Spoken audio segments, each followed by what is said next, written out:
身边都是白眼狼是一种什么体验？结婚1年，妻子却不让碰，最后还将他扫地出门。原来妻子只是看中他国营大厨的身份，来养活自己的娘家人。回想着自己的遭遇，二高子不由得两眼一黑，晕了过去。这里是，我竟然重生了，还是重生到了1981年的这个夏天。前世的这个时候，我就是被白眼狼小姨子给诬陷成了流氓。不行，赶紧走。然而这一世的他，动作还是慢了一步。不等他转身，一个箩筐就套在了他的头上。抓流氓啊！给我狠狠的打，给他长长记性。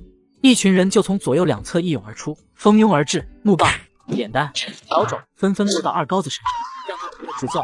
都住手！别打了，我不是流氓，都停手，我是二高子。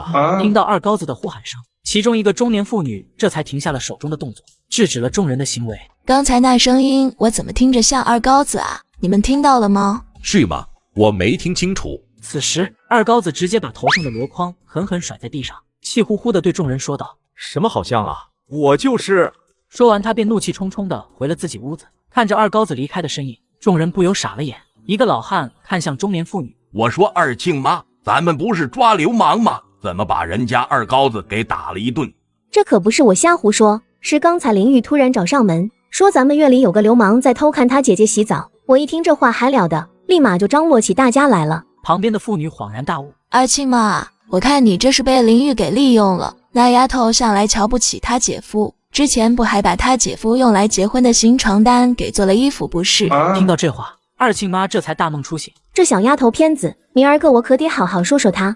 另一边，平白无故挨了一顿打的二高子回到了自己房间，开始思考起以后的发展。离婚，必须离婚！这一家子白眼狼不值得我的付出。回想起前世的一切，他就感觉自己特别的傻。在那个年代，自己便牢牢抓住了铁饭碗。身为国营食堂大厨，电视工资就是高达40多块巨款。最关键的是，在那个物资匮乏的时期，他能隔三差五的弄到肉吃。正常来说，二高子应该天天吃香的喝辣的，生活过得很滋润才对。但由于找了一家吸血鬼，生活反而变得非常的悲催。老婆叫做郭林伟，人长得如花似玉，更是整个宁州县唯一一个考上大学的人。由于父亲早亡，还有个瞎眼的老娘，并且还有几个弟弟妹妹需要照顾，也就放弃了进入大学的机会。但是他依然觉得自己是天之骄女，高傲的内心从一开始就看不起二高子这个厨子。两人结婚到现在都1年多的时间了，但是别说入洞房，就是连碰一下手都不让碰。事实上，郭林伟之所以愿意嫁给二高子，就是看中了二高子的国营食堂厨师的身份。他需要二高子搞来大量的肉食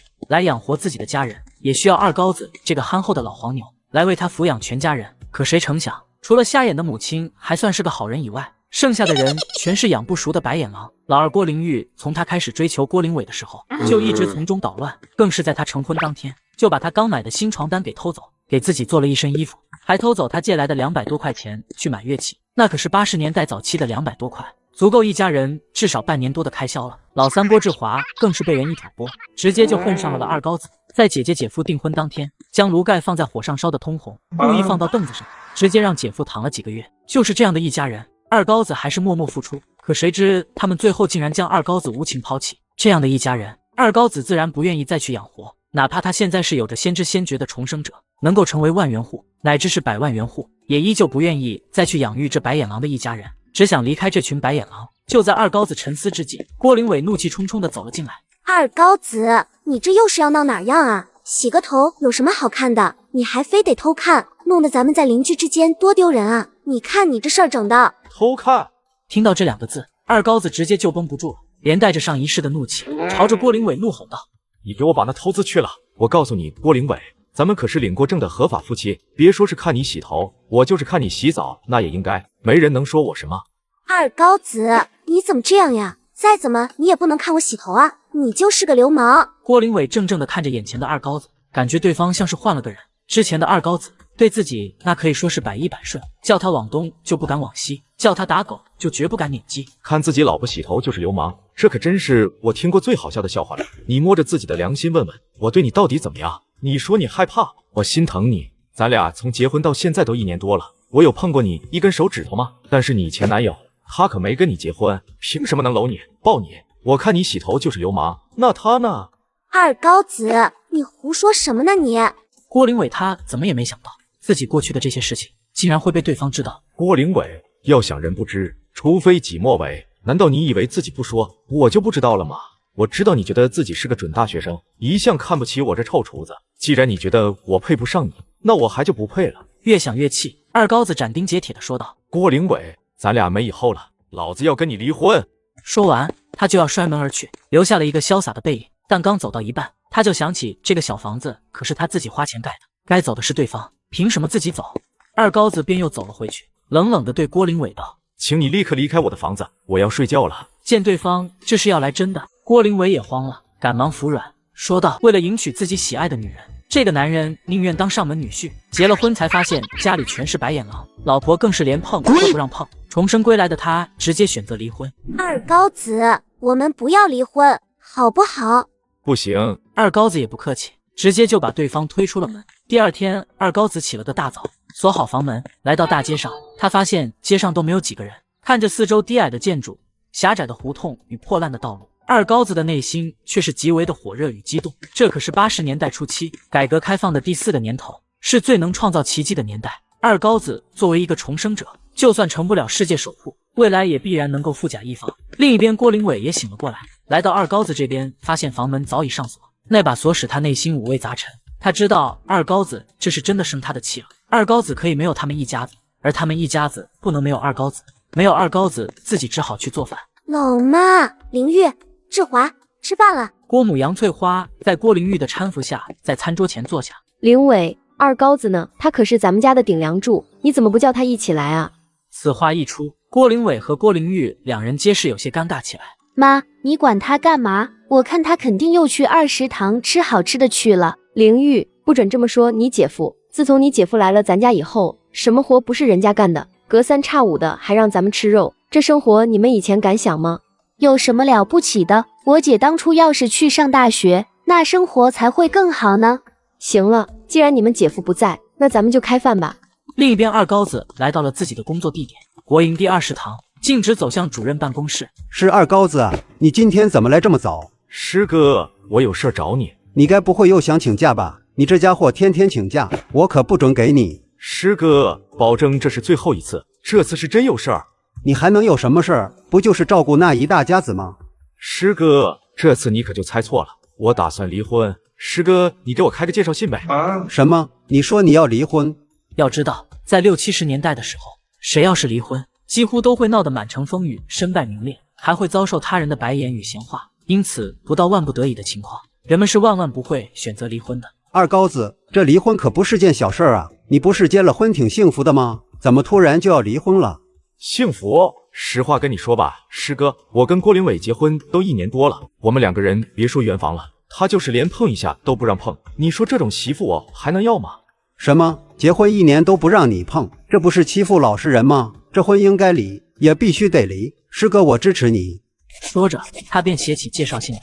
不一会，一封介绍信便写好了。魏红旗目光直视二高子。二高子，你说的可都是事实？师哥，这种事情我能骗你吗？这件事情你可得替我保密啊。听到二高子的话语，魏红旗这才将介绍信交给对方。放心，你还不了解我吗？这种事情我肯定不会乱说的。那行，师哥，我先走了呀。这边郭灵伟迟迟不见二高子回来，只好去上班。老妈，我去上班了。去吧，路上小心。他刚走出胡同口，就看到了迎面而来的二高子。难道二高子他回心转意了？这样想着，郭灵伟便迎了上去。二高子冷冷地看着面前的郭灵伟，走吧。郭灵伟的俏脸顿时浮现出一抹笑容，他还以为二高子像以前一样原谅了他。上车吧，我带你去开离婚介绍信。郭灵伟脸上的笑容立刻就凝固了，他一脸不可置信地看着二高子，他怎么也没想到，对方这次竟然真的要跟他离婚。二高子，之前都是我不好，咱们别闹了好不好？谁跟你闹了？我这是认真的，赶紧的，咱俩离了婚，我还要去干其他事情呢。二高子，我都主动道歉了，你为什么就不肯原谅我这一回呢？郭灵伟一脸无辜地凝视着二高子，双眸中也泛起了委屈的泪花。这要是之前看到郭灵伟这么哭泣，二高子肯定就心软了，但现在已经重生的他，已经不可能再踏入那个泥潭之中了。这个婚他必须离。郭灵伟，收起你的眼泪，我最后再问你一句，你到底去不去离婚？不离，我不要离婚。郭灵伟没有丝毫犹豫，断然拒绝。你以为你不同意，这婚就离不了了吗？我告诉你，如果你不把离婚介绍信拿来，那我就去法院上诉。说完，他没有搭理郭灵伟，径直走向自己的房间，只留下郭林伟独自在风中凌乱。回到自己屋里，二高子走上床头，从中拿出了一个信封，这里面装着的就是他现在全部的积蓄。没想到2000多块，仅仅1年多就花的只剩下了280块。当初自己不顾母亲与大哥的反对，拿了2000块，毅然决然的来到郭家当上门女婿。然而他才结婚1年多，这2000多块钱竟然就只剩下了280块。要知道，这可是80年代初期的2000块钱啊！若是换到别的家庭里，这笔钱已经足够6口人4年的生活费了。这巨额的花费足以见得二高子对郭家人的好，然而换来的却是他们的冷眼对待。有一次，郭林伟直接拿了300块钱，带着弟弟妹妹们去买东西。他们给全家人都买了衣服，还买了一大堆的小吃零食，唯独忘记了他，花着他的钱，连1分钱都不舍得给他花。也就是前世的他脑袋被驴踢了，竟然为这样的家庭付出了一辈子。上辈子已经见识过你们的冷酷无情了，这辈子我可不会再犯错误了。这样想着，二高子便将这些钱全部都揣在了身上，锁上房门，朝着城外走去。离婚的事暂且先放在一边，重活一世的他要为自己以后的生计做打算了。为了迎娶自己喜爱的女人，这个男人宁愿当上门女婿。结了婚才发现家里全是白眼狼，老婆更是连碰都没碰。重生归来的他直接选择离婚。离婚的事暂且先放在一边，重活一世的他要为自己以后的生计做打算了。途中经过百货商店的时候，二高子略加思考了一番，便走了进去。他这次需要舅舅的帮助，所以需要去百货商店买些礼物带过去。同志，来2条白将军，再来2个带鱼罐头，总共是8块6毛钱，外加20包烟票，2张副食品成品票。二高子掏出1张大团结，又取出2张副食品票和20张烟票，一同递给了售货员。打包好后，售货员连同找零和小票一同递给二高子。同志，你的东西。谢谢了。步行了将近1个小时，二高子终于来到了此行的目的地——桃园公社。这次来桃园公社是来找二舅王满仓的。这位小同志，你这是找谁？大爷，我来找我二舅王满仓。一听这话，门房老头立刻便笑着说道：“原来是王主任的外甥啊，进去吧。”二高子进去后，便提着东西直奔主任办公室而去。王满仓抬头发现是自己的外甥，不由得喜笑颜开：“是二高子啊，你怎么来了？”二舅。二高子打了个招呼，然后将礼物放到办公桌上。好长时间没来看你了，给你带点礼物。二高子啊，你看我又该说你了，来就来了，还带什么礼物？竟是乱花钱。说着，他便瞥了眼桌上的礼物：2条白将军，2个带鱼罐头。在眼下这个年代，白将军还算是好东西呢，而罐头在当时也属于是奢侈品，即使对他主任王满仓而言。当然了，真正让王满仓开心的是那2条白将军。王满仓收回目光，有些矜持道：“二高子啊，二舅过得很好，这些东西你回去的时候还拿回去。”二舅，这也没多少东西，你就收下吧。而且我也有点事儿需要你帮忙。你这也太见外了，找二舅帮忙还买啥礼物？况且你现在结了婚，正是需要钱的时候，以后就别买了。二高子啊，不知道你有啥需要二舅帮忙的？二舅，是这样的，我想购买1批面和猪肉，不知道桃园公社下边哪个大队能提供？听到二高子的话，王满仓就知道自己外甥这是没有足够的票，所以才来找自己。王满仓沉思了一会，红星大队指定有，他们在大队支书的带领下开始搞起养殖，肯定能给你提供。红星大队。二高子突然有种熟悉感，他仔细想了想，突然想起这个大队后来发展的挺不错。随后，王满仓开着大队的面包车，载着二高子，向着红星大队行进。在面包车的加持下，一会便到了红星大队。进入办公室后，发现只有一个中年男人。你们大队支书呢？爷爷，是王主任啊，我们支书在村后的砖窑那里，我们大队最近开始烧砖卖呢。不错啊，你们大队自从刘向东当了支书后，就越来越好了。这也多亏了公社还有王主任您的帮助。王主任，不知道您这次来有什么指示需要传达？我这次来倒不是为了公务，而是有点私事想找你们支书。这样啊，您先坐着，喝点茶水，我这就给您叫我们支书去。不一会的时间，中年男人便跟着一个大汉走了进来。王主任，欢迎来我们红星大队。说话间，他就将王满仓和二高子迎到了里屋。王主任，听说你找我有事儿。刘支书，这是我的外甥二高子，他是国营20堂的大师傅，这次来是想从你们大队买点东西。这位师傅，不知道你想买些什么？刘支书，我需要3个月内，你们大队每天给我送200斤面、100斤猪肉以及50斤黄瓜，不知道红星大队能否提供？当然可以。自从7、8年以后，粮食政策就有了新的规定，允许进行粮食买卖。刘支书，不知道这些东西不给票的话，价格是多少？不给的话，白面1斤3毛钱，猪肉9毛，黄瓜8分钱。可以，就这个价格成交。二高子数出10张大团结，将之递给刘向东。刘书记，这是100块钱的定金，我要的东西今天不用送，你们明天上午给我送到20堂，到时候我会给你们结清尾款。有他二舅这个公社主任在，他也不怕对方敢昧了他的钱。好，明天我会让人把东西送到20堂的。刘向东点了点头，然后从二高子手里将100块钱接过。他之所以会给二高子一个优惠的价格，自然是看中了对方所说的3个月的买卖。如果真的是3个月都从他们大队购买粮食肉的话，那可是能够给他们大队带来1万多块钱的收入呢。就算对方是在忽悠他，他们大队也只是少赚一点，而不会亏本。另一边，就在二高子去往乡下的时候，郭林伟却并未去纺织厂上班。二高子的一番话已经让郭林伟彻底失了神。如今他们郭家已经离不开二高子，他自然不愿意就这么与对方离婚，他还想要为此尝试一下。郭林伟思来想去，只有自己母亲的徒弟能够帮助自己。就这样，郭林伟一路前行，来到了一座老旧的筒子楼。林伟，你怎么来了？闻声，郭林伟赶忙转过身来。高宁姐，我今天来是有些事情需要你帮忙。走，咱们上楼去，有什么事情慢慢说。他刚一进门，发现屋里有一大汉。姐夫，你什么时候回来的？这大汉叫王青松，是高宁的老公，在宁州的一个矿上干活。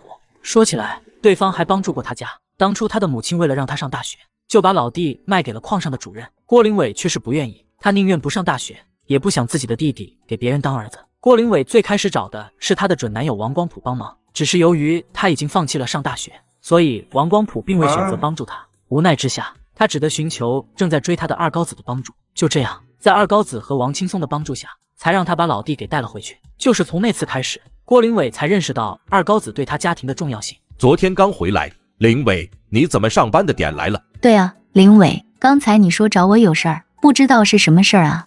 高宁姐，你能帮我劝劝二高子吗？我不想让他跟我离婚。离婚？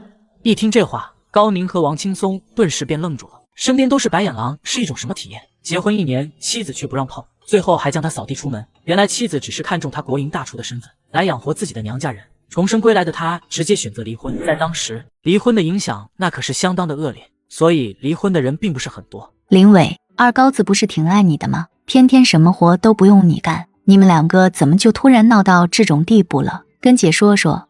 昨天晚上我打算洗个头，然后二高子非得帮我洗，但是我觉得没有必要，就没让他洗。然后他就趴在窗户上偷看，当时外面乌漆嘛黑的，邻居还以为院子里来了流氓，就把他给暴打了一顿。结果二高子一气之下就要跟我离婚。就因为这个，他就要跟你离婚？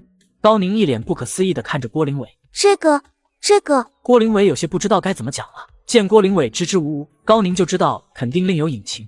林伟，你们之间到底有什么矛盾？你一定要跟姐说，要不然姐也没法从中调和。郭林伟咬了咬牙。其实昨晚的事情只是一个导火索，最主要的原因是我和二高子还没有同房，不知道为什么我对这种事情非常的害怕。不是，你和二高子结婚都1年多了，竟然没有同房。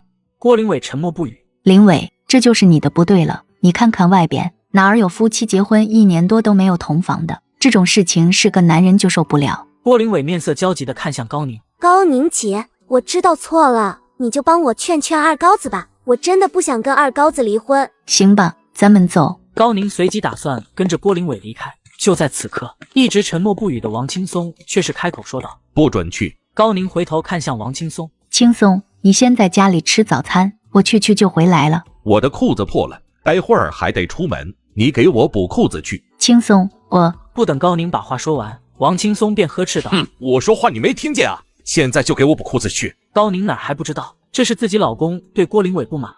他给郭林伟使了个颜色，让对方先出去。他打算劝一劝王青松，然后再追过去。郭林伟则一脸尴尬的道：姐夫，我先回去了呀。高宁轻叹一声，埋怨道：青松，你说说你这是干嘛啊？干嘛？我就想问问，他的头是金子做的吗？凭什么就不能洗？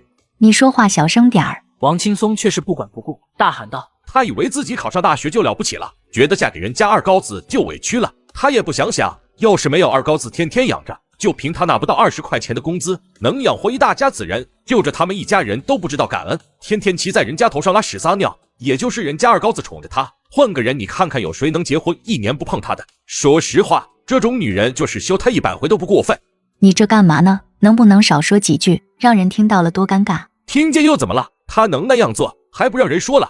他跟二高子之间的关系很好，所以在听到对方的遭遇后，就彻底怒了。屋外走廊里，听到王青松话语的郭林伟，此刻只觉得羞愧难当，他也没有继续等高宁出来，就直接离开了。从筒子楼出来，郭林伟便直奔纺织厂而去。他毕竟只是个临时工，要是迟到的话，那保不住就会被开除。中午时分，二高子也赶了回来，兜子里放了几斤肉，这都是他从红星大队买来的，打算今天回家做着吃。之前在郭家的时候，为了让郭家人多吃点肉，他平常都不舍得加肉吃，现在既然要离开郭家，那他可要吃个够。二高子也并未回那个大杂院，而是直奔自己家而去。他家的条件可谓是十分不错，有着自己的独院，兄弟两个都在国营单位上班。只可惜之前二高子一心为了爱情，哪怕不惜跟家里闹翻，也非要娶郭林伟。娶了郭林伟也就算了，还跑人家院里盖了个屋子，跟上门女婿似的，天天伺候那一大家子。人家一家子却是压根看不起他，除了瞎眼老娘外，其他人对他压根没有一点的尊重。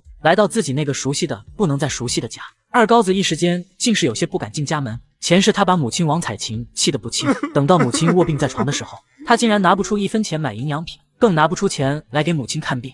母亲，我一定会跟郭林伟离婚，这一世我一定会赚很多的钱，为您尽孝。这样想着，二高子踏入了家门，进了门，他就看到了自己的母亲背对着自己呆呆地站着，看着母亲的身影，二高子一时间竟是两眼通红，有些想要落泪。算上前世，他已经有着几十年没有和自己的母亲见面了。二高子深吸了口气，朝着前面喊道：“老妈，我回来了。”听到那个熟悉的声音，王彩琴身体顿时便是一颤，回头一看，发现自己一直牵挂的二儿子竟然出现在了眼前。刚开始他还有些开心，但很快，当他想起之前的事情后，立刻便是板着脸道：“你不在郭家待着，回来这做什么？”老妈，儿子以后就不回郭家了，儿子打算回家住，给您老尽一辈子的孝。回来住？你在郭家该不会受什么委屈了吧？当初他这二儿子为了跟郭林伟结婚，甚至闹得差点跟他断绝母子关系，后来就一直在郭家那边住，很少会回这边来。在他看来，肯定是两口子间有了矛盾，所以要回来住。老妈，我打算离婚。什么？你要离婚？一听这话，王彩琴直接愣了，毕竟在当时那年头，离婚可是一件大事儿。二高子啊，这离婚可不是件小事儿啊，你可不能太冲动了。再说了，夫妻间吵架也是正常事儿。以前你爸还在的时候，我和他那可是没少吵架。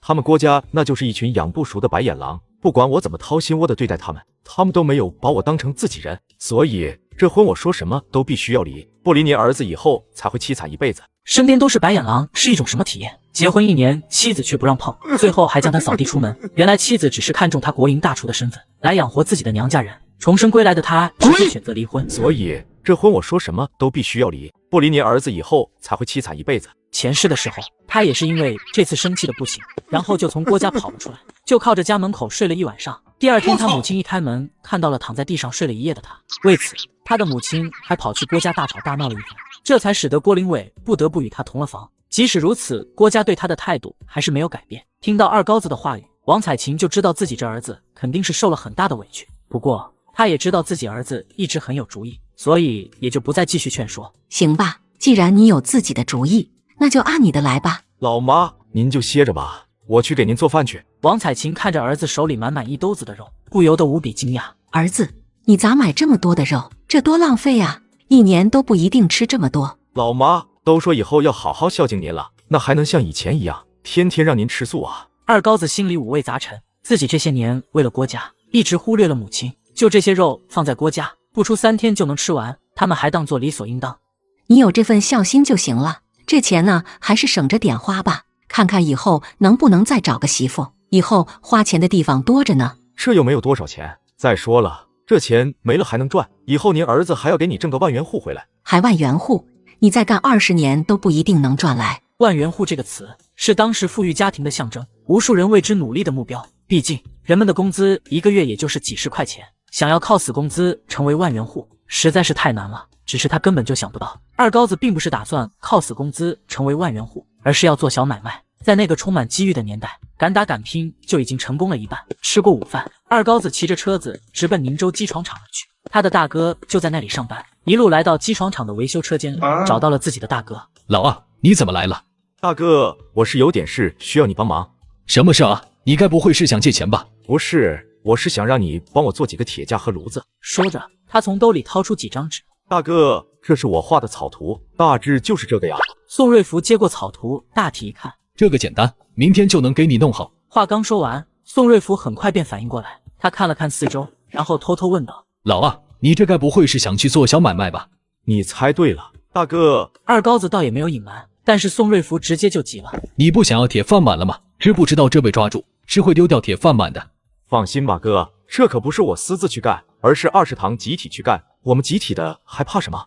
反正要不了几年，他们20堂就会集体下岗。对于铁饭碗，他还真的不在乎，是时候为自己谋出路了。听二高子这么一说，宋瑞福顿时便松了口气。集体干啊，那感情好啊。私自干被抓到那是严重犯错，但集体干那就不用怕了。记着赶快给我做好，晚上给你做大餐吃，扣碗什么的都安排上。那我今天可就有口福了，你小子的手艺很久没吃过了。兄弟俩寒暄了一会，二高子便离开了，前往20堂。想要通过20堂来赚钱，他必须要拉拢到他的师哥。离完婚了吗？二高子，人家不想离，暂时还没呢。不想离也正常，像你这样任劳任怨还深情的男人，这世间可不好找啊。二高子对此也是颇为无奈，眼下他也没有更好的办法，暂时先看看情况，实在不行只能上法院了。对于这件事情，他并不愿意通过法院解决，一来浪费时间，二来他俩的名声只会广为流传。对了，师哥，咱师兄弟也好久没有一起聚一聚了，晚上去我家吃个饭吧。行，我晚上会去的。那师哥你忙着，我先回家准备准备。是我妈那里啊，可不是郭家的院子啊。另一边，一下班，郭林伟就匆匆回到了家里。由于二高子不在，所以需要他给母亲还有弟弟妹妹们做饭。毕竟他的母亲眼睛有问题，弟弟妹妹们又娇生惯养，他要是不做饭，根本没人做。一通忙活，郭林伟就开始张罗家人吃饭。杨翠花已经察觉到了不对劲，之前的时候中午不管多忙，二高子都会骑车回来给他们送饭。林伟，二高子呢？怎么又是你做饭？老妈，他今天真的有事儿。好了，赶快吃饭吧，吃完饭你俩还要去上学呢。听到他的话语，却迟迟没有人动筷子。你们怎么不吃？赶紧吃啊！看着桌子上黑乎乎的不明物体，郭玲玉顿时一脸嫌弃。大姐，中午就吃这个啊？玲玉，姐不太会做饭，今天中午就这样将就着吃吧。肚子实在饿得不行的郭志杰夹了一筷子，紧接着五官扭曲。大姐，你这菜又咸又酸，是人吃的吗？有那么难吃吗？郭林伟看着桌子上的不明物体，一阵失神。大姐，我不怪你，就怪二高子今天中午不给送饭。就是，要不是二高子不给我们送饭，大姐也不用做饭了，都怪他。吃你们的吧，吃了全部上学去。林伟，去把暖壶拿来，往这菜里边倒些开水。中午就这么凑合着涮涮吃吧。吃过午饭后，姐弟二人便去了学校。郭林伟正准备回纺织厂。林伟，你过来一下。怎么了？林伟啊，跟我说实话，你是不是跟二高子闹矛盾了？为了不让妈妈担心，他连忙否认。没有。没有吗？没有的话，那怎么二高子一连2顿饭都没有过来？之前他无论多忙都会回来送饭，这在以前可是从来没有过的事情。老妈，二高子他是真的有事儿，所以……林伟，你真是让妈失望。别看妈的眼睛瞎了，可心还没瞎。你给我说说到底怎么了？见此情形，郭林伟只得一五一十的道出了实情。听了郭林伟的话，杨翠花面色开始变得难看起来。她怎么也没想到，自己的女儿竟然做出了这样的糊涂事儿。为了迎娶自己喜爱的女人，这个男人宁愿当上门女婿。结了婚才发现家里全是白眼狼，老婆更是连碰都不让碰。重生归来的他直接选择离婚。心中恼怒之下，杨翠花抬手就要给自己一耳光，却被郭林伟拦下。老妈，女儿知道错了，你要打我吧，别打你自己啊。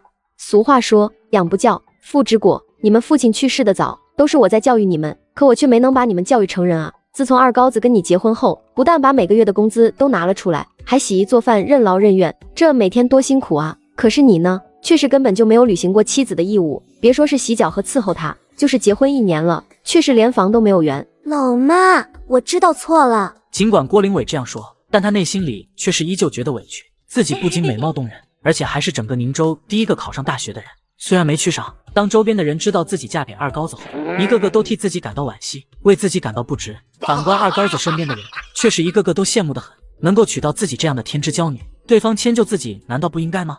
似乎是知道自己女儿的想法，杨翠花拍了拍郭林伟的手。林伟啊，这夫妻之间没有隔夜的仇，床头吵架床尾和，你好好写一封道歉的信，态度诚恳一些。我让玲玉买2张电影票，二高子那么喜欢你，到时候你们一起看个电影，也就和好了。不过和好之后，你还要付出实际行动，必须跟二高子圆了房，这样一来，他才会安安心心的留在这里，帮助咱们把你弟弟妹妹们抚养成人。傍晚时分，魏红旗拎了一兜子东西，带着老婆来到了师弟家。婶子，最近身体怎么样啊？硬朗着呢。红旗呀，赶紧屋里坐。师哥，你先进屋里坐着，等我做最后2道菜，咱们就开吃啊。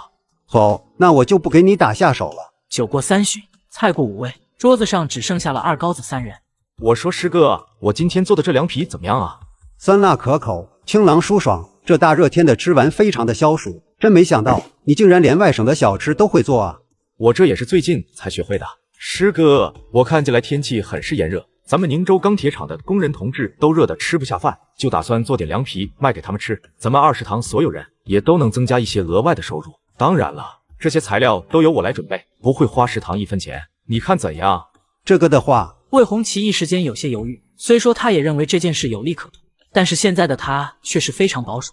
师哥，我保证这事儿能做，就算出了问题，责任也由我来承担。你所需要做的就是支持我，到时候我每个月给你150块钱，你看如何？150块。此话一出，直接就震惊了魏红旗和他老婆马素娟。要知道他们2人都是国企和国营单位的正式工，但是2人的工资加起来1个月也不过90多块钱，他们怎么也没想到对方张口就是给他们每个月150块钱，这1年下来那可就是1800呢。见魏红旗还有些犹豫，马素娟立刻便在他耳畔说道：“你就答应师弟吧，要不然就咱俩的工资能养得起小磊吗？”听到妻子的话语，魏红旗不由得叹息一声：“师弟，这件事情我可以支持你，不过嘛，你想要让20堂其他人为你服务，那还得把事情放到大会上，让他们去讨论要不要跟你干。”对此，二高子倒也理解，毕竟这年头可不是后事。行，只要师哥能支持我就行，只要事情能办成，我保证不会亏待师哥你的。刚开始肯定会有人反对，但只要他能带着这些人赚到钱，赚到比工资还要多的钱，他也不怕这些人不跟着他继续干下去。第2天，二高子来到20堂后，发现院子里停着一辆卡车，旁边还站着一个大汉。这位同志，你是红星大队的吧？没错，我是红星大队的。同志，你就是二高子二师傅吧？对，我就是20堂的二高子。说着，他就从兜里掏出54块钱，将之递给对方。同志，这是需要支付的尾款，之前我已经给了你们大队支书100块钱的押金了。这件事我们支书已经跟我说过了，这钱我就收下了。那麻烦同志，你帮我把东西弄进去吧。好嘞，没问题。大汉应了一声，没有丝毫犹豫，动手就干。不一会，满满1车的食材便处理完毕。二高子笑着从兜里摸出一盒已经拆封的利券，取出2根递给大汉：“整一个吧。”还是你们城里人说的，这一包香烟就2毛8分钱呢，都顶得上2斤细粮了。平时我也不怎么抽烟，就是拿来充门面的。这样啊，行了，二师傅，既然东西已经送到，那我就先回去了。送走了大汉，二高子回到食堂里，好多的白面、肉还有菜啊。二师傅，你买这么些东西做什么？该不会是你那宝贝老婆有喜了，打算请我们吃饭吧？你们待会儿就知道了。大家都先集中一下，咱们开个简短的会议。今天找大家来，是想询问大家一件事。现在酷暑难当，咱们宁州很多企业的工人都热得吃不下饭。二高子呢，打算利用业余时间，带着大家做一些关中的凉皮和肉夹馍出来，卖给工人同志吃。到时候每个人也会有额外的分红，不知道你们愿意不愿意做？听到主任魏红旗的话语，一时间众人纷纷开始交头接耳起来。除了工资外，还能拿1份钱，多么一件美事啊！主任，二师傅，不知道我们能拿多少钱啊？这个我需要按照实际情况来计算，不过你们放心，肯定不会低于你们在20堂的工资。我同意，我也同意。在魏红旗跟二高子的一唱一和下，20堂的人基本也入了伙。开完会，二高子领着一众人等前往后厨手把手制作凉皮，一上午的时间便做出了几十份凉皮。东西准备齐全后，二高子看向众人：“大家伙就等我们的好消息吧，我们出发了。”师徒一行3人朝着宁州钢铁厂进发。为了迎娶自己喜爱的女人，这个男人宁愿当上门女婿。结了婚才发现家里全是白眼狼，老婆更是连碰都不让碰。重生归来的他直接选择离婚。不一会，他们就来到了宁州钢铁厂外。刚刚把简易摊位支起来，就看到一群工人如潮水般从厂子内涌出。瞧一瞧，看一看，国营20堂刚刚制作的解暑美食，酸辣可口，清凉开胃，免费品尝。啥玩意？免费的？一听这话，工人们立刻就冲了过去，都想要占点便宜。同志，你们这东西不要钱，只是免费品尝，不是不要钱。这是关中的特色小吃凉皮，不但酸辣爽口，还非常的解暑，大家可以品尝一下。很快，前头的工人就尝到了凉皮的酸爽。哎呦，太好吃了，真的吃起来很凉快。没想到还有能让我在夏天吃下去的美食。同志，这凉皮怎么卖啊？我想买点吃。不要粮票，2毛5分钱一份，绝对物美价廉。啥？2毛5？你们这卖的也太贵了吧？1碗面条才1毛5。听到对方的话，二高子的大徒弟二柱子直接回怼：1毛5的那是什么面？就是一碗撒点葱花金汤面，还要收你3两粮票，那能跟凉皮比吗？嫌贵你可以不吃，没人求着你，别挡着其他人了。二徒弟大壮也是丝毫不给其面子，这就是国营员工的特色，一个个牛气的不行。也就是这里不是二食堂，他们收敛了一些，要是在二食堂里，怕是大逼斗就往脸上招呼了。二高子瞪了2个徒弟一眼，我们这凉皮可不要票，你要把票算上的话，也值个5分钱呢。况且在场的同志们也不差这点钱吧？你们买一次啤酒还得花个4毛5分钱呢，那可比我们的凉皮贵多了。听到二高子的话，后边立刻有人大喊：前边的到底卖不卖？不卖就散开，别挡着道。同志，赶紧给我来2份。二柱子，快给这位同志办2份。好嘞，马上。这次的销售非常的成功，师徒3人带来的600张凉皮全部都卖了出去。另一边，郭志杰找到了二高子家。姐夫，姐夫，你在吗？听到声音，王彩琴从屋里走了出来，发现郭家老三竟然找上门来。是你呀？你来干什么？我来给我姐夫送电影票和信。你们那样伤害我儿子，这电影票和信就不必了，赶紧回去吧你。说完，转身就要回屋里。见此情形，郭志杰直接跑到前边：大娘，求求你了，你就让我见见姐夫吧。你求我也没有用，我儿子到现在都没回来呢。你要是不信的话，尽管去屋里找他。一听这话，郭家老三只能默默走开，在门口等待起来。他之所以这么有耐心，主要是郭林伟告诉他，只要把电影票和信送到二高子的手里，那么就会给他1块钱的零花钱。这时候一根冰棍才4分钱，奶油雪糕8分钱，1块钱已经是很多的零花钱了。他在门外等了1个半小时，都不见二高子回来，不由得怒火中烧。该死的二高子，竟然赶不回家，害得我拿不到1块钱。你要是敢回来，看我以后怎么整你。回到家后，郭林伟和杨翠花急忙把郭志杰叫了过来。怎么样，志杰，电影票和信送出去了吗？没有，二高子不在家，我等了他1个半小时都不见他回来。不在家。两人闻言顿时皱起了眉头，他们实在是想不出二高子这大晚上的会跑到哪里去。夜晚，二高子回到了家，王彩琴立刻询问道：我说老二，你这是上哪儿去了？这不忙着挣钱吗？对了，今天下午郭家老三来给你送电影票和信来着。电影票和信您没收吧？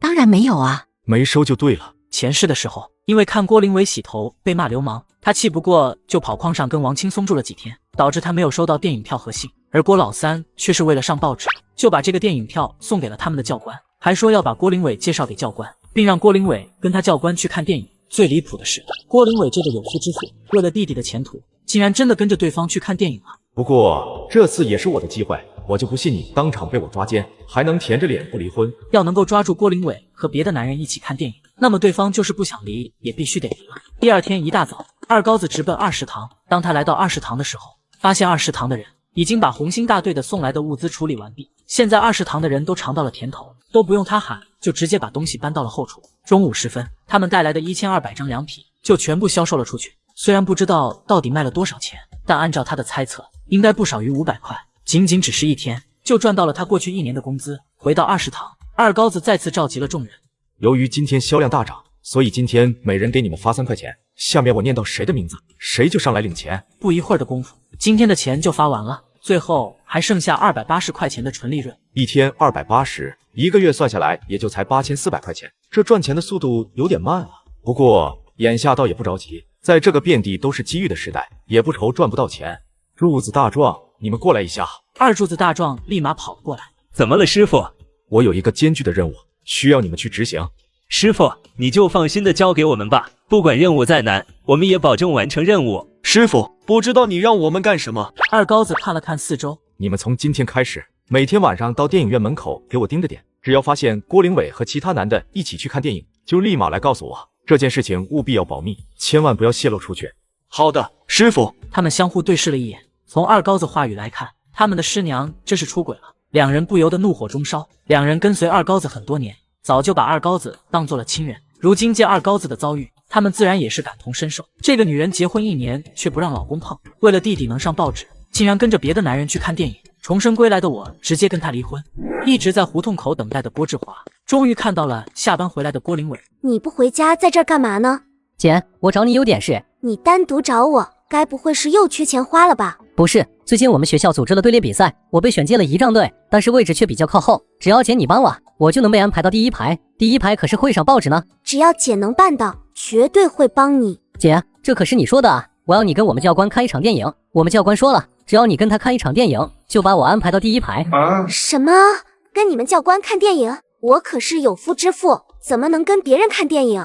这个事情我不答应。当然了，他并不是因为爱二高子所以才拒绝，而是担心其他人知道以后会有什么风言风语。在这个年代可是有流氓罪的。姐，你说话不算话，刚刚还答应了我不管，反正你必须得去。志华，别的事我都行，但是这件事是真的不行。姐，你也不想我上不了报纸吧？错过了这次，我这辈子可能都没机会再上报纸了。郭林伟看到自己弟弟这副模样后，最终还是心一软。行吧，姐就答应你这一回，没有下次了。姐，吃完晚饭你可一定要去啊！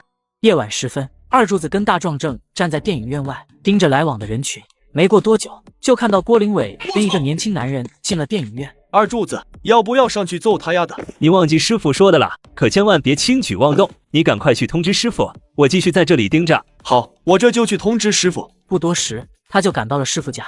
师傅，刚才我和柱子看到郭林伟他和一个年轻男人进了电影院，然后就赶紧过来通知你了。我们走。来到电影院门口，二高子立刻就看到了在那里等着的二柱子。怎么样，二柱子，人进去了没有？进去了，我俩亲眼看到的。既然这样，你们两个就先回去吧。师傅，你一个人能打得过对方不？这种时候了，师傅你还想着单挑啊？什么跟什么呀？我又不是来打架的。作为重生者，他可是知道郭林伟和那个教官之间并没有发生什么，甚至今天晚上都是两人第一次见面。说白了，对方也是被郭志华给忽悠的，压根不知道郭林伟已经结婚了。要是知道事情真相的话，借他10个胆子，他都不敢过来。你们两个听不听我的话了？我们走就是了，师傅你小心一点。看着两人离开，二高子进入电影院。进去的时候，放映厅内灯火通明，显然电影还没有开始放映，这样正好方便他寻找。很快，他锁定了目标，走上前去，一看果然是郭林伟。郭林伟正在跟身旁的年轻男子低声交谈着。郭林伟，你给我出来！听到这个声音，郭林伟立刻就是浑身一颤，脸色也是瞬间变得面无血色。他怎么也没想到，自己刚刚跟别的男人看电影，就会被二高子给逮住。本来对方就打算跟自己离婚，现在又抓住自己出轨，看样子这婚是离定了。二高子，事情不是你想的那样，你听我解释。还解释个屁呀！你现在就给我出去！这时，郭志华的教官站起身来，冷声喝道：“你谁啊你？我是他领过证的合法丈夫。你是他丈夫？”此话一出，那教官顿时睁大了眼睛，一脸难以置信地盯着郭林伟。我说郭同志，你是想把我害死吗？你都结过婚了，还来跟我约会？听到三人如此炸裂的对话，周围人群皆是一片哗然，所有人的目光都纷纷转到郭林伟，一些人更是在暗中小声的讨论。感受到周围的目光，郭林伟想死的心都有了，一路小跑，以最快的速度冲出了电影院。二高子也紧随其后。二高子，我错了，事情真的不是你想的那样，不要跟我离婚好吗？只要你不跟我离婚，今晚我就跟你圆房。郭林伟，现在的你真让我感到恶心。之前我碰你一下你都不让，现在知道我的重要性了，倒是什么都愿意了呀。我已经认清了你的为人，这婚必须得离。二高子的一番话如同五雷轰，把郭林伟轰得外焦里嫩。二高子，你是想要逼死我吗？还想以死相逼？你敢死吗？你死了，你家人能活下去吗？听到这句话，郭林伟瞬间面如纸色，他确实连死都不敢死。二高子带着郭林伟来到了郭家，郭家老三看着自己姐姐跟着二高子回来，面色阴沉，显然自己上不了报纸了。郭玲玉则是一脸的面无表情，对于二高子他一直也没什么好感，只有杨翠花满脸笑容。二高子回来了，快来这边坐。杨大妈，我这次回来是打算要离婚的。听到二高子的话，杨翠花整个人如遭雷击，瞬间就愣住了。最不想发生的事还是发生了，一旦两人离婚，那么单凭郭林伟这个临时工，根本无法供养整个郭家。二高子，你跟林伟走到一起那么不容易，你就要这么离他而去？大妈之前的事情我也就不说了，你知道我今天看到了什么？二高子，你看到了什么？今天晚上我徒弟突然跑到我家里，说是看到你女儿和别的男人去看电影，等到我赶过去之后，竟然发现这是真的，她真的和别的男人一起去电影院了。这就是您的女儿啊，跟我结婚1年多，连让我碰都不让碰。我看她洗头竟然骂我是流氓，结果呢却是跟着别的男人一起去看电影。您说说这婚到底要不要离？听了二高子的话，杨翠花气得直接颤抖起来。她怎么也没想到在这个夫妻感情即将破裂的关键时候，自己这女儿竟然还敢跟别的男的去看电影。林伟，这是真的吗？妈是真的，但是我没有做过有辱门风和对不起二高子的事情。杨翠花彻底心灰意冷了。二高子，是我老郭家对不住你，明天我就让林伟跟你离婚。既然如此，那杨大妈我就先回去了。二高子说完，便头也不回地离开了。这一世，他终于摆脱了宛如吸血鬼般的郭家人，新的人生也即将开始。这个女人结婚1年却不让老公碰，为了弟弟能上报纸，竟然跟着别的男人去看电影。重生归来的我直接跟他离婚。林伟，你为什么要背着自己的老公去跟别的男人看电影？郭林伟看了看老三，并不想把实情说出来，因为一旦实情被说出来，那么郭志华必然会受到牵连。好，现在你妈我眼瞎了，连我的话都不听了，是吧？是志华找上了我，他说只要我陪他教官去看一场电影，就能被安排到仪仗队的第1排，到时候就能登上报纸。我想着志华登上报纸以后，肯定对他未来更有帮助，再加上我以前也没为弟弟妹妹们做过什么，就答应了志华。谁成想就会被二高子的徒弟给看到。杨翠花闻言勃然大怒：志华，你给我跪下！林伟，你真是太糊涂了。志华不懂事，你也不懂，没看你们这都要离婚了，你不想着怎么修复你们的关系，竟然还敢跑去跟别的男人看电影。妈，我姐不就是跟别人看个电影吗？又没有做对不起他二高子的事情，有必要这样吗？人家广场上每天都有小年轻搂抱在一起跳舞呢，看个电影怎么了？凌玉，上次的事情还没说你呢，你也给我跪下！要不是你故意说二高子是流氓，让人把二高子打了一顿，哪会有这些事情发生？我们家能成现在这样，还不是他二高子害的。当初要不是他二高子，我姐能放弃上大学的机会，逃到厂子里去当一个破临时工。你姐去工厂还不是为了我们这个家庭？要不是你姐进厂赚钱，谁来养活我们一大家子？哼，我姐那就是自甘堕落了。要是我姐坚持上大学，王光普家里也不会阻止他们交往，人家父母可是干部，新4件都齐全了，指头缝里露点出来都够养活我们一家，吃得满嘴流油了。听到郭玲玉的狡辩，杨翠花内心五味杂陈，她发现她自己错了，彻彻底底的错了。在她眼中乖巧听话的孩子，原来真实的嘴脸竟然是这样的，一个个让她感到陌生与心寒。第二天一大早，郭林伟就来到了厂领导办公室。郭林伟走进办公室，张了张嘴，却不知道怎么开口。你有什么事情吗？领导，我想开个离婚的介绍信。你要离婚？你为什么要离婚？感情破裂。感情破裂？像你这样的原因，这一阵不知道多少个了，这个我不批准。领导，我必须得离婚，您就给我开个介绍信吧。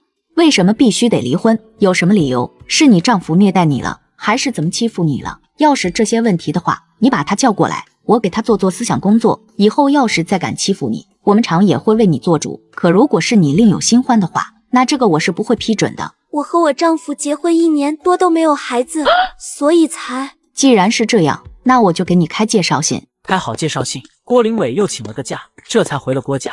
刚到胡同口，他就看到了正在等他的二高子。走吧。郭林伟看着二高子的背影，还想说些什么，最终还是没有开口，悠悠叹息一声，默默跟在了后面。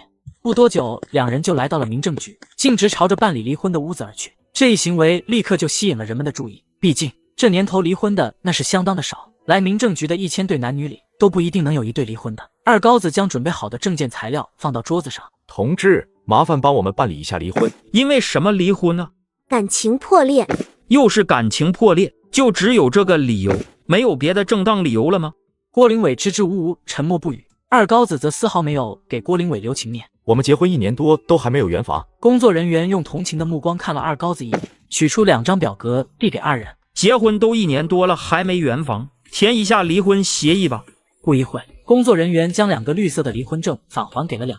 在拿到离婚证的刹那，二高子竟是感觉前所未有的轻松，就好像自己重获新生一样。回想起前世的一生，他从始至终都是在被郭家人趴在身上吸血，终于可以跟郭家说拜拜了。而一旁的郭林伟此刻却是无比的失落。过去他一直视自己为天之娇女，如今却是被自己看不起的人给抛弃了。一时间，他对自己的未来竟是迷茫起来。另一边，纺织厂附属学校，学校的教官将郭家老三单独叫了出来，看着面前差点害得他成了流氓的人，教官目光如炬，冲着远处招了招手。刘二庆，跑步过来。很快，一个学生就从远方跑了过来，并在郭志华身前停下。郭志华，将你手中的枪交给刘二庆同学。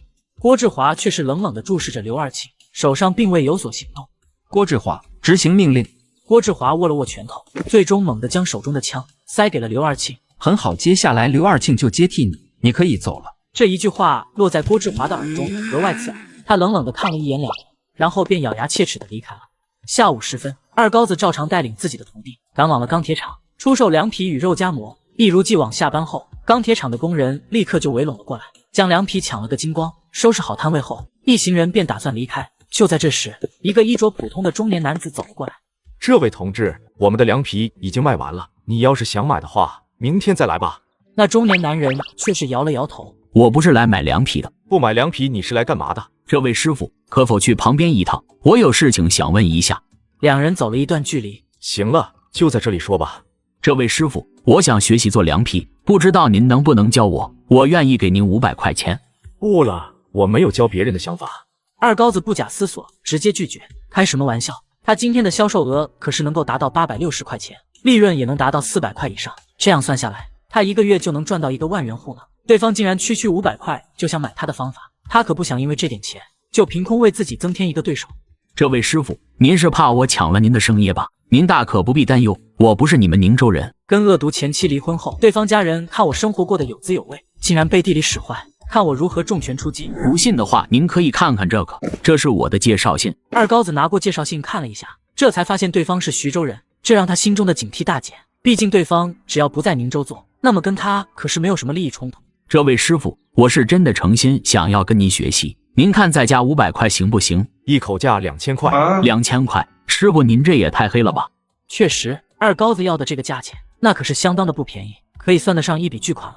要知道，当下的大多数人工资普遍也才30多块，一年的工资加起来也就300-400，这2000块钱，那可是已经相当于他们5-6年的工资了。这位同志，既然你想学做凉皮，那么想必你也观察了好几天了吧？我这生意的好坏你也看到了。今天一共卖出去2000份凉皮，按照每份2毛5来计算的话，那就是500块钱。而这只是一天的销售额，而且我们还卖肉夹馍和绿豆汤，那两样加起来也有着300多的销售额，每天800多块钱，那一个月可就是2个万元户呢。听到二高子的话语，中年男子犹如打了鸡血般，目光顿时火热起来。他尽管知道这凉皮赚钱，可也没想到这么赚钱，不由得深吸了一口气。这位师傅，我最后出一个价钱，1500块。您要是再不同意的话，那我就只能去关中学习了。好，成交。顿时，两人皆是露出笑容来，显然他们都对这个交易感到满意。其中，二高子满意的是能白白赚取1500块钱，而那中年男子满意的是，他很快就会学到一门非常赚钱的手艺。万元户似乎正在向他招手。回到20堂后，二高子直奔主任办公室。进了办公室，二高子将准备好的钱拿了出来。师哥，这是你的那份儿。对了，师哥，我听柱子说你找我，不知道有什么事情啊？这次找你来是有一件大大的好事儿。好事儿？什么好事儿？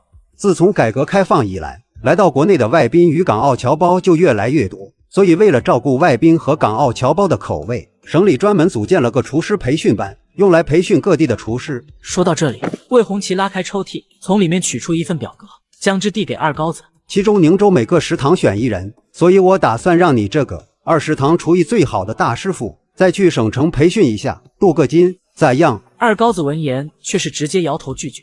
师哥，这我就不去了，你还是把机会让给别人吧，给我不就浪费了吗？我说二高子，你知道这培训代表着什么吗？培训班的大厨，那可是京城里做过国宴的特级厨师，等你从培训班回来后，立马就能评级涨工资。要不是你是我师弟，这种好事儿我也不会留给你，别人求都求不来的事情，你竟然还不愿意。二高子当然知道自己师哥这是好意，但他过完今年都不打算再在20堂待下去了，自然也就没必要浪费时间去参加什么培训班。不过辞职下海这个事情，他也不打算现在就说出来。师哥，咱们20堂的凉皮生意才刚刚走上正轨，我怎么能就这么扔下去省城呢？我看你啊，还是去找别人吧，你说对吧？魏红旗有些恨铁不成钢。你呀，真是掉钱眼里了。我知道你看不上涨工资那点钱，但是这评级可是大事啊！只要你去培训一下，等到过几年我退休了，你就能当20堂的主任，能当20堂的一把手啊！你别拎不清啊！师哥，我知道你这是对我好，但这次你还是找别人吧。他可是知道，等到明年的时候，20堂就会开始改革，到时候魏红旗就会承包20堂，承包了几年20堂后，20堂终究还是倒闭，倒在时代的浪潮中，使得他们这些过去的铁饭碗下岗。在他这个重生者看来，有这培训的功夫，还不如想办法多赚点钱呢。而且他打算南下一趟，这可是他至关重要的一步棋，非去不可。那就更没有时间去参加什么厨师培训。这一步棋能走对，少说他也能够赚到10几万块。站在风口浪尖，灵异，咱们去西北风广场跳舞吧。刚放学的郭灵玉被同班的一个男同学叫住。这男同学个子不高，长得也不英俊，但身上却是穿着一身时髦的衣裳，显然对方家里也算是比较富裕的。杨卫，我还要回家，就不去了。你别走啊，灵玉，你之前不是说想要一条喇叭裤吗？只要你陪我去跳个舞，那我就给你买一条，怎么样？杨卫，这可是你说的啊，不许反悔。放心吧，我杨卫一向说话算话，不说假话。这就是郭灵玉，极其的虚荣和现实，只要给他足够多的好处，他甚至不介意男同学占他点便宜，哪怕这个人又矮又丑，像个冬瓜。两人一路前行，来到了西北风广场。两人到的时候，正好赶上二高子等人在那里摆摊，一群人将二高子的摊位围得水泄不通。那里是做什么的？他们怎么都围在那儿？摆摊卖肉夹馍的。最近半个月，西北风广场上常常有人来，好吃的很。肉夹馍，那又是什么？关中的特色小吃，说白了就是把烧饼从中间切开，里面加上卤好的肉，那味道挠挠的。所以别看它卖4毛钱一个，但是每天都能卖200-300个呢。走吧，灵玉，我带你买几个尝尝。烧饼加肉。听到杨卫的话，郭灵玉竟是不由自主地流起了口水。自从他暗中使坏，让大杂院的人把二高子当流氓给暴打一顿后，他到现在就再也没有吃过一顿肉。毕竟他姐姐只是一个临时工，养活他们都很困难，哪有什么多余钱给他们买肉吃。他虽然也有所后悔，但更多的却是怨恨，怨恨二高子不能忍让他们，更怨恨对方跟他姐姐离婚。两人便朝着前方走去，他的目光便朝着人群中心望去。这一望之下，他的面色却是愈发阴沉起来，因为在这里卖肉夹馍的人便是他最厌恶的那个臭厨子。好你个二高子！跟恶毒前妻离婚后，对方家人看我生活过得有滋有味，竟然背地里使坏，看我如何重拳出击，将其送进去。好啊，你二高子！我说你这次怎么非得跟我姐离婚？原来是有了赚大钱的路子，不想再继续跟我们家过了。你真是个白眼狼啊！既然你一脚把我们家踹开，那么今后你也别想过好日子，你就等着吧。说完，转身就要离开。灵玉，你怎么走了呢？不吃肉夹馍了？吃，你就知道吃。杨卫，我告诉你，以后别跟我提肉夹馍，听见了我恶心。他一想起二高子手中攥着的大把钞票，心里就是怨恨的很，不由得咬牙切齿。郭灵玉一路咬牙切齿回到家中。灵玉呀，谁惹你生气了？还能有谁？那个二高子呗。你是说二高子？他怎么惹到你了？我看到二高子在西北风广场那边摆地摊卖肉夹馍，他一个肉夹馍卖4毛钱，每天能卖200-300个，这可是100来块钱啊！姐姐啊姐姐，这就是你当初非要嫁的人。他有这么多的肉不舍得给我们吃，有这么多的钱却不舍得给我们花，你还当他是个好人吗？我看他就是一个白眼狼，有了发财的机会还跟我们离婚。郭家老三听到二高子这么能挣钱，也是咬碎了后槽牙。我就知道二高子不是什么好东西，要不我们给他点小惊喜如何？够了，这还不都是你们自己造的孽？当初要不是你们做了那么过分的事情，他能离开我们这个家吗？被杨翠花训斥了一顿，郭灵玉越想就越觉得气愤，阴暗的想法从心中慢慢开始萌芽。第二天到了学校，他直接找到了隔壁班级的混子。是你啊，郭灵玉。当他看到郭灵玉后，顿时眼睛一亮。虽说郭灵玉的颜值比不上郭灵伟，但也算是小有姿色之人。灵玉，不知道你有什么事情吗？小花猫，我想教训个人，你能帮我吗？你说就行，是咱们学校的哪个人？我这就给你教训他一顿。不是咱们学校的，我说的是那个天天在西北风广场摆摊卖肉夹馍的。摆摊卖肉夹馍？我记得卖肉夹馍的有好几个人的吧？不知道你说的是哪个？就是那个管收钱的。我说小花猫，你到底帮不帮？灵玉妹妹都求我了，我当然要帮了。不过我要是帮你的话，有什么好处啊？好处？什么好处？我说灵玉妹妹，我帮你这么大的忙，你不得表示表示？这样吧，我帮你做成这件事，你就答应跟我教我，怎么样啊？小花猫，你先办成了再说吧。如果你能让他吃点苦头，让他以后卖不了肉夹馍，当不了厨师，倒也不是不行。郭灵玉淡淡的说了一句，便转身离开了。小花猫看着郭灵玉离去的背影，他怎么也没想到郭灵玉竟然还有这样的要求。都说最毒妇人心，没想到这句话竟然能从郭灵玉身上体现出来。当天下午一放学，小花猫就带着几个吊儿郎当的学生匆匆离开校园，一路小跑到了东风广场。在二高子他们下班的必经之路上静静等待。二高子等人收摊回20堂的路上，看着这些身着奇装异服的年轻人，不由得紧张起来。你们想干什么？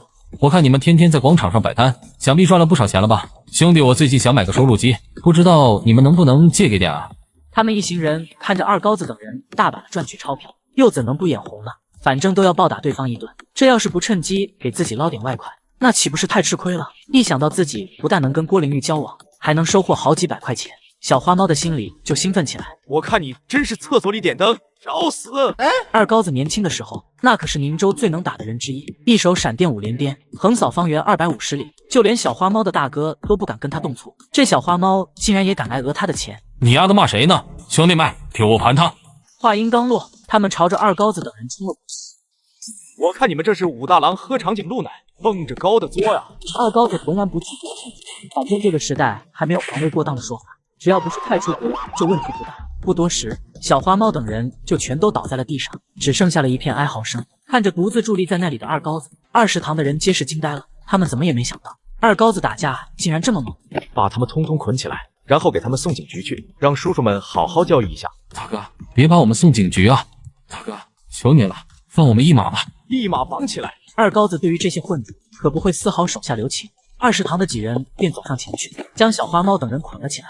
随后，二高子就领着2个徒弟，将这些人押送到了警局。到达派出所后，小花猫等人却开始撒泼，大喊大叫道：“救命！救命啊！欺负人啊！快来人啊！”这吵吵闹闹的声音立刻引起了周围人群的注意。你们这是干什么呢？这位同志，我是20堂的大厨。今天我和几个同事正骑着自行车去20堂，然后这些流氓就拦住了我们，非要我们掏几百块钱。要不是我们联手抵抗，怕是真就被他们抢劫成功了。光天化日下还敢抢劫？听到二高子的陈述，警察同志面色顿时凝重起来。小赵、小秦，给我把这些人带进去。话音刚落，2个人就把小花猫等人押进了派出所。二师傅是吧？麻烦你们跟我们去派出所做一下笔录吧。好的，同志。冤枉啊！我们根本就没想要抢劫，警察同志，我们冤枉啊！你们要让什么？我们绝对不会冤枉一个好人，但也不会放过一个坏人。希望你们能好好配合。二师傅，麻烦你将事情的经过讲一下吧。二高子就将事情细致地讲述了一下。二师傅，已经没你什么事情了，你可以回去了。立刻通知他们的学校，让学校的校长过来一趟，这件事必须严肃处理，真是反了天了。小赵将电话打到了校长办公室后，差点没给学校校长鼻子气歪。他怎么也没想到，在自己的任上，竟然会出现如此恶劣的学生。跟恶毒前妻离婚后，对方家人看我生活过得有滋有味，竟然背地里使坏，看我如何重拳出击，将其送进去。学校校长接到警局的电话，差点给鼻子气歪。他怎么也没想到，在自己的任上，竟然会出现如此恶劣的学生。这种恶劣的事情，那可是会影响到他的升迁的。没过多久，学校校长就领着郭玲玉班主任到了派出所。刘所长，这次真是给你们添麻烦了。原来这中年警察是这个派出所的所长。段校长，你们学校的纪律也太差劲了，这些学生竟然敢去抢劫别人。对了，郭玲玉的班主任来了吧？这次的事情可都是因为郭玲玉的挑唆，对于这种学生，我们必须要将其捉拿归案。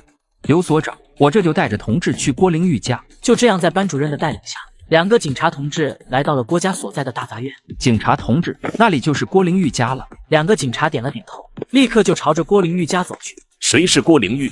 郭玲伟闻声不由抬起头来，当他看到是2个警察后，大脑顿时就是一片晕眩。那警察再次开口：“谁是郭玲玉？”警察同志，我是玲玉的姐姐，不知道你们找她有什么事情吗？郭玲玉挑唆同班同学进行抢劫，情节严重，我们需要带她回去审讯。什么？玲玉挑唆别人抢劫？警察同志，这肯定是你们弄错了吧？在他的印象中，自己的这个妹妹虽然偶尔会耍小性子，但是一直都是很安分的人，绝对不会做出这种事情来的。供认不讳只会让他的处罚更加严重，况且罪犯都招认了，我们还能冤枉人吗？听到这话，杨翠华、郭玲伟不由失望地看向郭玲玉。玲玉，这是真的吗？事到如今，郭玲玉才意识到事情的严重性。姐姐，我没有让他们抢劫，我只是想教训一下二高子，这不是我的原因啊。郭玲玉，跟我们走一趟吧。不要，妈妈，姐姐，我不要跟他们走。自作孽不可活，玲玉，你就跟着警察同志走吧。看到自己母亲这般反应，郭玲玉彻底放弃了反抗，她任由警察给自己戴上手铐，然后将她押送出大门。门外早已围满了看热闹的人群。我早就说过，老二不是什么好东西，你们看现在应了我的话了吧？是啊，二高子多好的人，天天为他们家付出，结果还不是天天被他们欺负。现在可倒好，欺负的人家不回来了。他们这一家算是完了。郭玲玉被带走后，郭玲伟也没心思做饭了，急匆匆的朝二高子家走去。等他到那里的时候，正好碰到了从20堂回来的二高子。二高子，你能不能跟警察说说好话，不要让警察把我妹妹带走？你妹妹？警察？闻言，二高子先是一愣，但紧接着便明白过来，原来小花猫那些人来抢劫自己，都是受到了郭玲玉的挑唆呀。一想到这里，他就气不打一处来，冷冷看向郭玲伟。我这小人物何德何能，可影响不了人家警局的决定。说着，他直接无视郭玲伟的话语，跑进了家门。郭玲玉落得这般下场，是他咎由自取，任他自生自灭吧。好事不出门，坏事传千里。郭玲玉被警察抓走的消息，当天便传遍了整个街道。由于他的挑唆性质很恶劣，学校里也直接将他给开除。郭家老三更是在学校受尽了白眼。对于这些，二高子并不知晓，就算知道的话，他也不会有什么波动。毕竟眼下他最主要的事情就是赚钱。终于在重生了19天后，二高子终于成为了万元户。他如今手里的存款已经高达到10160块。这些钱对普通人来说是一个天文数字，但对二高子来讲却还是有些少。眼下临近中秋节，一个更大胆的想法从二高子心中开始萌芽。没过几天，王青松便带着大大小小好几个大箱子找到了二高子。好小子，这个烤箱可不好买啊，尤其是这个大彩电。辛苦我王哥了，大老远从岭南给我带这么多东西，等有机会一定请你搓一顿。送走王青松，二高子来到了20堂办公室。接下来他的计划可离不开魏红旗的支持。师哥，瞧瞧我给你带来什么好东西了。说着，二高子就拿出了一条华子。在那个年代，华子可是可遇不可求，多少人只是听过，却是没见过。我嘞个乖乖，我说二高子，你哥哪整来的华子？托我朋友从岭南带来的。说话间，他见对方不舍得拆开整条的，就从自己兜里又掏出一包来，抽出一根递给魏红旗，尝尝吧，师哥。魏红旗郑重地接过香，放在鼻子下闻了闻，就是这个味，这小味挠挠的。对了，我看王青松给你送来了几个大箱子，那又是什么？师哥，这可是咱们20堂的新项目，只要这个项目能成立，我保证师哥下个月能成为万元户。听到这个词，魏红旗又惊又喜。成为万元户？我说二高子，你又要整什么？别是违法的事情啊！师哥，我怎么会干违法的事情？都是正经买卖。下个月就是中秋节了，这次我打算带着咱们20堂的人一起烤月饼。只是卖月饼吗？魏红旗有些半信半疑。那4个箱子全都是烤箱，我不烤月饼我干啥呀？那咱们这样会不会扰乱市场供应啊？师哥，咱们怎么会影响到市场供应呢？再说了，咱们20堂是集体产业，既然咱们是集体产业，那我就不会让集体受损失的，集体的那份我也会上交的。听到二高子的话语，魏红旗这才点头。既然如此，那我就批准咱们这个新项目了。告别魏红旗，二高子直奔家里而去。到家后，将那台进口原装大彩电放在堂屋。母亲王彩琴走上前去，我说二高子啊，你在鼓捣什么呢？老妈，我给你们买了一台原装进口大彩电。什么？你买了一台电视？一听这话，大哥立马凑了过来。这年头，彩电可是稀罕物，更别说进口的了。多少钱买的？什么牌子的？这是原装进口的18寸大彩电，好像是什么坤坤牌的。二高子却没把价格说出来，毕竟这大彩电简直是奢侈品当中的奢侈品，价格相当于人们5年以上的工资。我说二高子啊，你这也太败家了吧！买个普通彩电还不行吗？非得买个进口的彩电？您儿子现在可是万元户，咱作为万元户，这买还不买最好呢？你说你是万元户？此话一出，他们2人严重怀疑自己耳朵出了问题。没错，我现在的确是万元户。见二高子再次确认，2人皆是不由倒吸了口凉气。他们怎么也没想到，这才1个多月的时间，二高子就赚到了一个万元户。重生归来，我一脚蹬开了白眼狼前妻，反手迎娶等了我30年的白月光。就卖个凉皮，竟然能赚这么多？宋瑞福闻言狠狠咽了口唾沫，毕竟他现在1个月工资才54块钱，1年也就是648块，这样算下来，他需要不吃不喝干15年半，这才能赚到一个万元户。王彩琴则是一脸担忧。我说二高子啊，你咋能赚那么老些钱？该不会做啥违法的事情了吧？放心吧妈，我这绝对都是正经的买卖。哎呀，真没想到我们家也能成为万元户。听到二高子的保证，王彩琴顿时放下心来，她现在兴奋的都快合不拢嘴了。不过这也难怪，在那个时候，万元户可是富裕家庭的代表，谁家要是个万元户，那简直比后世的千万富翁还要牛气。第2天一大早，为了自己的月饼能够顺利生产，二高子又一路小跑到了红星大队。二师傅，你这次来该不会又是来增加数量的吧？还真让你给猜对了。那不知道你这次打算要多少呢？这次可是大买卖，除了之前我要的东西以外，从明天开始，我每天还要你们提供3600斤白面，450斤的红小豆或者绿豆。哎呦我，要3600斤白面和450斤的红豆或者绿豆。听到这些数字，刘向东不由得瞪大了眼睛。他想不通，二高子买这么多东西做什么？怎么，刘支书的大队提供不了吗？必须能了，这点东西还是能够提供的。告别刘支书，回到20堂后，二高子拿出事先制作好的月饼，分给了众人。来吃月饼了，每人一个，尝尝咸淡。哎呦啊，太香了，香甜软糯，糯叽叽的。你看这个月饼又大又圆，比百货大楼的月饼好吃多了。听到众人的话语，二高子也是内心火热，能够抓住这次机会。80年代成为百万富翁，好像也不是难事。那好，接下来大家的工作就是学习制作月饼。等到中秋节那天，我还会给你们每人分发2斤的月饼。接着，他便指挥着这些人开始熟悉月饼的制作流程。就这样，一直忙活了1天的时间。下了班，二高子拎了几斤自己做的月饼，便向家中走去。他快到家门口的时候，正好看到一个身材高挑、穿着时髦的年轻女子，提着一些礼品进了他家的门。这会是谁呢？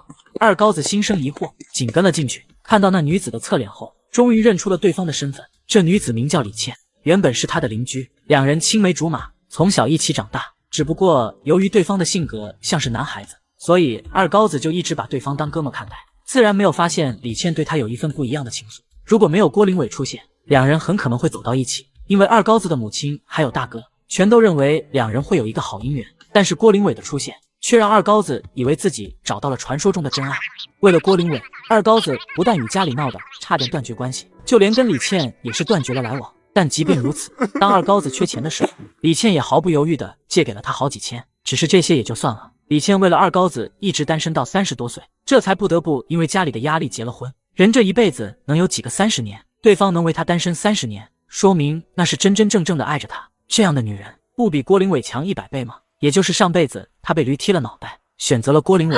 回想起上一世的过往，二高子颇有些唏嘘，内心五味杂陈。哎呦，这堂堂男子汉大丈夫的，怎么眼睛里还挤出几滴猫尿啊？一道清脆的声音响起，不知何时李倩已经来到了近前。你怎么过来了？李倩翻了个白眼，淡淡的瞥了二高子一眼。我是来找王大妈的，又不是来找你的，你管得着吗？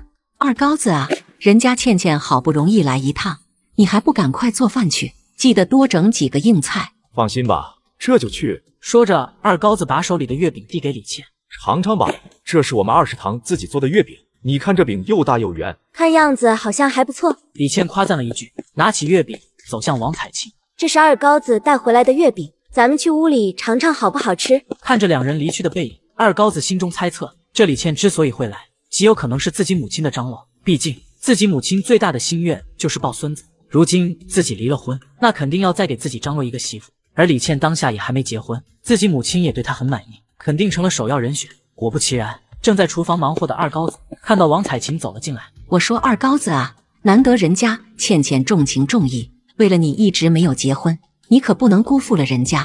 说完，他从自己兜里取出2张电影票，塞到二高子手里。这是电影票，待会儿吃完饭，你一定得主动邀请人家去看电影，听到了没有？听到了，保证完成任务。重生一世的他，思想与之前有了极大的转变。过去的时候，他的脑子里只有郭林伟一人，但是现在他觉得跟李倩结婚似乎也挺好的。毕竟比起看不起他，还一直吸他血的郭林伟，一直深爱着他，还一直对他好的李倩，更值得他去爱。这一世一定要做出正确的选择。吃过晚餐，屋子里只剩下二高子跟李倩。二高子从侧面看去，在灯光的照耀下，李倩那吹弹可破的俏脸就像是奶油一样，雪白细腻，线条柔美，让人忍不住想要亲吻。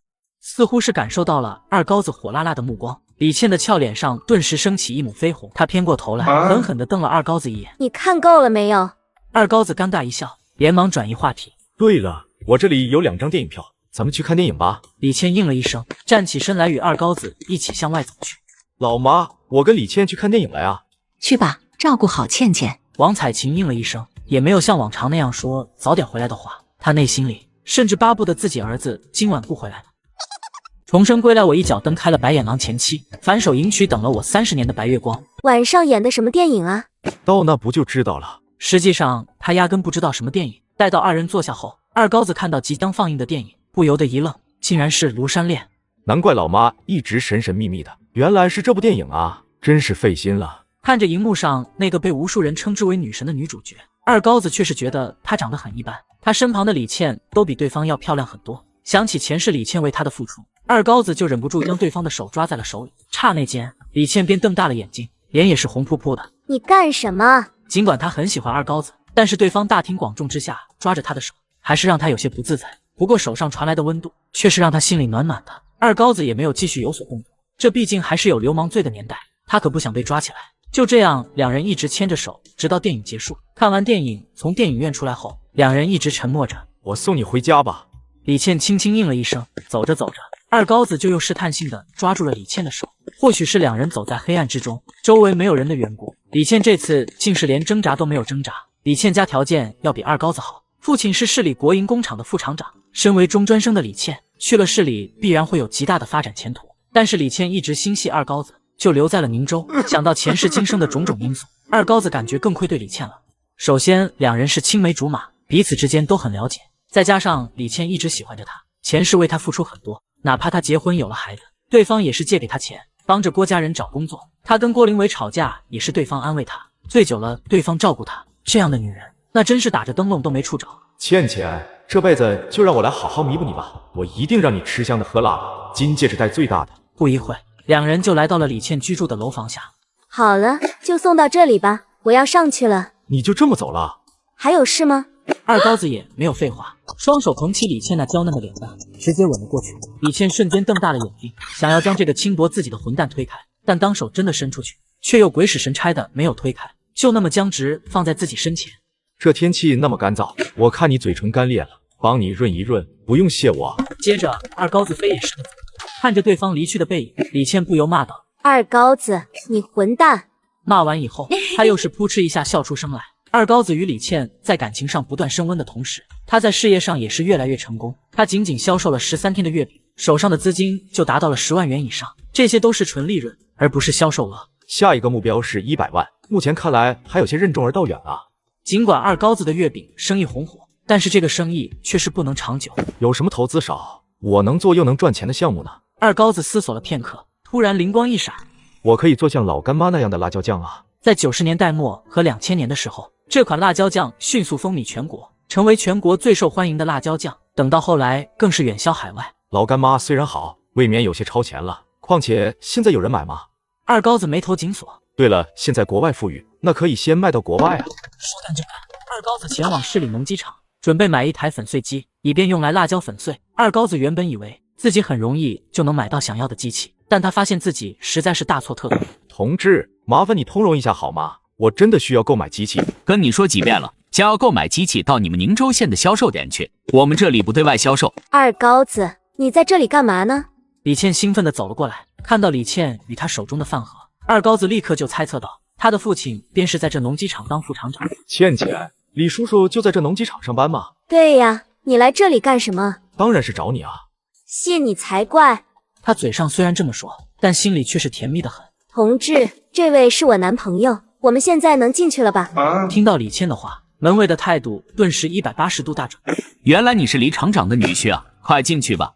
就这样，二高子终于进入了农机厂。我这次来农机厂是打算购买机器的。买什么机器？我让我爸跟他们说一声。我打算买一台粉碎机，但从门卫的话来看，这里大概没有我想要的粉碎机，其他的可能需要改造一下才用。到时候你跟我爸说就是了，我不信他敢不给我这个面子。听到李倩的这番话，二高子感到莫名的心虚，他不知道该怎么面对李倩的父亲。要是之前的话，他和李倩两人谈恋爱，对方可能还不会反对，但现在他毕竟是离过婚的人，名气不怎么好听。李倩父亲不论是为了自己还是为了女儿考虑，那肯定不会待见他，更不会想让自己女儿嫁给自己。不一会，两人到了副厂长办公室。老爸，我给你送饭来了。闻言，李向红不禁抬起头来，却仔细打量了二高子片刻。你是二高子吧？他们两家当年是邻居，他认识二高子也不奇怪。是我，李叔叔。你来我这里是？见对方好像不知道自己和李倩的关系，二高子内心不由松了口气。我来农机厂是想买一台粉碎机，专门用来粉碎辣椒，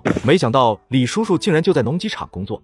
粉碎辣椒，你这是要？现在国家不是号召各企业要多创汇吗？我就想制作一些辣椒酱，然后拿去创汇。辣椒酱也能创汇？你们这些年轻人啊，整天就会好高骛远。爸，人家二高子又不是农机厂的人，你还拿你的厂长威风来压人家？再说了，你就知道辣椒酱不能创汇吗？好，我不说了，行了吧？二高子，中午吃午饭了没？要不要一起吃点？爸，你吃你的就是，待会儿我去食堂给二高子打一份饭就是。吃过午饭，李向红找来了工厂技术科的科长。小赵，这位是我的侄子，打算来咱们农机厂买一台粉碎机，用来粉碎辣椒，希望你能给他好好找一找合适的。李厂长，你就放心好了，我一定会处理好这件事情的。说着，二高子便跟着赵富昌离开了。李倩也要跟上去。我说闺女啊，你现在还天天满脑子想着他，怎么了？不可以吗？怎么了？他可是有妇之夫，你跟他之间是没有结果的。那我等他离婚不就行了？离过婚的人那就更不能要了。既然能够抛弃第一个，那就能够抛弃第二个。看来我和二高子之间还有些路要走啊。他就是担心自己父母不同意，才没有将二高子离婚的事情，以及他跟二高子交往的事情说出来。如今看到他父亲的这个态度，让李倩内心更是没底了。今天学校组织下乡务农，郭志华把人家大队的牛棚和2头牛烧了。现在你马上来学校一趟。就在二高子在农机厂找机器时，郭家的小白眼狼郭家老三却是又惹出了事情，直接害得郭家破产。这天，郭志华所在的学校组织高年级的学生们下乡帮助农民们收割水稻。2位老师，都中午了，快让娃娃们休息一下，我给你们带来了绿豆汤。真是太感谢你了，陈大爷，这么大老远的还给我们送绿豆汤来。你看你说的，这明明是你们在帮我们大队干活，应该我们大队感谢你们才对，给你们熬点绿豆汤结束，那也是我们应该做的。大爷，你先去那边的树荫下歇歇，我去让娃娃们歇一会，喝喝这绿豆汤。全体集合！一众学生立刻停下手上的活，纷纷跑到近前集合站队。刚才农民伯伯说了，你们都干得很卖力，没有一个人在偷懒，这个值得表扬。不过呢，我希望下午的时候你们也能继续保持这种态度，然后就解散吧，休息1个小时。那边有绿豆汤。郭志华看到老师已经走了，就给自己的跟班使了个眼色，然后直奔不远处的牛棚而去。郭志华，你想干什么？信不信我告诉老师？我说二柱子，你之前不是挺嚣张的吗？怎么现在又害怕想找人了？郭志华，你敢动我的话，我就告诉老师去，让你把家长找来。你还想告老师，还想找我家长？郭志华眼中寒芒一闪，一个大电炮就塞在了二柱子的瓶盖上。二柱子，我告诉你，你要敢告诉老师，我见你一次真使你一次。不告了，我不告了。这还差不多，算你小子识相。自从郭玲玉被警察抓走后，他在学校里就备受他人歧视，后来就彻底黑化了，经常有意无意欺负别人。郭志华教训完二柱子，正准备让对方离开，突然他的眼睛看到了对方手里的饭盒。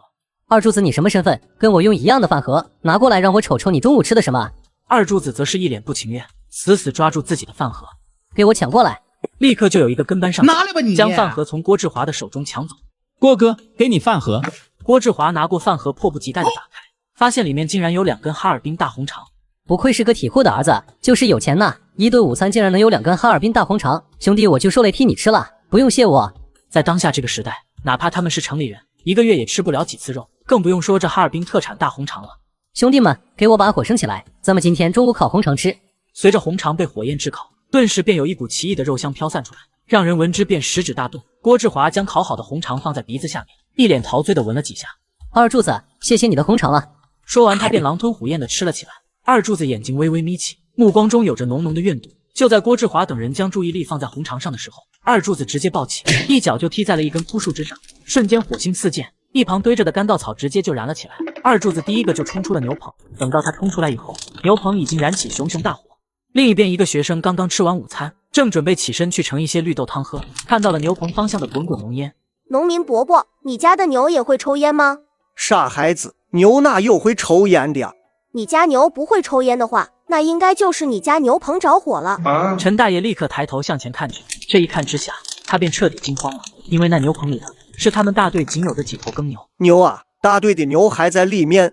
等到他们跑到近前的时候，整个牛棚都已经被烧得差不多了，至于里面拴着的2头牛，也被大火烧得一命呜呼。陈大爷的目光焦急地从牛棚里扫过，很快就看到了地面上已经融化的饭盒，当即便情绪激动地指着饭盒：“赵老师，你看那饭盒，这把火肯定是你们的学生干的。我们大队还比较穷，买不起那些机器，平时种地那可全靠这些耕牛。现在牛都快死了，你让我怎么跟大队的人交代啊？”陈大爷，你放心好了，这件事既然是我们的学生造成的，那么我就一定会找到纵火者，让他的家人给你们大队一个交代的。赵老师慌忙地环顾四周，看向一众同学：“你们刚才有没有人看到是谁偷偷跑到牛棚里的？”此时二柱子也偷偷溜回了人群。老师，我看到郭志华他们几个去了。郭志华在吗？周围依旧是乱糟糟的，却是根本没人回应。郭志华，你们几个给我出来！再不出来，我就要请叔叔来抓你们了。紧接着，郭志华几个人就垂头丧气的走了过来。伙食不是你们点的，是我们点的，但是……够了，王老师，你现在立刻骑车回城里，把他们的家长给我叫过来，我倒要问问他们平时是怎么管教自己的孩子的。王老师应了一声，直奔宁州而去。另一边，郭林伟急匆匆的来到了传达室，拿起桌子上的电话。喂，你好，我是郭志华的大姐郭林伟，不知道你找我有什么事情？今天学校组织下乡务农，郭志华把人家大队的牛棚和2头牛烧了，现在你马上来学校一趟。什么？当郭林伟得知自己弟弟闯祸后，只觉大脑一片晕眩，犹如被人打了一个大逼斗。2头牛被烧，这得赔偿人家多少钱？他赶忙扶住桌子，打起精神道：好的，我马上就过去。挂了电话，郭林伟回到车间，找到高宁。高宁姐，你能不能骑车带我去志华的学校一趟？可以啊，不过这是怎么了，林伟？志华他今天下乡务农，闯了大祸，把人家的牛棚给烧了，里面还有2头耕牛。现在学校让我过去一趟。郭林伟说着说着就哭泣了起来。他以前从来没有发现自己的弟弟妹妹们竟然会这么不让人省心。如今弟弟闯下大祸，自己一时也不知道怎么办才好。林伟，你别哭，咱们现在就去学校吧。前脚刚与白眼狼前妻离婚，后脚前妻弟弟就惹下天大的祸端。得知自己弟弟闯下大祸的郭林伟急匆匆赶到了学校。刚刚来到学校门口，就有一个男性老师走上前来。林伟，怎么就你自己来了？二高子呢？这事可不小，就害怕你自己处理不了啊。二高子他这几天正忙呢。曲哥，我弟弟到底怎么回事啊？郭林伟随口回答了一句，并未吐露实情。这个男性老师是二高子的发小，叫做曲向军。就之前主任跟你说的那样，你弟弟把人家牛棚点了，烧死了2头牛，现在你弟弟被人家给扣下了，需要你们给人家大队一个交代。不过好就好在，当时不光是你弟弟一个人，还有另一个学生在场，就算赔偿的话，也有其他家庭一起分担。这时候里面有人喊道：曲老师，郭志华的家长来了吗？来了，主任。既然人都到齐了，那咱们就去把这件事给处理一下。听到对方的话语，曲向军对郭林伟道：林伟，我们走吧，现在去陈家大队。郭林伟点了点头，一脸抱歉地看向高宁。高宁姐，再麻烦你把我送到陈家大队吧。一路无话，他们一行人终于来到了陈家大队。当他们来到大队院里的时候，赵老师、陈大爷以及大队干部全都等候多时了。你们就是那2个学生的家长了吧？郭林伟等人纷纷点头。既然这样，那咱们就说说吧。你们也知道，我们农民很不容易，比不了你们这些端铁饭碗的城里人。今年呢，好不容易不涝不旱，还盼着能有个好收成，结果呢，你们的孩子一把火就把耕牛给烧死了，这让我们大队有多少损失啊？我们以后种地可全指望耕牛呢。这位同志，我明白你的意思，你就说说你们大队损失了多少钱，如果合理的话，我们就赔给你们。我们要钱有什么用？就要耕牛。陈大爷，这个时候你就别较真了，他们都是城里人，上哪儿给你们弄耕牛去啊？老陈，你也不要为难这些工人同志了。这牛棚呢，我们就不要你们的钱了，那都是我们自己搭建的。但是这耕牛，你得赔给我们大队2000块钱。啥玩意？怎么就2000块了？金子做的牛啊？就是，哪有一头牛卖2000块的？你们是想欺负我们城里人吗？这价格太贵了，我们不可能接受的。你们不要着急，先听我说。其实死的不是2头牛，是3头牛，里面有1头母牛都快生了，结果却是被你们给烧死了。这都是你们自己说的，那谁知道真的假的？就是，你们不能空口白话，除非你们能拿出证据。你们这什么态度？难不成我们还会讹你们？这牛我们也抬回来了，既然你们要证据，那我们就给你们看，把那头母牛拉过来，我倒要让他们看看我们有没有说谎。当即便有人将母牛抬了出来，然后当场把肚子划开，里面果然有着1头小牛。这下子再也没人能够反驳。你们自己商议商议，该怎么赔我们？由于自己的孩子还被关押着，他们都知道推脱不了，不过推脱不了是一个问题，钱掏多掏少就又是个问题了。随即他们便把矛头对准了郭林伟。这次的事情呢，我们都已经了解了，火是你们家郭志华让点的，所以你们家应该占大头。就是，我们一家赔偿200块钱，其他的钱都应该由你们家拿出来。不可能，我们家根本拿不出这么多的钱，我顶多接受平摊。平摊？你想的倒是挺美，你家孩子带头闯的祸，凭什么让我们平摊？呵呵，自己管不好孩子，竟然想让我们替你出血。我真的拿不出那么多的钱。郭林伟都着急的哭了。我丈夫跟我离婚了，家里还有个瞎眼老娘，我现在是一个临时工，1个月不到20块钱的工资，你们就算卖了我，我也拿不出来多少啊。见此情形，对方家长无奈松了松口。这样吧，你们家拿1500块钱，我们家拿500块钱，我家也不富裕，500块钱已经是极限了。是啊，不能再多了。就是1000块，我也拿不出来啊。看到他们争论半天也没有一个所以然来，大队支书不耐烦的道：“我说你们拿出主意了没有？到底打算怎么赔偿？”这位大爷，我们虽然是城里人，可是这2000块钱对我们来说也不是个小数目，你们能不能少要一些？陈支书，这些家庭确实都不富裕，你看能少要一些就少要一些，这样也方便咱们解决问题，是吧？陈支书无奈的点了点头。赵老师说的很在理，这样吧，比你们少200块，你们两家给我们1800块就行了。我可丑话跟你们说在前头，你们要是不赔偿的话，你们的孩子就留在农村给我们干活吧。别啊，我们商量好了，我们一家出700块，剩下的1100块都是郭家的。不行，我家最多出1000块，再多的话那就不赔偿了。要不你们再让步，多出100块钱，这事儿老是拖着也不好，是吧？见郭林伟不愿意多出钱，另外一位家长只得勉强同意这个方案。行吧，算我们倒霉。商量好后，另外一位家长付了钱，便领着自己孩子走。大队队长看向郭林伟：“一定的。我现在手里没钱，这个还得我回去取。既然如此，那你们什么时候拿来钱？什么时候再让你们的孩子回去？”从陈家大队出来，郭林伟让高宁把自己送回了宁州。林伟，这1000块钱你打算怎么办？我打算跟二高子借，他之前跟志华关系那么好，一定不会袖手旁观的。要是实在没有的话，记得跟我开口。不管怎么说，我这工作也是继承的你母亲的。好的，到时候我肯定不会跟你客气的。郭林伟说完，两人就直奔20堂而去。刚进去20堂的大门，郭林伟就看到了灶台后的二柱子。柱子，你师傅呢？我师傅不在，他出差去外地了。要是过去的话，他肯定不敢对郭林伟不敬，但现在他已经知道对方是什么人，自然是不愿意搭理。郭林伟有些不信邪，越过二柱子就往后出走去。这个女人费尽千辛万苦筹钱，只为救出弟弟，没想到弟弟获救后的第一句话直接让他心如死灰。郭林伟有些不信邪，越过二柱子就往后出走去。只是他找了一圈也没能见到二高子的身影，又是等了一会儿，仍然不见二高子回来。郭林伟这才信了二柱子的话，无奈离开了20堂。看着对方离去的身影，二柱子嫌弃的吐了口唾沫。怎么样，林伟，二高子借给你吗？郭林伟失落的摇了摇头。二高子他出差了，不在20堂。这样啊，那你看看你们家还有多少钱，剩下的我来补。虽说高宁的铁饭碗是继承自杨翠花的，但当初为了这个铁饭碗，他也是给了郭家300多块钱。这种情况下，高宁自然不愿意完全承担这么多钱，毕竟这可是80年代的1000块，相当于很多人2年多甚至3年多的工资了。回到家中，郭林伟向自己母亲杨翠花一五一十的说了此事。我这是造了什么孽啊？生出来的孩子一个比一个不懂事，一个比一个能惹祸。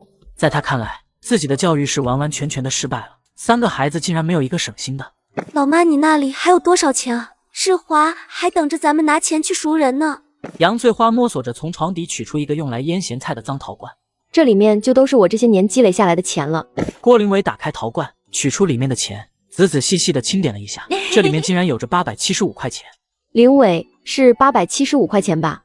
是的，妈。高宁啊，我们家现在就这些钱了，剩下的钱就麻烦你了。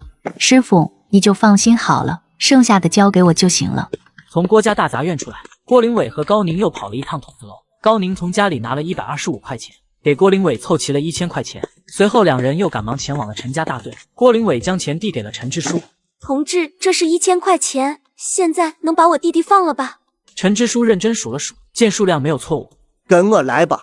陈支书站起身来，朝着外面走去。郭林伟赶忙紧随其后，两人进了隔壁院子。陈支书指着一旁的小西屋：“你弟弟就在那个房间里。”郭林伟快走几步，来到小西屋前，将房门打开。昏暗的小屋里，郭志华正坐在一堆木柴上发呆。志华姐姐来接你了。听到郭林伟的声音，郭志华不但没有丝毫的感动，反而还大声埋怨：“别人早就被家人领走了，你为什么现在才来？你知道这里多冷吗？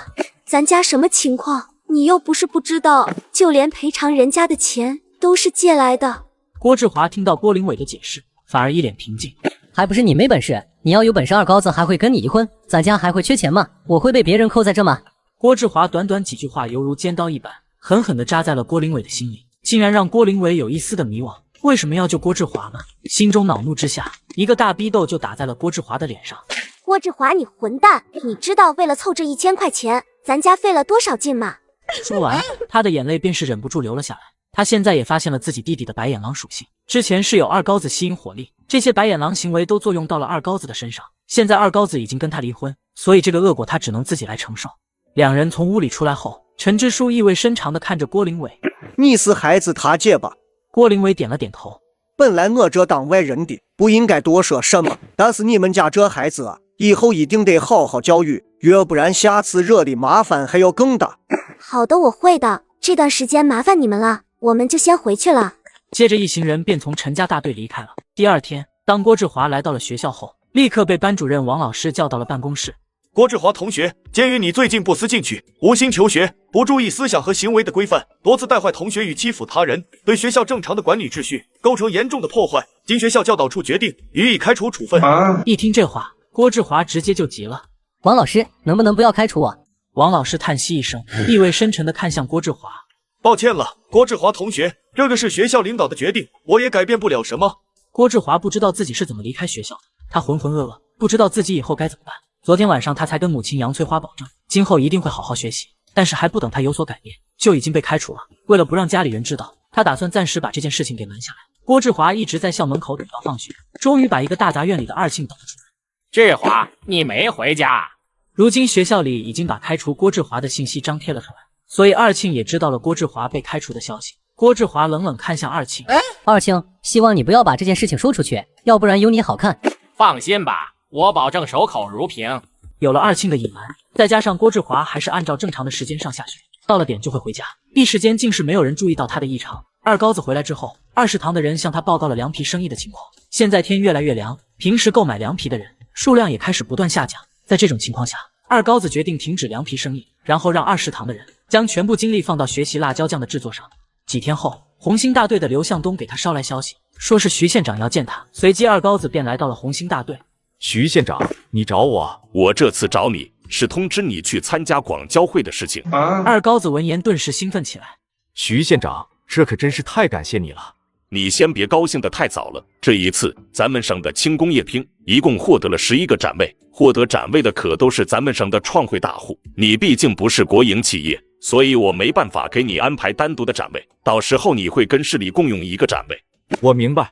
二高子点头说道。事实上能够进入广交会里面，他就已经很满足了。徐县长目光凝视二高子，这次机会希望你能好好表现，要是这次你没能创汇成功，那么就没有下一次了。请徐县长放心，我一定不会让你失望的。重生归来，我一脚蹬开了白眼狼前妻，反手迎娶等了我30年的白月光，这一世我定不负他。老妈，我回来了。南下参加完广交会的二高子一回到家就愣住了，因为在他家的屋子里，此刻竟然坐满了人。很显然，这些人都是来他家里蹭电视看的。这种现象在过去那个年代里很普遍，因为当时电视机价格昂贵，需要一个工人不吃不喝赚1年多的钱才能买到。二高子这是出差回来了。二高子，我来你家看电视了，听说你去南方了，那里怎么样啊？二高子真不愧是去过南方的人，这身衣服可真够时髦的啊！自从二高子家有了进口大彩电以后，他在众人眼中就成了大能人。毕竟这时候别人家连普通黑白彩电都没有，二高子却是直接弄回来了一台彩色电视机。这个时候，二柱子等人正好抬着洗衣机、电冰箱等走了进来。当人们看到包装箱上的字体与图画后，看向二高子的目光更是大变。他们怎么也没想到，二高子竟然凑齐了新4件，这样的家庭在整个宁州都可以说是屈指可数。二高子啊，找到对象没有？你看大娘家的妞妞怎么样？二高子，你这周日有没有空？小兰早就想跟你看电影了。几乎是一瞬间，一堆大妈就热情地将二高子围拢在中间，试图给自己的女儿牵条红线。要是没有这新4件，他们肯定不会这样，甚至还会看不起二高子这个离过婚的人。但今时不同往日，这样的金龟婿不趁早抓在手里，难道还等他飞啊？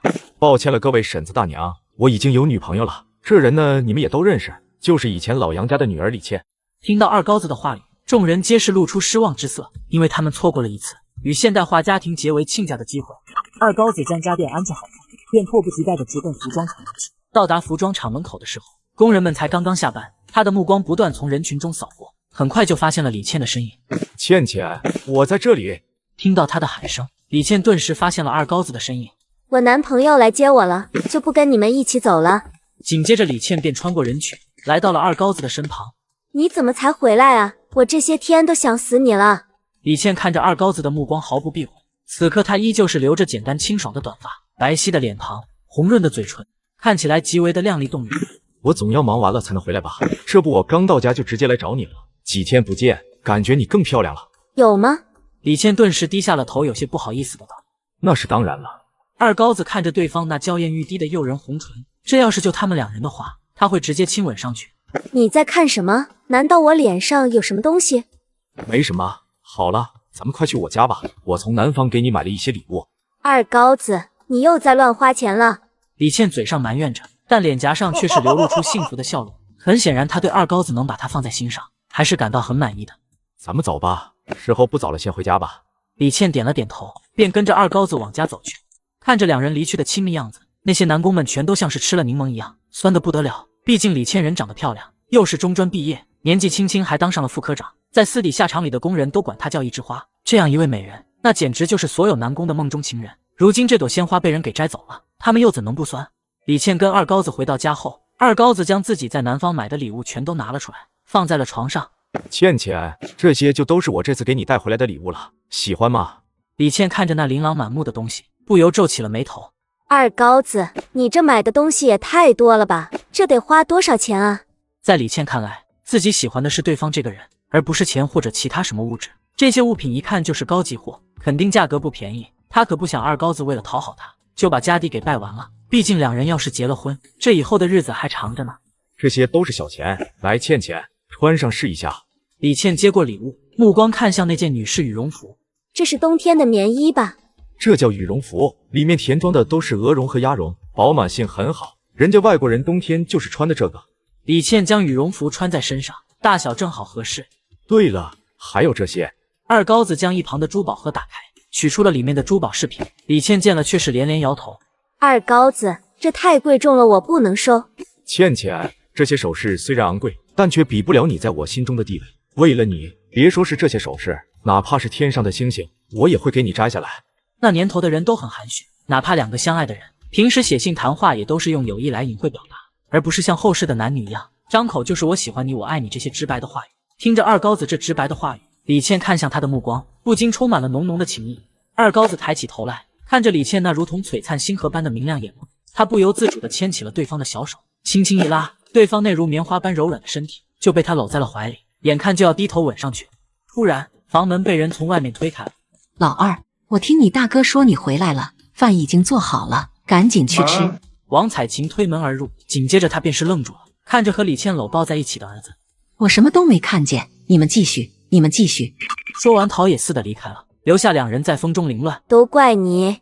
李倩一把将二高子推开，小脸红的犹如初生的骄阳一般，她伸出手在二高子的腰间用力一拧，紧接着二高子就发出杀猪般的惨叫声。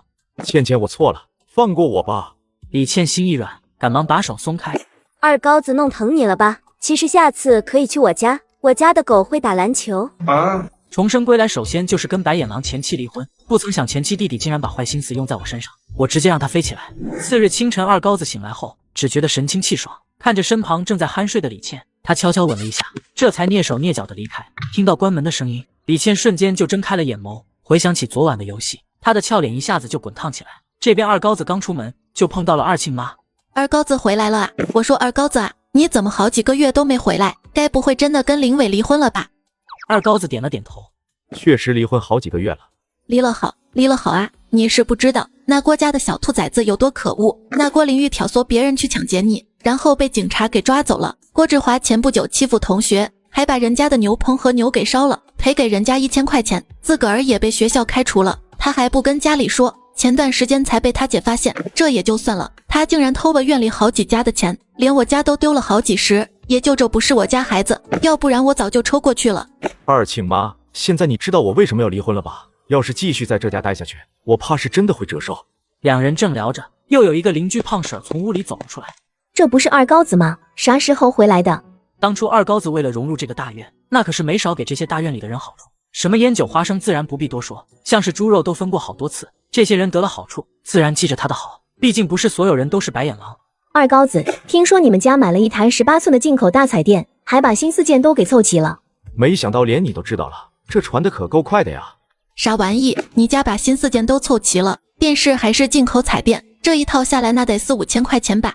说完，他直勾勾地看着二高子。听说你之前一直在广场那边摆摊卖肉夹馍，这小买卖真的这么赚钱吗？那是我们20堂的集体产业，每个员工都有分红的，再加上工资，确实赚了点小钱。不管怎么样，你也是赚到了大钱了。你看我们家这早早的就买了一台黑白电视机，可是呢，到现在洗衣机、电冰箱的都还没买，不是不想买，而是家里没多少钱了。二庆妈，你也甭担心，洗衣机会有的，电冰箱会有的，一切都会有的。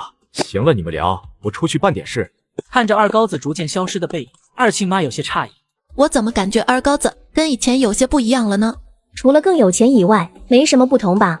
另一边，一个大杂院的郭林伟打了些水，正朝屋里走去。世华，你先自己刷刷牙，待会儿姐姐来给你洗脸。郭志华却没有理会。这时二高子拎着早餐进了院门，郭志华回头一看，发现是二高子之后，眼中不由闪过一抹厌恶。要不是对方的话，自己的姐姐也不会被抓，自己也不会被学校开除。但是很快他便看到了二高子手中的油条和糖油膏。郭志华狠狠咽了口唾沫，看向二高子的目光也变了。他已经好几个月都没有吃过油条、糖油膏这些美味的食物了。一想起以前吃油条、糖油膏的场景，他的口水就忍不住流了下来，当即向着二高子的方向跑去，一脸乖巧地喊道：“姐夫，你是来给我们送早餐的吗？”郭志华真不愧是郭家最白眼狼的一个，简直是有奶就是娘。此话一出，正要进门的郭林伟顿时停下脚步，朝着大门所在望去。他见二高子一脸的笑容，心中不禁胡思乱想起来。难道他想跟我和好了？那我到底要不要原谅他呢？不行，不能这么轻易原谅他。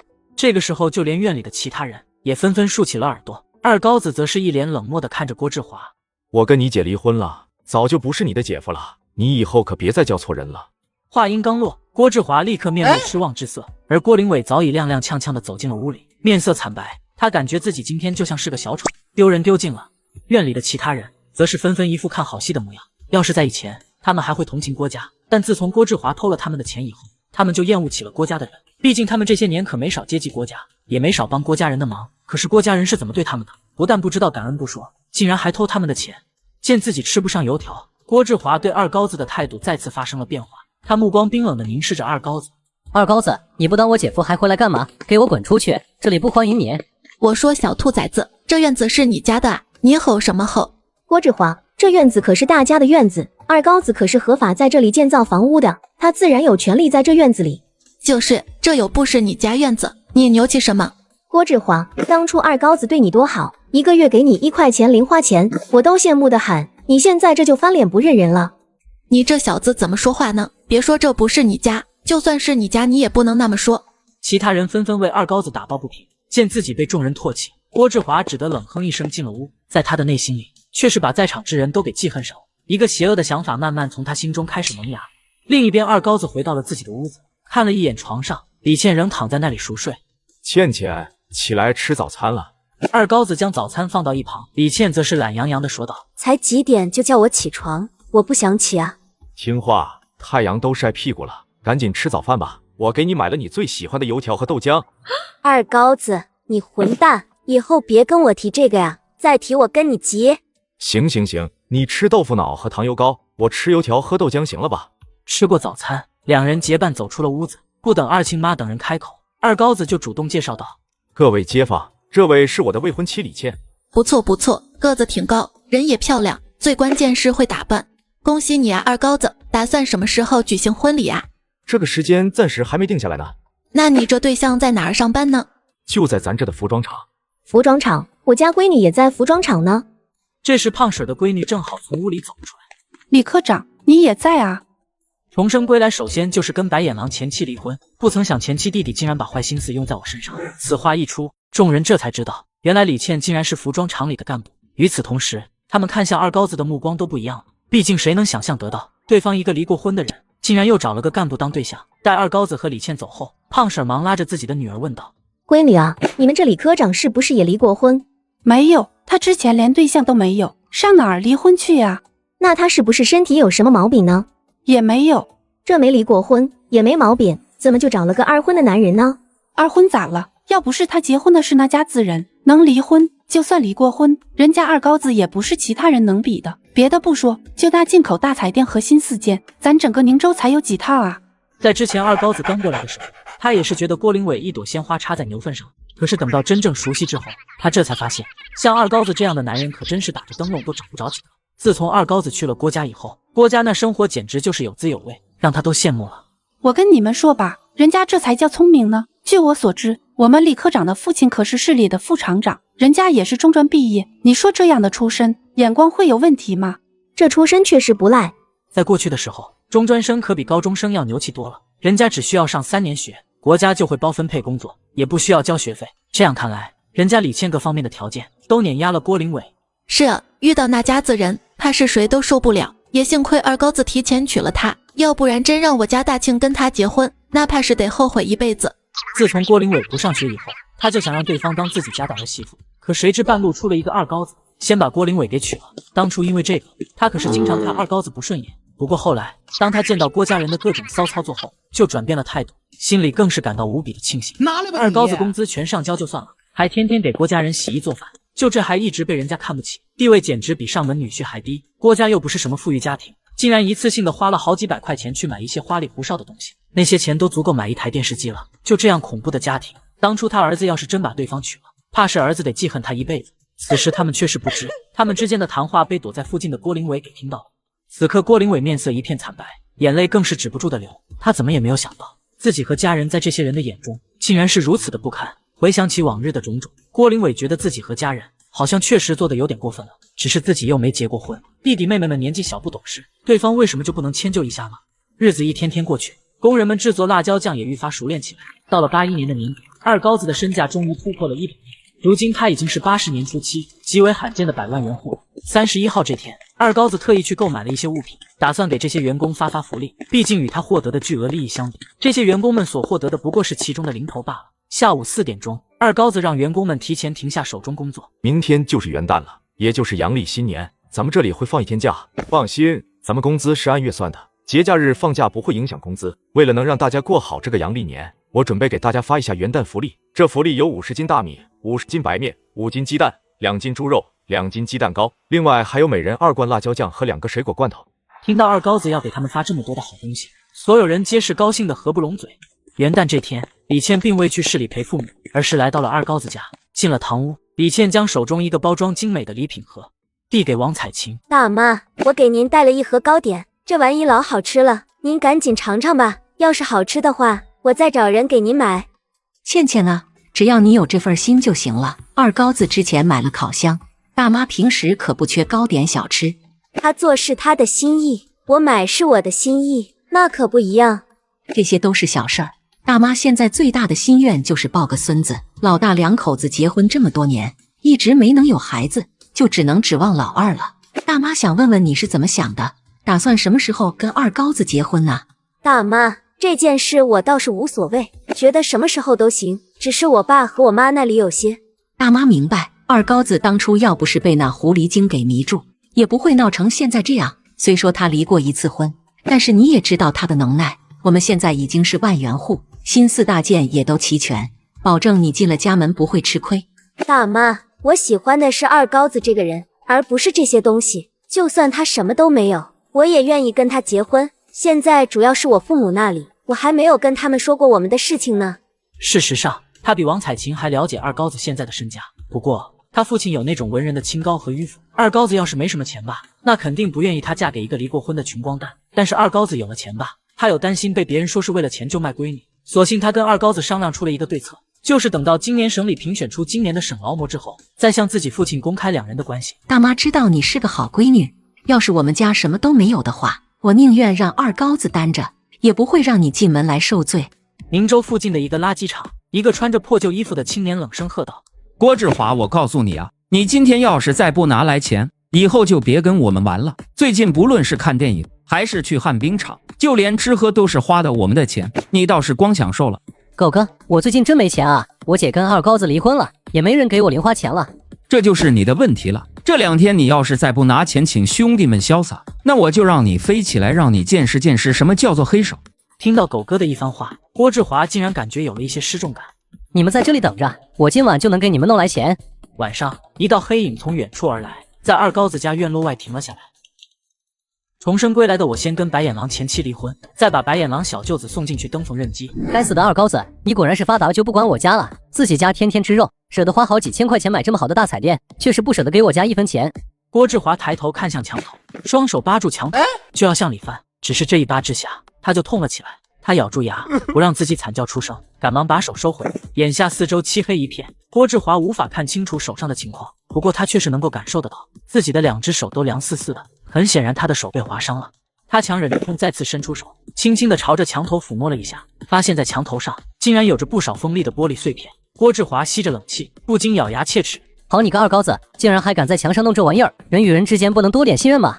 原来这墙头上方早就被二高子重新修整过，许多玻璃碎片被固定在了墙头。这样一来，直接从外面翻墙的话，就会被这些碎玻璃划伤手。没办法，现在二高子家里是越来越有钱，而眼下又是治安不好的年代，很多时候不能不防。事实上，也就是二高子心软，要不然的话，他会直接搞一些用大粪浸泡过的生锈铁皮和铁钉子。那要是被划伤了，可就是中了大奖了。虽然受了伤，但是郭志华却是并未退缩，反而因为疼痛，他又犯了狠。郭志华直接找来一块石头，摸索着敲掉了墙头的碎玻璃。就这样，他终于翻上了墙，进了院里，蹑手蹑脚的来到了堂屋门前，轻轻推了推。郭志华发现堂屋的门竟然被反锁了，这让他不禁皱起了眉头。因为之前的时候，他也跟着那些混子去过别人家里，那些人晚上睡觉都没有反锁门的。不过他一想到二高子家有大彩电，也就释然了。这可怎么办？来都来了。郭志华一时间有些犹豫不决，这要是留下吧，那也是白浪费时间，可要是离开吧，那他今天的伤岂不是白受了？正当他犹豫不决的时候，突然旁边的东屋那里传来了刺耳的开门声。这个声音的出现，直接让郭志华吓了一大跳。他赶忙蹲下身子，想要就此蒙混过关。然而人们越是担心什么，就越是会来什么。啪嗒一声，东屋外面的灯泡被拉开了，驱散了周边的黑暗。紧接着，一个魁梧大汉就从东屋走了出来，来人正是二高子的大哥大高子。他这是打算起来上厕所，但打开灯以后，他突然间就看到了堂屋门前蹲着的身影。是谁在那？赶紧出来！见对方的身形不像是二高子，大高子立刻就是警惕起来。郭志华这边直接3步并作2步，朝着院门跑去。抓小偷！二高子快起来抓小偷啊！见此情形，大高子一边大喊，一边随手拿起一个趁手的家伙砸了过去。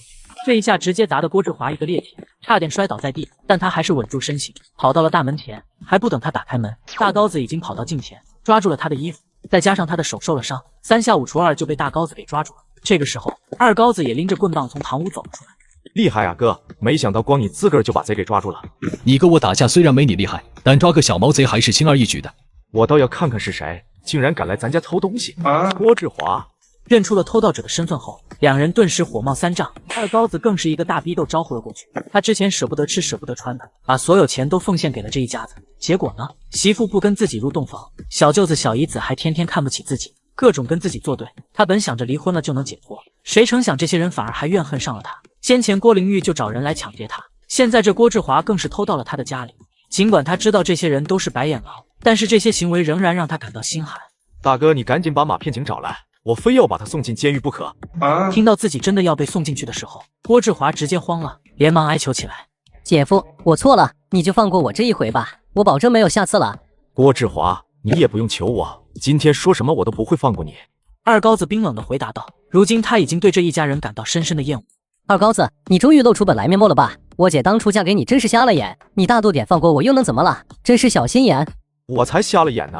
我到了你们家，每个月工资上交，天天伺候你们吃，伺候你们穿，啥活都不用你们干，你们前后花我2000多块钱，结果呢，还照样天天跟我作对，天天看不起我，又是偷我东西，又是偷我钱的，就你们这群白眼狼，就应该通通送进监狱里。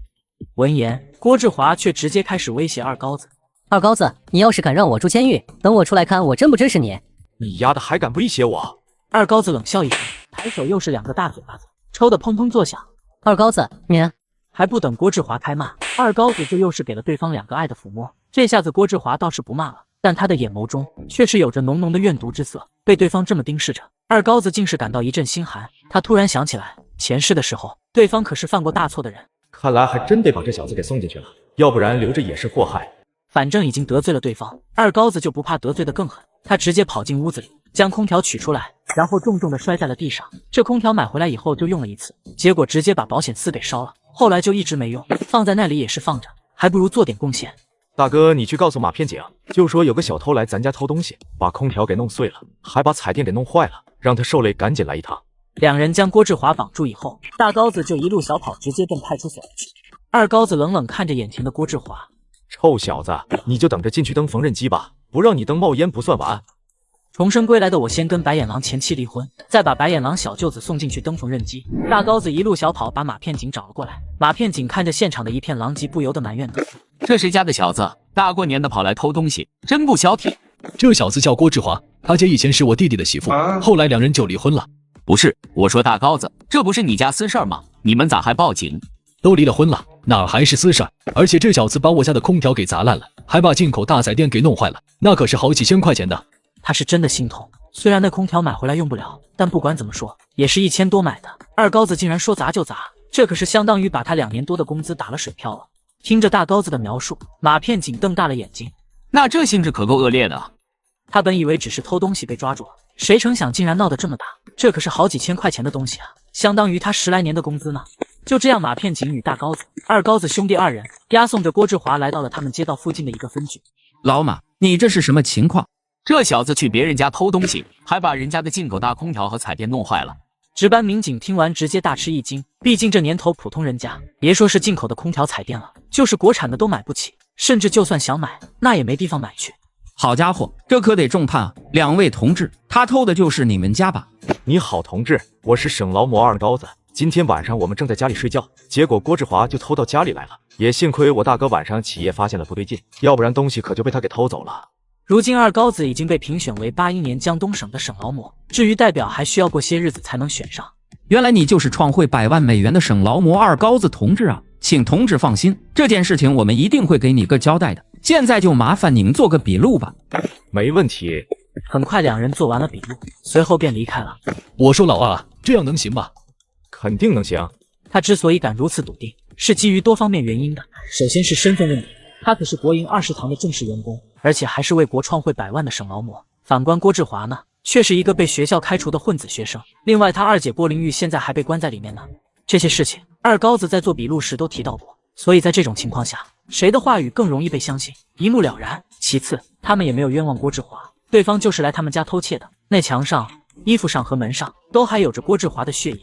或许会有人怀疑，但人们肯定不会认为这是自己砸烂的，毕竟那些东西可都价格不便宜，需要普通人积累10多年的工资才能买到，搁谁都不舍得这么浪费。最后二高子还交代了一下自己跟郭志华一家的关系，不过他说的最多的却是自己之前如何被对方一家人看不起，如何被对方一家人欺负。在诉苦的时候，他还透露了郭志华欺负同学，烧了人家的牛棚和牛，以及偷窃院里其他人家的事情。他相信只要民警去大杂院调查郭志华，那这些事情就一定会被核实，一切不利条件也都会引向郭志华。他没对大高子说的是，就算有人能查到真相，他也还有另外的手段。总而言之，既然对方对他有了坏心思，那他就不会给对方机会。对了，大哥，这几天你去问问，有谁家狗生小狗了没有？咱去抱几只回来养着。没问题，这件事就交给我吧。除了养狗以外，看来还得让王青松的同事住到这附近，到时候要是再有什么事情，招呼他们过来也方便，总不能白给他们发工资不是？第2天早上，2个民警来到了二高子的家里，他们还需要再调查一番。核实完情况，2人便骑车来到了郭家所在的大杂院。此时正逢春节，院子里人还是很多的。民警同志进去后直接问道：“你好，同志，请问郭家在哪儿住着？”众人见又有警察来找郭家人，而且还是大年30的时候，皆是来了兴趣。警察同志，不知道你找郭家人什么事儿啊？郭志华昨天夜里去别人家偷东西，把人家的进口空调和彩电都给弄坏了，还被人家抓个正着。进口空调和彩电，听着这熟悉的东西，二庆妈很快就反应过来。你说的该不会是二高子家吧？对，就是他家。这郭志华可真不是东西，以前人家二高子对他多好啊，现在竟然恩将仇报。不过啊，这孩子我打小看他就不像好人，我们这院里边的家家户户都被他偷到过。是啊，之前他偷我家好几块钱，我都没跟他计较。你家才几块，他都偷了我家10几块呢。而且他去我家偷钱就算了，还把我家的吃的给糟蹋了个精光，那什么饼干、月饼还有麦乳精，平时我爸妈不舍得吃不舍得喝，全给他糟蹋了。众人正在数落郭志华的时候，郭林伟却是走了过来。不可能，这不可能，志华他还是个孩子，怎么可能做出这种事情来？听到郭林伟的话语，一个民警立刻转过头来，目光凌厉地盯视着对方。什么叫他还是个孩子？难道小孩子就不会犯错吗？还是说你认为我们民警在诬陷他？我没有。被民警目光那么一看，郭林伟顿时便冷静下来。他现在内心已经隐隐有些后悔，不该说出那样的话来。你就是郭志华的家长吗？我是郭志华的大姐郭林伟。你弟弟确实犯了罪，而且人证物证齐全，我们来只是通知你们的。警察同志，我弟弟一直都很乖巧听话的，这次是不是他受到了什么人的教唆？究竟是否为他人教唆，我们会调查清楚的。不过你所述的情况，貌似跟我们了解到的不一样，也不知道你这家长怎么当的，连自己弟弟的真实情况都不了解。说完，两人便离开了。看着两人远去的身影，郭林伟觉得自己应该做些什么，毕竟这要是真的被关进去，那一辈子可就完了。这样想着，他便离开了大杂院。见郭林伟离开，二庆妈看向众人：“我就说嘛，就郭志华那小兔崽子，迟早要进去，这不就应了吗？罪有应得，老天有眼啊！你们说说，郭志华这得判多少年啊？没听人家警察同志说吗？他把二高子家的空调和彩电都弄坏了，那加起来不得好几千块钱？我看他至少也得判个10年8年的。才10年，这种祸害就得关他个一辈子。对，就得关他个一辈子。”另一边，走投无路的郭林伟从大杂院出来以后，就径直来到了二高子家。此时二高子正好迎面走来，前脚刚把前妻弟弟送进去登缝纫机，后脚白眼狼前妻就找上门来。走投无路的郭林伟竟然找到了二高子，想让他放自己弟弟一马。二高子只是淡淡的扫了对方一眼，招呼都没有打就要离开。郭林伟见状赶忙阻拦在前，挡住了二高子的去路。你想干什么？二高子，我想求你一件事，求求你放过志华吧。郭林伟哀求的同时，两行清泪便止不住的流了下来。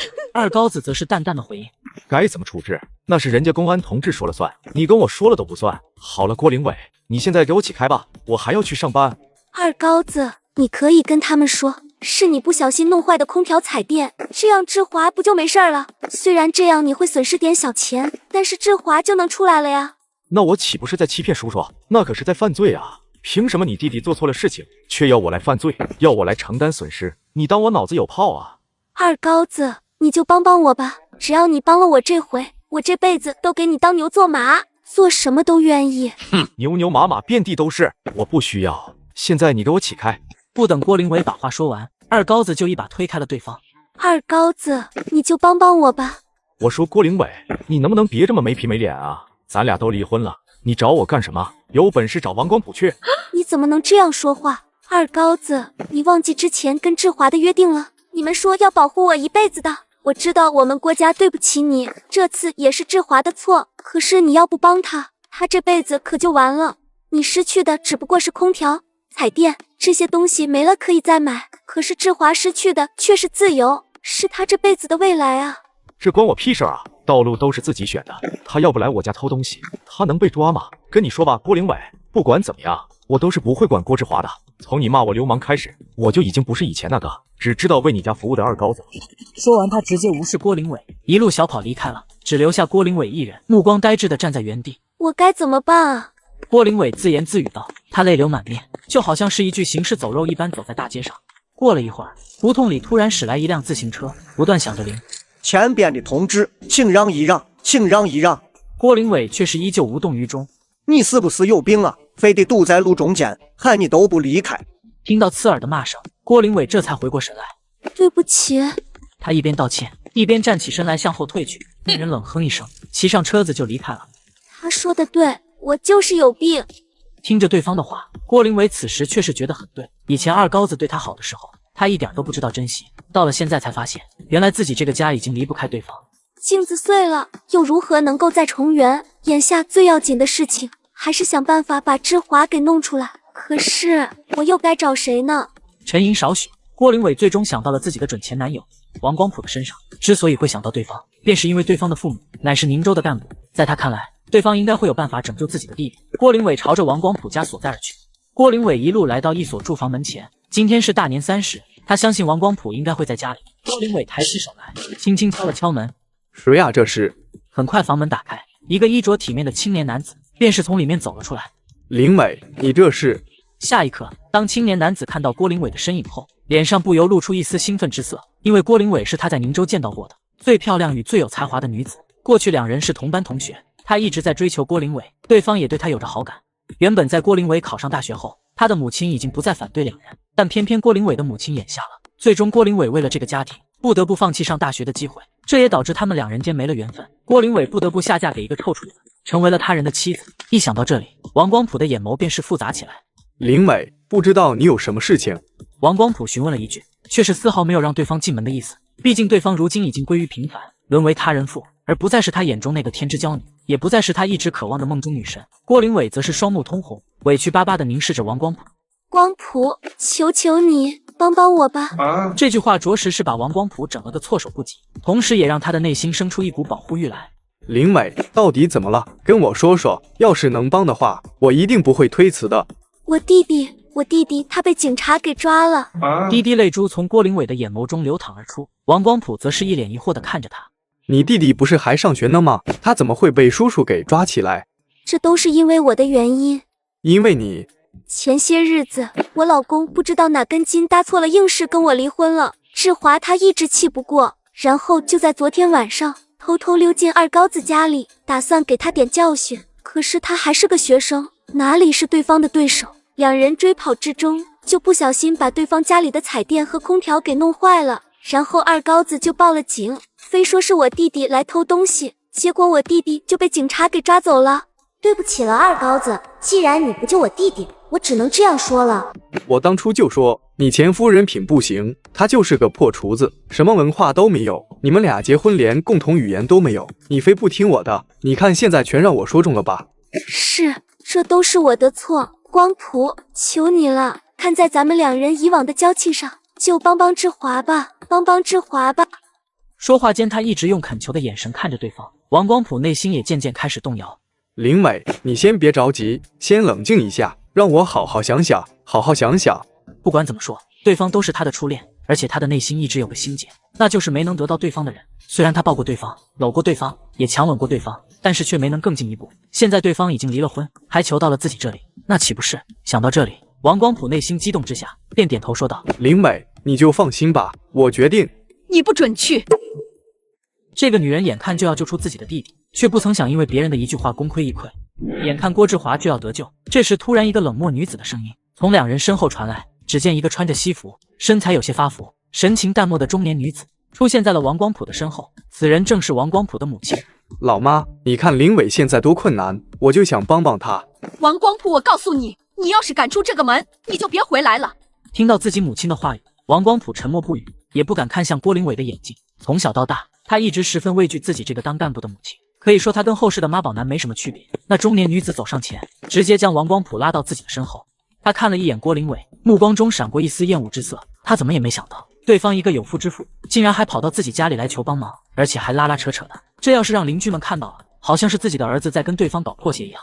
郭灵伟，你是什么身份？一个有妇之夫，而我们家光普呢？现在已经是一个前途无量的大学生了。你说你也配来找我们家光普？我告诉你，你以后要是再敢来纠缠我家光普，小心我告你耍流氓！赶紧走！话音落下，中年女子便直接关上了房门，将郭灵伟拒之门外。王光普皱起了眉头。老妈，你怎么能这样说灵伟呢？中年女子没有回应，直接一个大嘴巴打在王光普的脸上。怎么长辈事了，还敢质问我？你自己看吧。王光普动手接过报纸，当他看到上面的内容后，顿时就懵了。这怎么可能？都上报纸了，怎么就不可能？今天这件事，你属实是愚蠢至极，在什么都不了解的情况下，就贸然的答应对方。我告诉你，那厨子现在背后有徐县长和省轻工业厅的厅长支持，别说是你，就算是我和你父亲出马，这件事也办不成。王光普，离这个女人远一点，每次你跟她在一起，头脑就会发热。天下的好女人那么多，你就非得不要脸的找个有妇之夫？从王光普家离开，郭灵伟整个人的精气神都好像被抽走了一样，变得十分的萎靡与无精打采。如今他已经找遍了自己所有能找的人，但是却没能解决自己弟弟的问题。这个结局着实让他感到无比的绝望。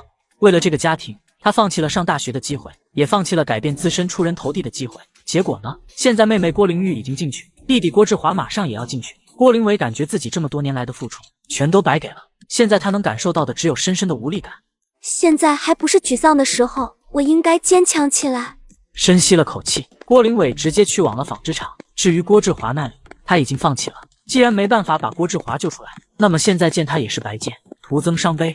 而且他今天都没有跟厂里请假，就为了郭志华的事情到处乱跑，这肯定是要挨批评的。毕竟他现在只是一个临时工，可比不了那些正式工硬气。郭灵伟刚一来到纺织厂，就被高宁给拽到了角落。高宁看了看四周，小声问道：“我说灵伟，你今天又上哪儿去了？怎么还迟到了？”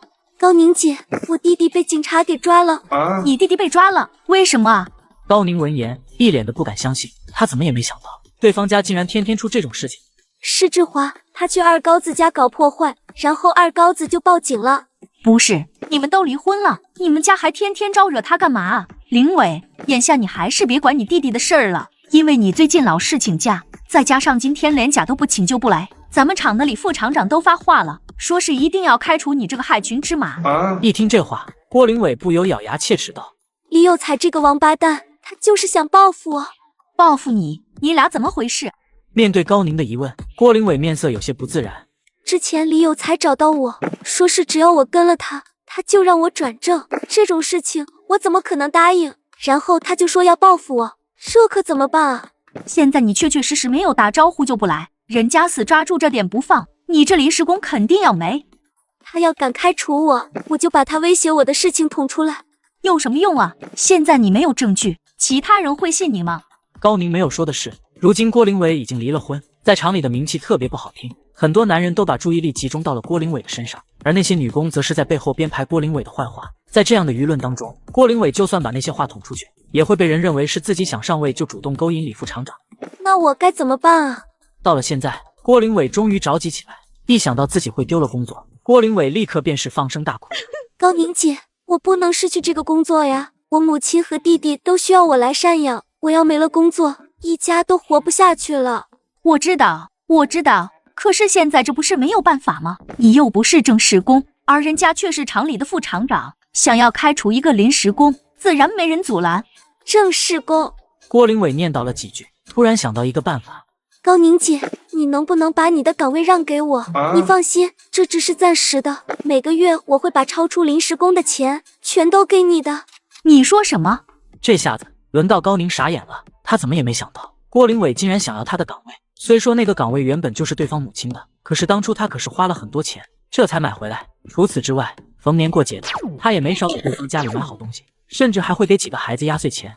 前不久，郭志华烧了别人家的牛，他也出了不少钱。在他看来，这些钱加起来，自己早就不欠对方一家了。郭林伟瞬间就是跪倒在地，苦苦哀求道：高宁姐，我真的走投无路了呀，除了这个办法，我也没有其他办法了。高宁见状，连忙就要把郭林伟扶起来，但是郭林伟却是死活都不肯。高宁姐，你就再帮我一回吧，这真的是最后一回。一个人能有多无耻？这个女人只因不想被开除，便对同事耍起了小心机。郭林伟得知自己即将要被开除后，竟然对高宁动起了小心思，竟然想让高宁把他的正式工岗位让给自己。高宁也是个心软的人，在这种情况下，他也做不出狠心拒绝对方的决定。那行吧，就按你说的来吧。谢谢你，真的是太感谢你了，高宁姐。别看你年纪大，我照样耍得你团团转。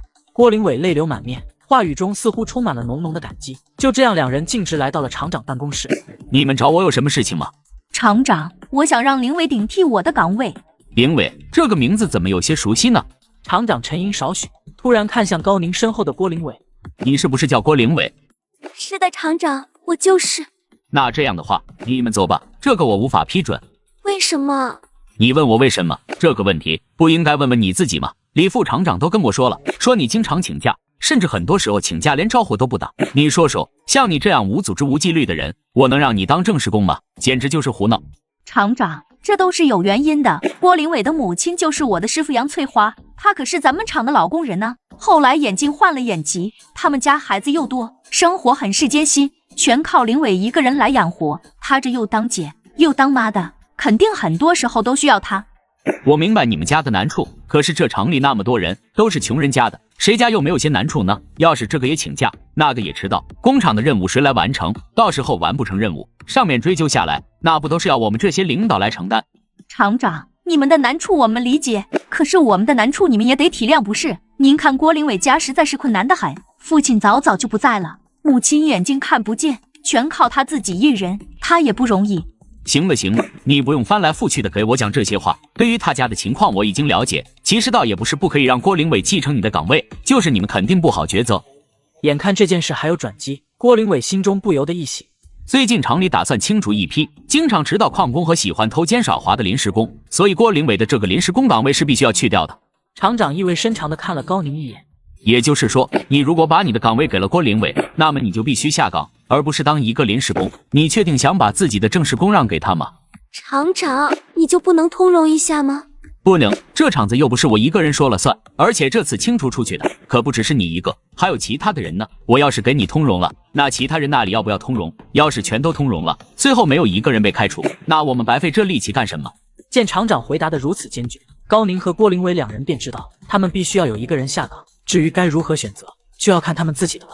郭林伟生怕高宁反悔，立马装作关心道：高宁姐，不用麻烦你了，我可以出去当个体户，反正现在摆地摊也挺赚钱的。现在还有几个人在做小买卖啊？你还想这个时候去摆地摊啊？还是你留下来吧，我没工作了还有轻松养我。你要是没工作了，那一大家子谁来养活啊？跟郭林伟不同，高宁这些话是发自内心的，真正关心郭林伟。高宁姐，我谢谢你。这一刻，郭林伟感动极了，流下了感动的泪水，宛如鳄鱼的眼泪。高宁对他们一家真的是没话说。要知道，好多家庭因为一个工作岗位，亲兄弟都能反目成仇，更别说是像他们这么远的关系了。对方能把这个正式工的岗位给他，可以说那真是好到没边。厂长，就把我的岗位给他，然后我下岗吧。行吧，既然你们已经做出决定，那我就按你们的决定来。就这样，办理完手续以后，高宁便失业了，而郭林伟则是继承了他的铁饭碗，成为了一个厂长都无法开除的正式工。他的小心思也彻底达成，不仅没有被开除，反而成为了正式工。高宁也没有等到下班，只是和交好的朋友说了一声，匆忙的告别自己的好友，就直接回到家中。他进屋的时候，王青松正在家里忙活，看到高宁回来，王青松不由好奇的问：媳妇儿，怎么今天这么早就回来了？放假了吗？青松，我跟你说一件事情，你可千万别生气啊！什么事儿啊？你说就是了。就是我现在下岗了。下岗？你不是铁饭碗吗？怎么就下岗了呢？是这样的。当即，高宁就将事情一五一十的给讲了一遍。又是那一家子人，不是我说你呀，就那一家子白眼狼，你就不应该帮他们。倒不是说咱家非要那工作不可，你在纺织厂里一年的工资还没我3、4个月赚得多。主要是他们家言而无信，你那工作可不是白拿的，当初就没少给他们家钱，逢年过节就得给他们送礼。之前他们家老三闯祸，也是你拿的钱，这结果呢？你才当上正式工1年多的时间，他们家就又把工作给要回去了，这是人干的事儿吗？青松，你也少说两句吧。他们家现在过得这么艰难，我要不把这工作给他们家，那郭林伟被开除以后，这一家子人该怎么活啊？那还不是他们自找的。你看二高子多好的人啊，最后还不是被那鼠目寸光的一家子给生气的离了婚。现在人家二高子那可是真的有大本事了。之前徐县长就许诺过，只要完成创汇100万美元的任务，就让他当省劳模。现在一眨眼，省劳模已经评选上了。这些荣誉方面的也就算了，最关键是他赚到的钱，就那些单子，人家最起码不得赚个100万，那可是100万呐，普通人那的不吃不喝干多少年才能赚到？是呀，谁又能想象得到二高子他竟然突然变得这么有本事？媳妇儿，你就看着吧，今后跟着二高子一起干，我也肯定会赚大钱的。到时候我也给你买上大彩电、洗衣机、电冰箱和空调这些，让你跟电视里边的阔太太一样，好好享受生活。我也不需要咱们有太多的钱，只要够花就行了。过了年我打算再去找份工作去。这个好说啊，我去问问二高子，看看他那里缺不缺人，到时候你去他那里上班，赚的还更多呢。这个不好吧？媳妇儿，这件事情交给我就行了，你不用管的。人厌狗嫌是一种什么感受？在这一家人身上就得到了很好的诠释。高宁的正式工岗位被郭林伟霸占后，夫妻二人无奈找上了二高子，两人拿了2罐麦乳精和6个罐头来到了二高子家。在那个年代已经算是丰厚的礼品了，但是两人却是觉得有些拿不出手，毕竟二高子可是那时候的百万富翁，自然是什么都不缺。哎呀，王哥宁姐，这大过年的你说你们来就来了，还拿什么礼物啊？给你们拜年怎么能不拿礼物嘛？这也不是什么值钱的东西。王哥，我跟你说，以后真不用这样，我们家什么都不缺，你买这就是浪费钱啊。三人闲聊了一会后，王青松终于说出了这次的来意。二高子啊，我和高宁这次来呢，其实主要是想问问你，咱们还缺不缺人？怎么，王哥有朋友想找工作？二高子，是我需要找份工作，你也不用为难，要是不缺人的话，我可以去外面找。听到高宁的回答，二高子不禁心生疑惑。宁姐，你不是纺织厂的正式工吗？按理说是铁饭碗啊，怎么还需要找工作啊？难不成纺织厂已经开始率先改革了？不应该啊。是我主动要走的。高宁当即就把这件事情一五一十的讲述了一遍。二高子闻言不禁皱起了眉头，倒不是因为高宁，而是被郭林伟的行为感到气愤。他也很庆幸他彻底斩断了与郭家的联系，获得了新生，要不然早晚要被这一家子敲骨吸髓。原来是这样啊，宁姐，我们这随时都欢迎你。过了年你就直接来20堂上班吧。对了，待会别走了，留下来咱们好好吃一顿。大年初一第一天，王彩琴就又开始了催婚。二高子啊，妈今年也不求别的，就希望你和倩倩能在今年办了婚礼。对此，二高子也是颇为无语。对他来说，现在最要紧的事情并不是结婚生子，而是努力赚取更多的钱。毕竟很多时候机会都是稍纵即逝，自己抓不住就可真的就是拱手让人了。老妈，我倒是想啊，可这总得过了人家爸妈那一关吧？人家李倩的爸爸老杨现在还看不上我啊。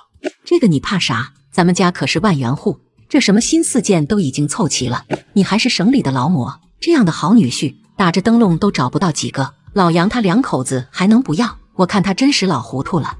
就是，况且倩倩可是很喜欢二高子的，他爸妈要是真不同意，二高子可以先跟倩倩生米煮成熟饭，这样老2口还能拒绝吗？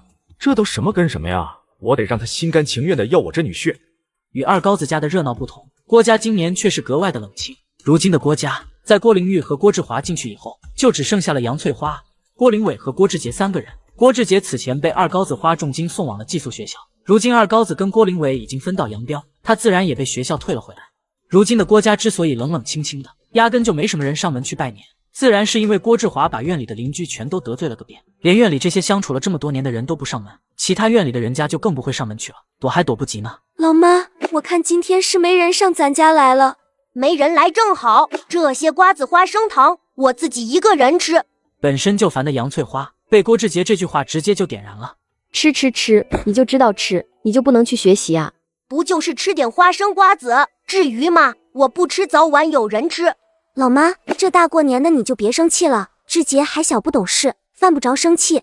你看，你又在惯着他了。之前凌玉和志华就是因为一直惯着他们，最后直接进去了。志杰这里你可不能再这样了。我知道了妈。志杰，过年这3天你就好好休息，等开学以后你就好好学习，听到了吗？听到了，大姐，我会好好学习的。又是过了一会儿，眼看这都快到中午了，仍然没有一个人来郭家拜年。杨翠花不由得悠悠叹息一声，默默接受了现实。凌伟、志杰，看来志华是真的伤到了院里这些老邻居的心。既然他们不愿意来，那你们就主动给他们拜个年，再道个歉吧。毕竟大家都是邻居，这些年来也没少帮我们，我们也不能当白眼狼，不是？他们爱来不来，没了他们难道我们就生活不下去了吗？我姐现在可是国营大厂的正式工，还怕养不活我们3人吗？志杰，你怎么说话呢？这些街坊邻居平日里可没少帮咱们，要是没有他们帮衬，就凭你妈我一个人，能把你们4个孩子养大成人吗？你又在说这些了？现在不是人家不跟咱来往吗？何必热脸去贴冷屁股呢？咱们自己吃吃喝喝不好吗？行了，志杰，你就少说2句吧。老妈，那你在家里休息吧，我带着志杰去拜年。2人出了屋子后，率先来到了二庆妈家。只是当他们来到二庆妈家的时候，却发现对方家里关着门，窗帘也拉着。郭玲伟不信邪抬手敲了敲门。二庆妈，你们在吗？我们不是来要红包的，我们是来拜年的。屋里尽管并未回应，但是郭玲伟却是知道对方一定就在家里，毕竟这可是大年初一，早上还看到出来洗漱，这大上午的能全都不在家不成？又是等了一会，仍然不见开门的迹象。面对这样的遭遇，郭玲伟也是颇为无奈。走吧，我们去胖婶家看看。2人刚离开没多远，就听到二庆妈家里传来了说笑声。很显然，这是对方不想搭理他们。可郭玲伟仍然不死心。接下来他们先后来到了胖婶、边大爷、王大爷等邻居家，一个个全都是关着门，拉着窗帘没有回应。不用说，他们这是彻底要跟郭家断交，不想跟郭家产生任何的交集。郭玲伟此刻感到了深深的无奈，他不明白他们一家人怎么沦落到了这个地步。人厌狗嫌这句话用在他们这一家身上，可是再合适不过了。不过和他们的遭遇相比，即将被送进去登缝纫机的郭志，那可是要遭老罪了。你敢信吗？未来的亿万富翁差点因为一颗鸡蛋断送了前程。转眼间过完了年，一切都恢复了正轨，20堂又重新开始忙碌起来。高宁也在那里上起了班。除了高宁以外，二高子特意安排王青松带领几个人看管食堂仓库，一来是工作轻松，二来也是方便夫妻2人见面。这天，二高子一如既往来到20堂后，竟然看到了刘向东的身影，而刘向东在看到他后，则是赶忙走了过来。二高子，出大事了！出什么事儿了？慢慢说。现在外面都在传，说是有人告我们红星大队投机倒把，上面的清查组要去查我们红星大队，而且徐县长他也说话了，说是真有投机倒把行为，绝不姑息。二师傅，你现在跟徐县长关系很好，不知道你能不能帮我们问问徐县长到底是怎么想的？二高子他怎么也没想到，这一世自己已经让刘向东提前缴清税收之后，清查组竟然还要严查红星大队。这不用多说，一定是有人打算借清查组之手对付红星大队，准确的说，是打算对付一直支持着红星大队的徐建宁。我实话跟你说吧，这并不是徐哥的意思，这次主要是有人打算借助清查你们红星大队，从而达到打压徐哥的目的。你是说，就是你之前提到的那个？他们自以为这次上面的行动是在支持他们这些保守派，想要借此来翻身，但实际上他们是兔子的尾巴，长不了啊。二高子自然知道上面有位老干部想跟徐建宁掰掰手腕的事情。那这么说，我们就不用理会他们了。那当然不行，你们要是真的什么事情都不做，那怕是真会给你们找出点事情来。目前清查肯定是不怕清查的，但他们又必须要清查出什么，所以你肯定会被清查组给带走。到时候不管他们怎么对你，你只需要死咬着不开口就行。至于你们大队里面，你也一定要安排好，该说什么不该说什么，你也一定要交代清楚。另外就是你们大队了，你一定要交给信得过的人，只要按我说的去做，我保证你们大队这次能够安然度过。那行，我明白了，谢谢二师傅了。二高子也是松了口气，毕竟他可是占着红星大队的收音机厂50%股份的，只要红星大队的人不把这件事情给说出去，那么他们就都会相安无事。二高子见刘向东没有立即离开，刘支书，你还有其他事情吗？还真有一件事，是这样的，我小舅子他之前一直在各大队里面用自家蒸的馒头去换鸡蛋，然后被投机倒把办公室的人给抓了。我也去过他们公社找过领导，但是公社的领导说这件事情他们说话根本没用，得徐县长开口才行。这件事情好说，我帮你去问问。对了，他叫什么呀？他叫马东升。听到这个名字，二高子内心不禁泛起了嘀咕，沉吟少许，他突然想到了对方是谁。马东升日后可是他们市里的传奇人物，从个体户发展成上市大企业。因为家里很穷，所以从77年开始就一直用馒头换鸡蛋，等到这次投机倒把被抓，便跑到了东北地区发展，赚取到了自己的第一桶金。后来又先后在省城开办了一个五金电器批发市场与一个超市。到了90年代末，马东升直接成为了他们省里第一个资产过亿的大富豪。虽然二高子不知道对方后世到底身家有多少，但既然能够在90年代成为亿万富豪，就足以证明了对方的能力。现如今这马东升还没有发家，倒是可以提前收入麾下，这下发大财的要是我了。如果说原本他只是看在刘向东的面子上才会选择帮这个忙的话，那么现在他为的就是马东升这个人。见二高子沉默不语，刘向东还以为马东升的错误很大，很不好处理。有什么问题吗？实在不行就算了吧，我再想想办法。你回去等消息吧，这件事我一定会给你处理好的。二师傅，那可真是太感谢你了。看到二高子如此痛快的答应，刘向东很是开心，办成了这件事，他的老婆肯定会对他另眼相看，而且他还能跟二高子绑定在一起。咱俩之间用不着这么客气。二师傅，那你先忙着，我这就回去了。送走了刘向东，二高子直奔县城去。刚走到县委大院，就碰到了陈卫东。老弟啊，你怎么来这了？是不是二食堂有什么事情啊？两人同属徐建宁阵营，本就天生亲近，再加上二高子的主动拉拢，两人自然也就称兄道弟起来，关系非同一般。陈哥，我这次来其实是想帮刘支书问问清查组的事情。这件事由我和县长兜着呢，只要他刘向东不犯错误，那就没什么事了。要不然以往清查组都是静悄悄的成立，然后突然袭击，打你个措手不及。为何这次会动静这么大，闹得满城皆知？还不都是借此在给红星大队释放消息？你说是吧？果然这样，我明白了。听着陈卫东的话，二高子感慨万分，老徐真不愧是当领导的。这一次，徐建宁一反常态的选择高调支持清查组，既显得他铁面无私、不枉私情，却又公开的给红星大队提了个醒。没有相当的城府，可没法把事情办成这样。行了，我还有事情要去忙，咱们改天喝酒啊。没问题，陈哥你先忙你的。目送对方离开后，二高子这才走向县长办公室。徐哥，新年好啊！二高子来了啊，快请坐。不知道这次来有什么事情吗？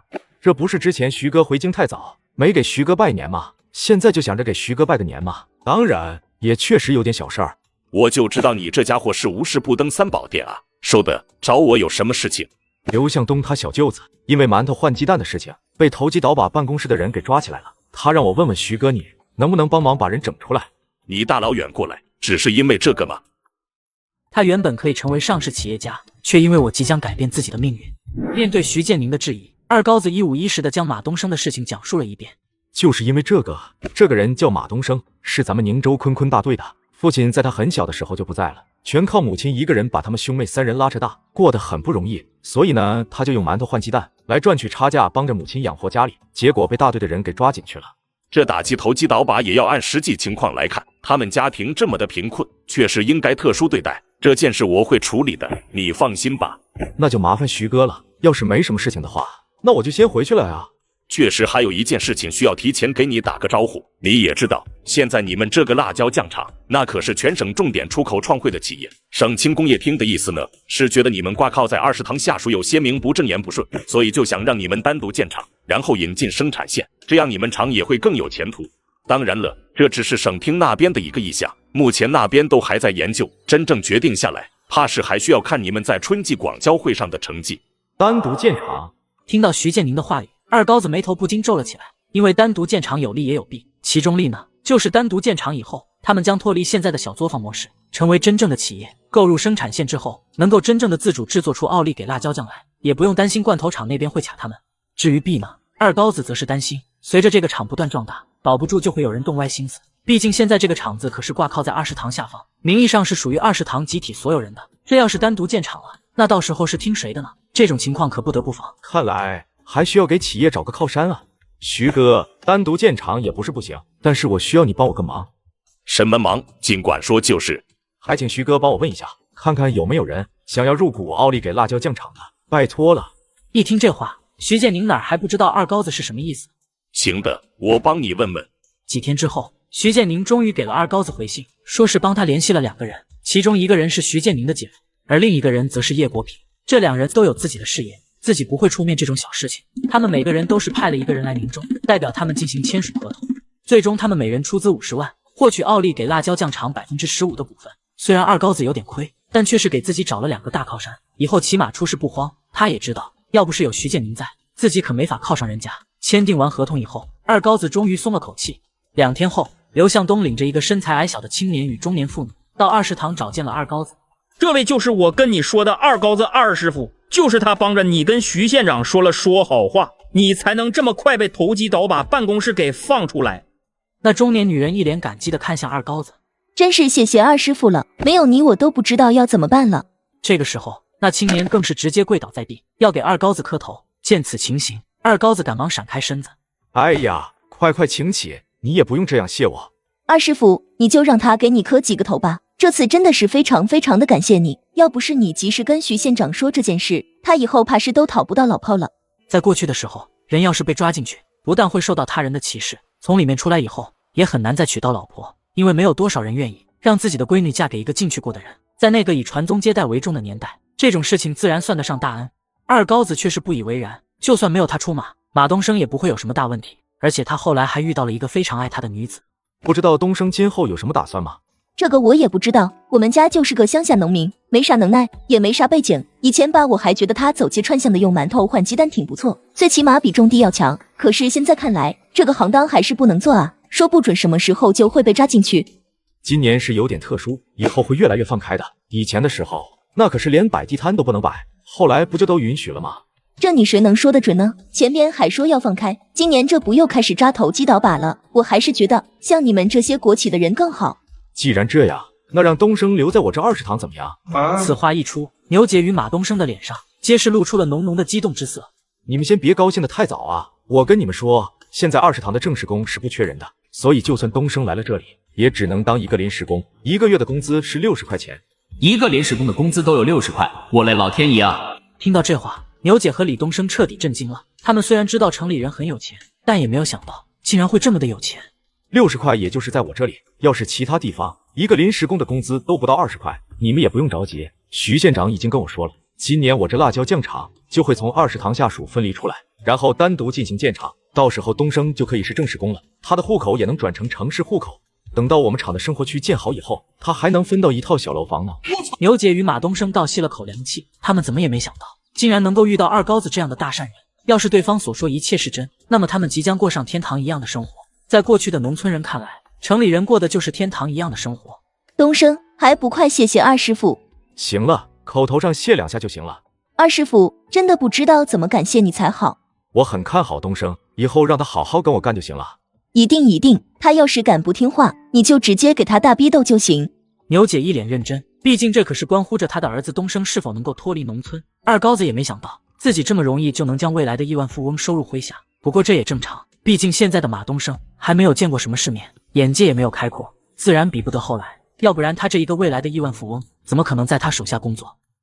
上一秒这个人还在耀武扬威口出狂言，下一秒就被送了进去登逢认机。另一边被羁押了1个月的郭志华终于等来了他的判决。嫌犯郭志华私闯民宅，故意损坏他人财物，造成二高子5000元经济损失，情节恶劣，现判处你5年有期徒刑，立即执行。5000元经济损失由你家里人赔偿，有异议吗？根本就没有这回事，我就没有砸他的空调，是他故意报复我，空调是他自己砸坏的。够了，现在所有的证据都指向了你，墙上的血迹，空调上的指纹，院子里的脚印，无一不是证据，再多的狡辩也无法掩盖事实。面对郭志华的狡辩，自然是没有人相信，任谁也不会相信堂堂一个省劳模会去诬陷一个毛头小子，况且诬陷的代价还是1台空调，这不是吃饱了撑的吗？臭小子，魔高1尺，道高1丈，今天这个缝纫机你是登定了。郭志华，你还有什么想说的吗？眼看自己真的就要被送进去，郭志华瞬间面露惊恐之色。真不是我啊，是他冤枉我，我根本就没有砸他的空调。面对郭志华的说辞，依旧没有人在意。行了行了，带走吧，9号监狱还有1个位置。二高子你等着，我一定会回来的，我一定要你好看。一路无话，郭志华内心很是恐惧，因为他也不知道自己即将要面对的是什么样的一群人。9527，以后这就是你的编号，进去吧，服从管理，争取宽大处理。郭志华茫然地走进监室，随着咣当一声响，铁门被重重地关上。睡在板铺上的犯人早已经站了起来，死死地盯着他，就好像一群饿极了的野猫发现了一只老鼠，眼神里透出的目光让郭志华心头一紧，身体更是微微颤抖。之前听说刚进来的新犯人会被老犯人暴打一顿，但是我好歹也是街上的扛把子，不能犯怵。那小子，你是怎么进来的？郭志华愣了一下，但是并未搭话，自顾自地向前走去。说你呢，小子，这里我是牢头，别不识好歹。眼前这个5大3粗的男人叫丧彪，犯了流氓罪进来的，情节严重，被判了20年。身边几个人基本都是10几年的刑期。郭志华依旧是没有回应，丧彪也不惯着，直接就是一个饭碗对着郭志华扔了过去。你想干什么？臭小子，你也不看看这是哪里，还玩外面那一套是吧？再有这种情况，老子直接就是盘你，你去睡厕所旁边的那个位置。你小子老实一点，我们老大可是浑圆形意太极拳的高手。一转眼到了监狱的饭点，郭志华冷冷看着碗中那仅有的几根咸菜，眼泪差点流了出来。之前没进来的时候，什么时候吃过这么差的东西？还没等他动口吃的时候，旁边一个人直接就是一把抢过郭志华的饭碗。丧彪大哥，这是今天的加餐，是我孝敬您的。好小子，越来越明白了。郭志华看到这一幕直接就怒了，之前他哪里受过这样的气，一直都是他欺负别人，在家更是耀武扬威。怒火中烧的他恶狠狠地看着两人，突然走向前去，一把就给进了牢头手里的饭碗。这一幕直接就把所有人惊呆了，谁也没想到这个毛头小子竟然这么不让我吃，你们也别想吃，别以为我好欺负，老虎不发威，你当我是病猫啊？你小子是真不知道我丧彪的威名啊！兄弟们，给我教育一下他！一时间，一众人等直接冲向前去，对着郭志华就是一顿爱的抚摸。郭志华犹如木鱼一般，被众人敲得砰砰作响。此时，走廊巡逻的警察听到了异常，闻声走了过来，看到了鼻青脸肿的郭志华。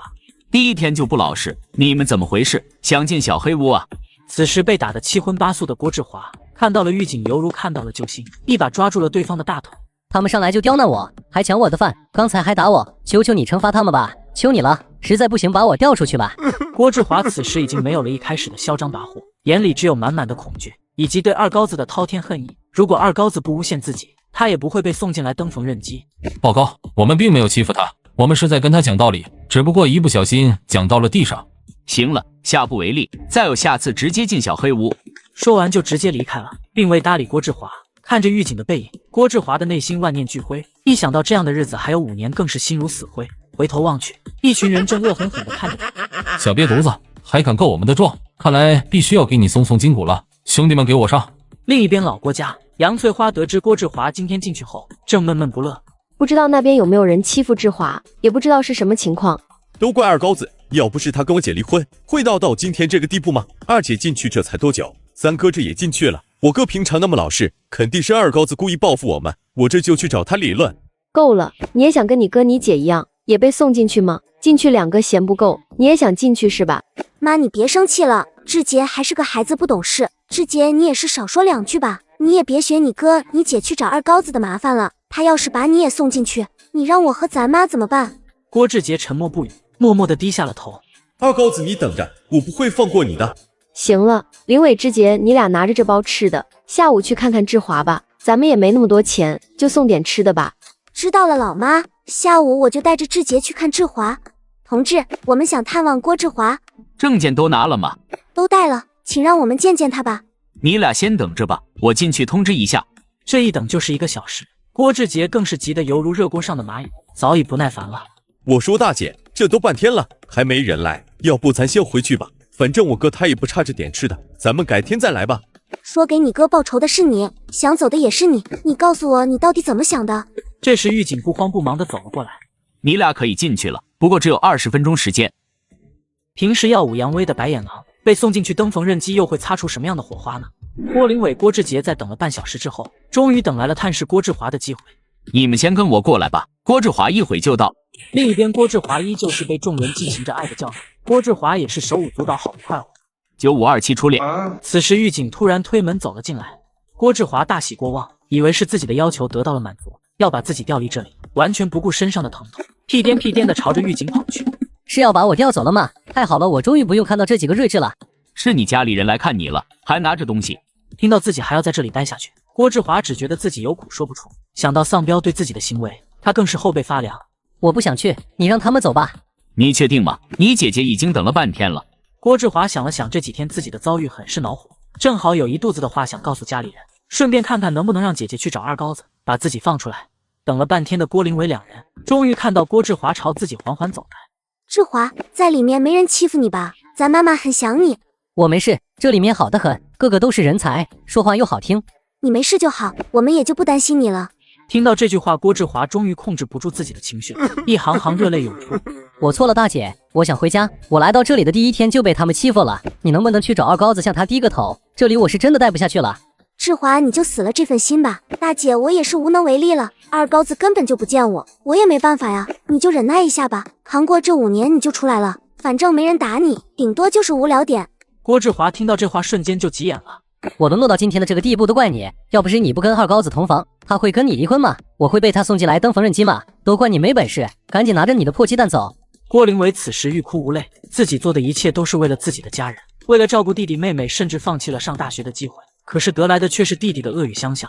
对不起弟弟，都怪姐姐，怪姐姐没有本事。以后你们也别来看我了，就当我不存在。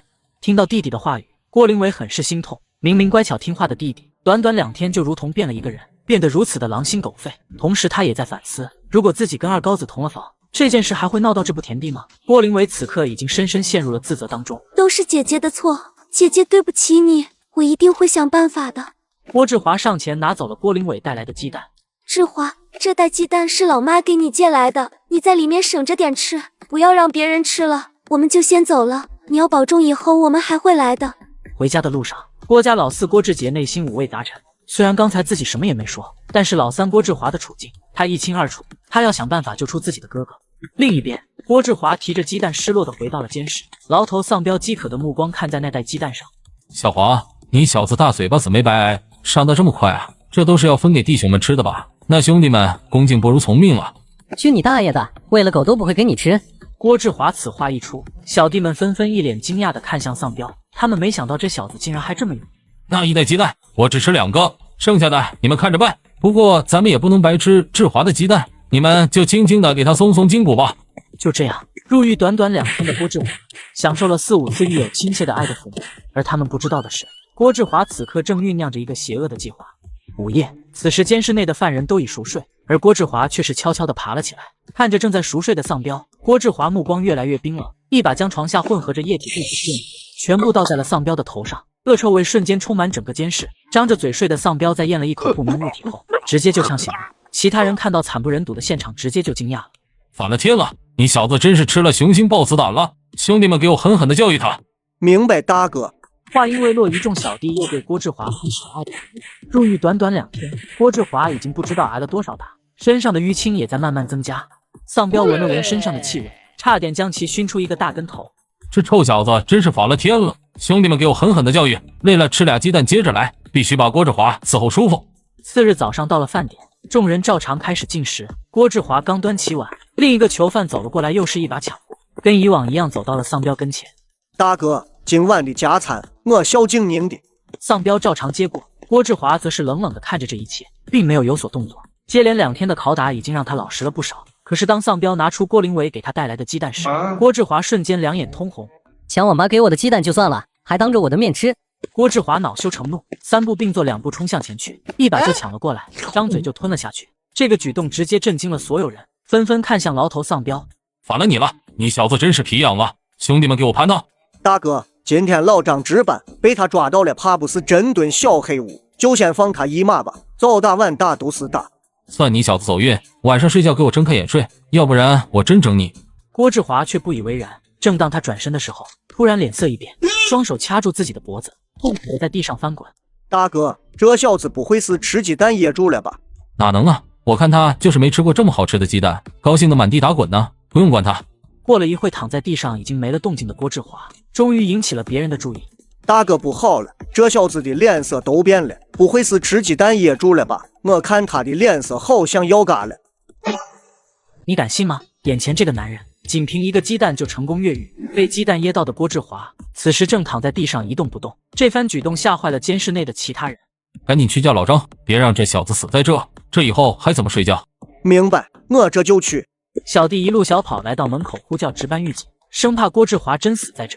快来扔啊！这有人要被噎死了！狱警老张循声而来，看着躺在地上一动不动、脸色发黄的郭志华，怎么回事？好端端的怎么会这样？报告，这小子刚才吃鸡蛋噎到了，我们尝试施救，但是失败了。还愣着干嘛？赶紧抬着去医务室！就这样，郭志华被众人送往了医务室，生死未知。另一边，从监狱回来的郭林伟、郭志杰2人回到了家。志杰，一会如果咱妈问起志华的状态，你就说他好得很，其他的不要多说，听见了吗？郭林伟之所以这么说，就是害怕杨翠花一时接受不了，承受不住压力。郭志杰对于姐姐的叮嘱却是一言不发。姐弟2人进了杨翠花的房间后，郭林伟轻描淡写地描述了郭志华的大致情况，却是唯独隐瞒了郭志华被欺负的事情。他以为自己可以暂时瞒过杨翠花，可杨翠花早已对他失去了信任。志杰，你跟我说实话，你大姐说的这些都是真的吗？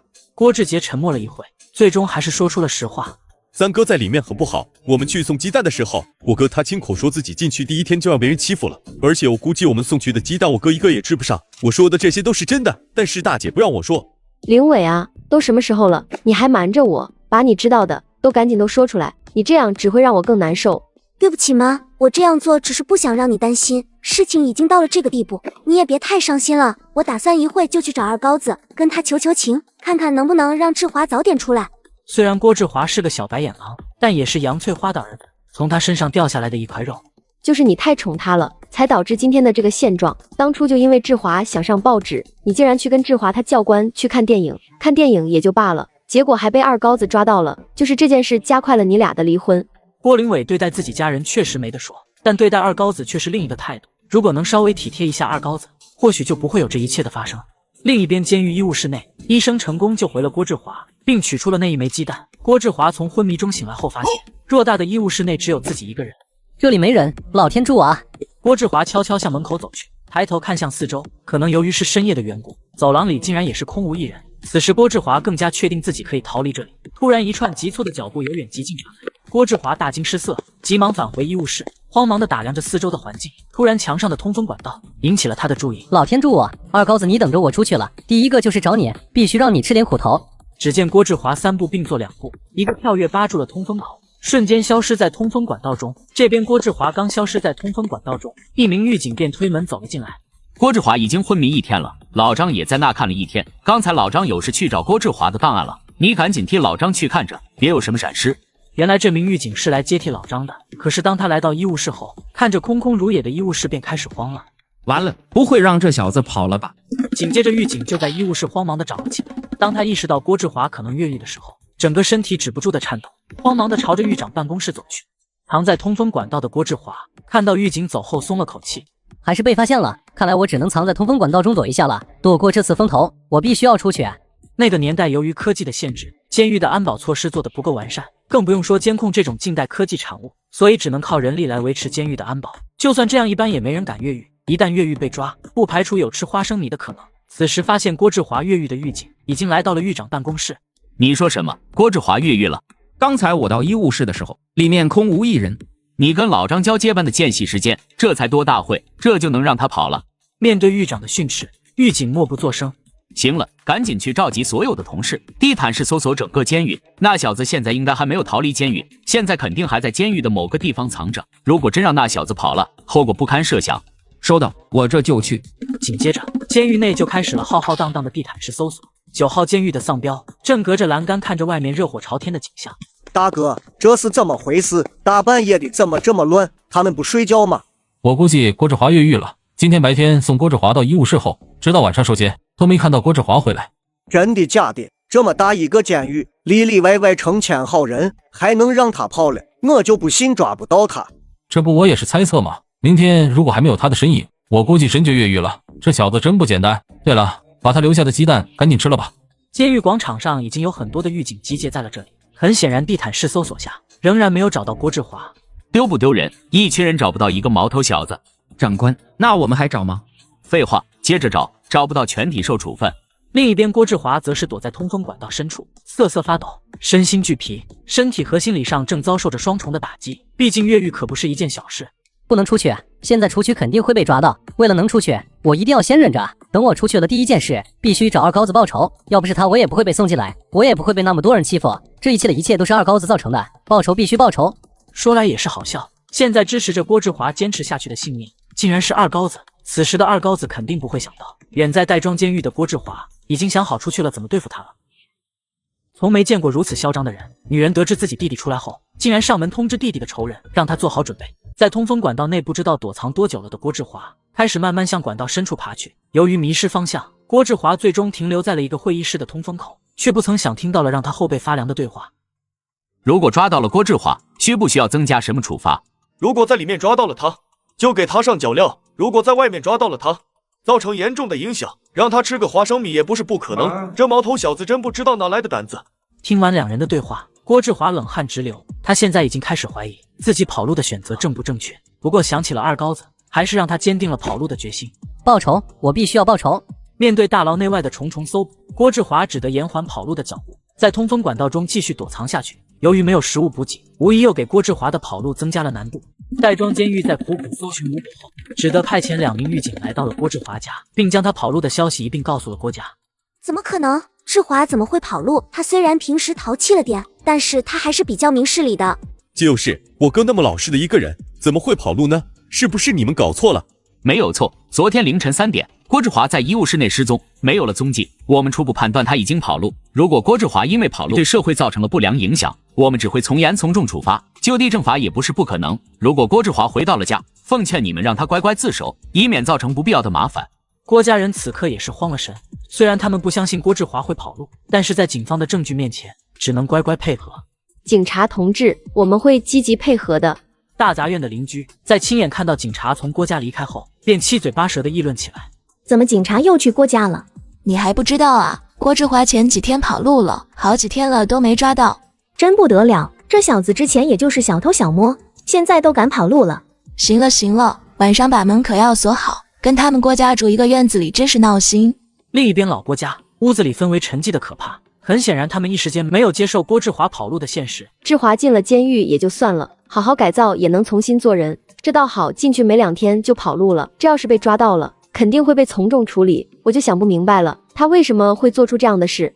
志华敢这样做，肯定有什么难言之隐。老妈事已至此，你就别气自己了，你在家好好待着吧。我跟志杰出去找找志华的踪迹。出了门，郭林伟想都没想就直奔二高子家而去。他知道弟弟现在对二高子有着非常深的怨念，姐弟2人一路小跑来到了二高子家，却是发现大门紧闭。难道二高子已经知道了志华跑路的事情了？这好端端的大白天锁什么门啊？郭林伟此刻内心五味杂陈，本来好端端的一个家，此刻也是分崩离析。二妹3弟先后进了监狱，现如今3弟郭志华更是跑了路。如果自己当初好好跟二高子过日子，还会有这些事发生吗？这时郭林伟突然发现二高子的妈妈王彩琴正朝自己迎面走来。你们怎么来了？有什么事吗？大妈，我是来找二高子的，有一些小事情想跟他商量一下。二高子去省里开会了，有什么小事跟我说就行了，我会告诉我儿子的。王彩琴也是非常反感这郭林伟，但还是尽量克制住了自己，没有表现出来。其实我们来也不是什么大事，就是志华从大牢跑路了，今天来就是来提醒你们一下，你们要是看到志华也不要慌，他人很老实的。听到郭志华越狱，还有可能上门报复，这属实把王彩琴吓了一跳。这好端端的小白眼狼怎么还跑路了？这要是真被他找上门来，这还了得？行了，我明白了，谢谢你们的好意，我会做好准备的。没什么事，你们就走吧，我就不送了。其实我们还有一件小事，希望大妈您能帮我们一下。什么事？你们说就是。就是大妈，您能不能让二高子跟警察那边求情，给志华说2句好话？还有就是志华如果真来你们家了，你也不要害怕，他人很好的。这都什么跟什么？这当姐姐的真不知道郭志华怎么进去的吗？还让我们不要害怕，他要是真来了，必须让他多登几年缝纫机。王彩琴控制不住脾气，正要发作，郭志杰却是突然跪倒在地。大妈，求求您了，您也是当妈的人，我妈妈因为我哥好几天都睡不着觉了，您就行好，让二高子给我哥求情吧。行了，起来吧，这事我说了也不算，再哭也没用，等二高子回来再说吧。郭志杰听着王彩琴的话，心里很是不爽，连忙起身站了起来。你们回去吧，二高子不在，我说了也不算，不过我会转告给他的。下午，王彩琴在家惴惴不安地等待二高子回家。得知郭志华跑路后，他的内心也是很慌张，生怕郭志华找上门来。老妈，我回来了。参加完会议的二高子兴高采烈地回到了家，可是看到老妈王彩琴一脸闷闷不乐，内心很是疑惑。老妈，你怎么了？怎么一脸不高兴的样子？老二啊，出大事了，郭家那小白眼狼跑路了，搞不好他会找咱们的。跑路了？什么时候的事情？就是今天上午，今天他姐姐还来了。这小白眼狼上一世他就嘎过人，他要是真跑路了，肯定是冲着我来。那郭灵伟还让你给郭志华求情，说好话，看看能不能从轻处罚郭志华，还哭得梨花带雨的。让我给他求情，我看他是疯了。这2天注意一下吧，那郭志华肯定会冲着我们来，报复我也不是不可能。另一边，通风管道深处的郭志华仍是一动不动，生怕自己发出的细微声响被狱警所察觉。长时间的精神高度紧绷，已经让郭志华接近崩溃，加上将近1天没有进食，已经让他精神有所恍惚。开弓没有回头路，能走一步是一步。二高子你就等着吧，我来找你了。白眼狼大家都见过，但是一家子人全是白眼狼，你见过吗？成功跑路的郭志华正躲在角落里瑟瑟发抖，由于几天没有进食，此时的他精神恍惚，双眼迷离。正当他纠结接下来要去哪的时候，一串急促的脚步声突然传来。三哥，是你吗？郭志杰看着眼前的郭志华，不由得大喜过望。他没想到郭志华真的出来了。志杰，我终于又看到你了。说着，2个小白眼狼就哭泣着拥抱在一起，场面好不感人。志杰，你不是在省里的寄宿学校吗？怎么回来了？还不是因为大姐跟二高子离婚，二高子就不给我交学费了，学校就把我退回来了。二高子真是没有格局。放心吧，志杰，我这次肯定会狠狠地教训二高子的。要不是因为他诬陷我，我也不会进去蹬缝纫机。三哥，你真的要把二高子置于死地吗？这样是不是有点过分了？郭志杰一脸茫然地看着郭志华，不明白他为什么要这么狠。殊不知郭志华对二高子的恨意已经深入骨髓。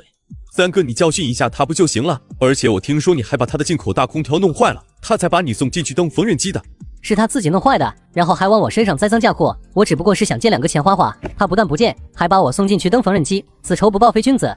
二高子真是个卑鄙小人啊！三哥，你放心吧，我一定会帮你狠狠地教育二高子的。我相信姐姐也会支持你的。在郭志华的单方面解释下，郭志杰很快就被仇恨所洗脑，竟然要帮助郭志华对付二高子，还要拉上他们的姐姐。三哥，为了安全考虑，你先在这附近躲一下吧，我回家去叫大姐，晚上就来接你。随后郭志杰就一路小跑朝着家的方向跑去。看着郭志杰的背影，郭志华心里暗暗得意。二高子指定没你好果汁吃，我要把我承受的痛苦加倍的还给你。另一边，二高子向自己的大哥大高子说了郭志华可能已经出来的事情。防人之心不可无，何况还是郭志华这个白眼狼。放心吧，老二，我们厂里还剩下几米电网，到时候我全拿来。那就麻烦大哥了，那小子要是真敢来的话，就狠狠地教育一下他。郭志杰此时已经到了郭家，并将大姐郭灵伟偷偷拽到了一个角落。怎么了，志杰？有什么事情当着咱妈的面不能说吗？还跑到这里来？大姐，志华回来了。你说什么？什么时候回来的？怎么不回家？面对姐姐的疑问，郭志华悄咪咪地告诉了自己见到郭志华的过程。那行，我明白了。等到一会天黑，街上没人了，咱们就去把志华接回来。不过咱妈应该不会同意让志华回来住。不过没事，那边我来搞定。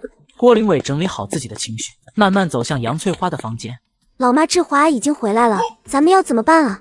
郭灵伟之所以这么问杨翠花，目的就是打探自己亲妈的立场。毕竟自己更希望郭志华能够回来，而不是接着被送回去登缝纫机。把志华重新送进去吧，毕竟这可不是小事，万一因为志华再把你俩搭进去，就得不偿失了。而且到时候谁来照顾我？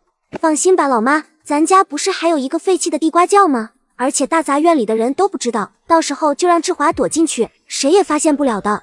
躲得了初一，躲不了15。志华可以暂时躲在那里，但是不能一直躲在那里。你这样做是在害他啊！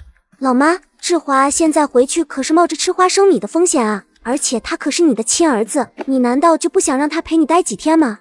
郭志华毕竟是杨翠花身上掉下来的肉，即使在白眼狼，也是他亲儿子。面对郭林伟的建议，他最后还是默认了。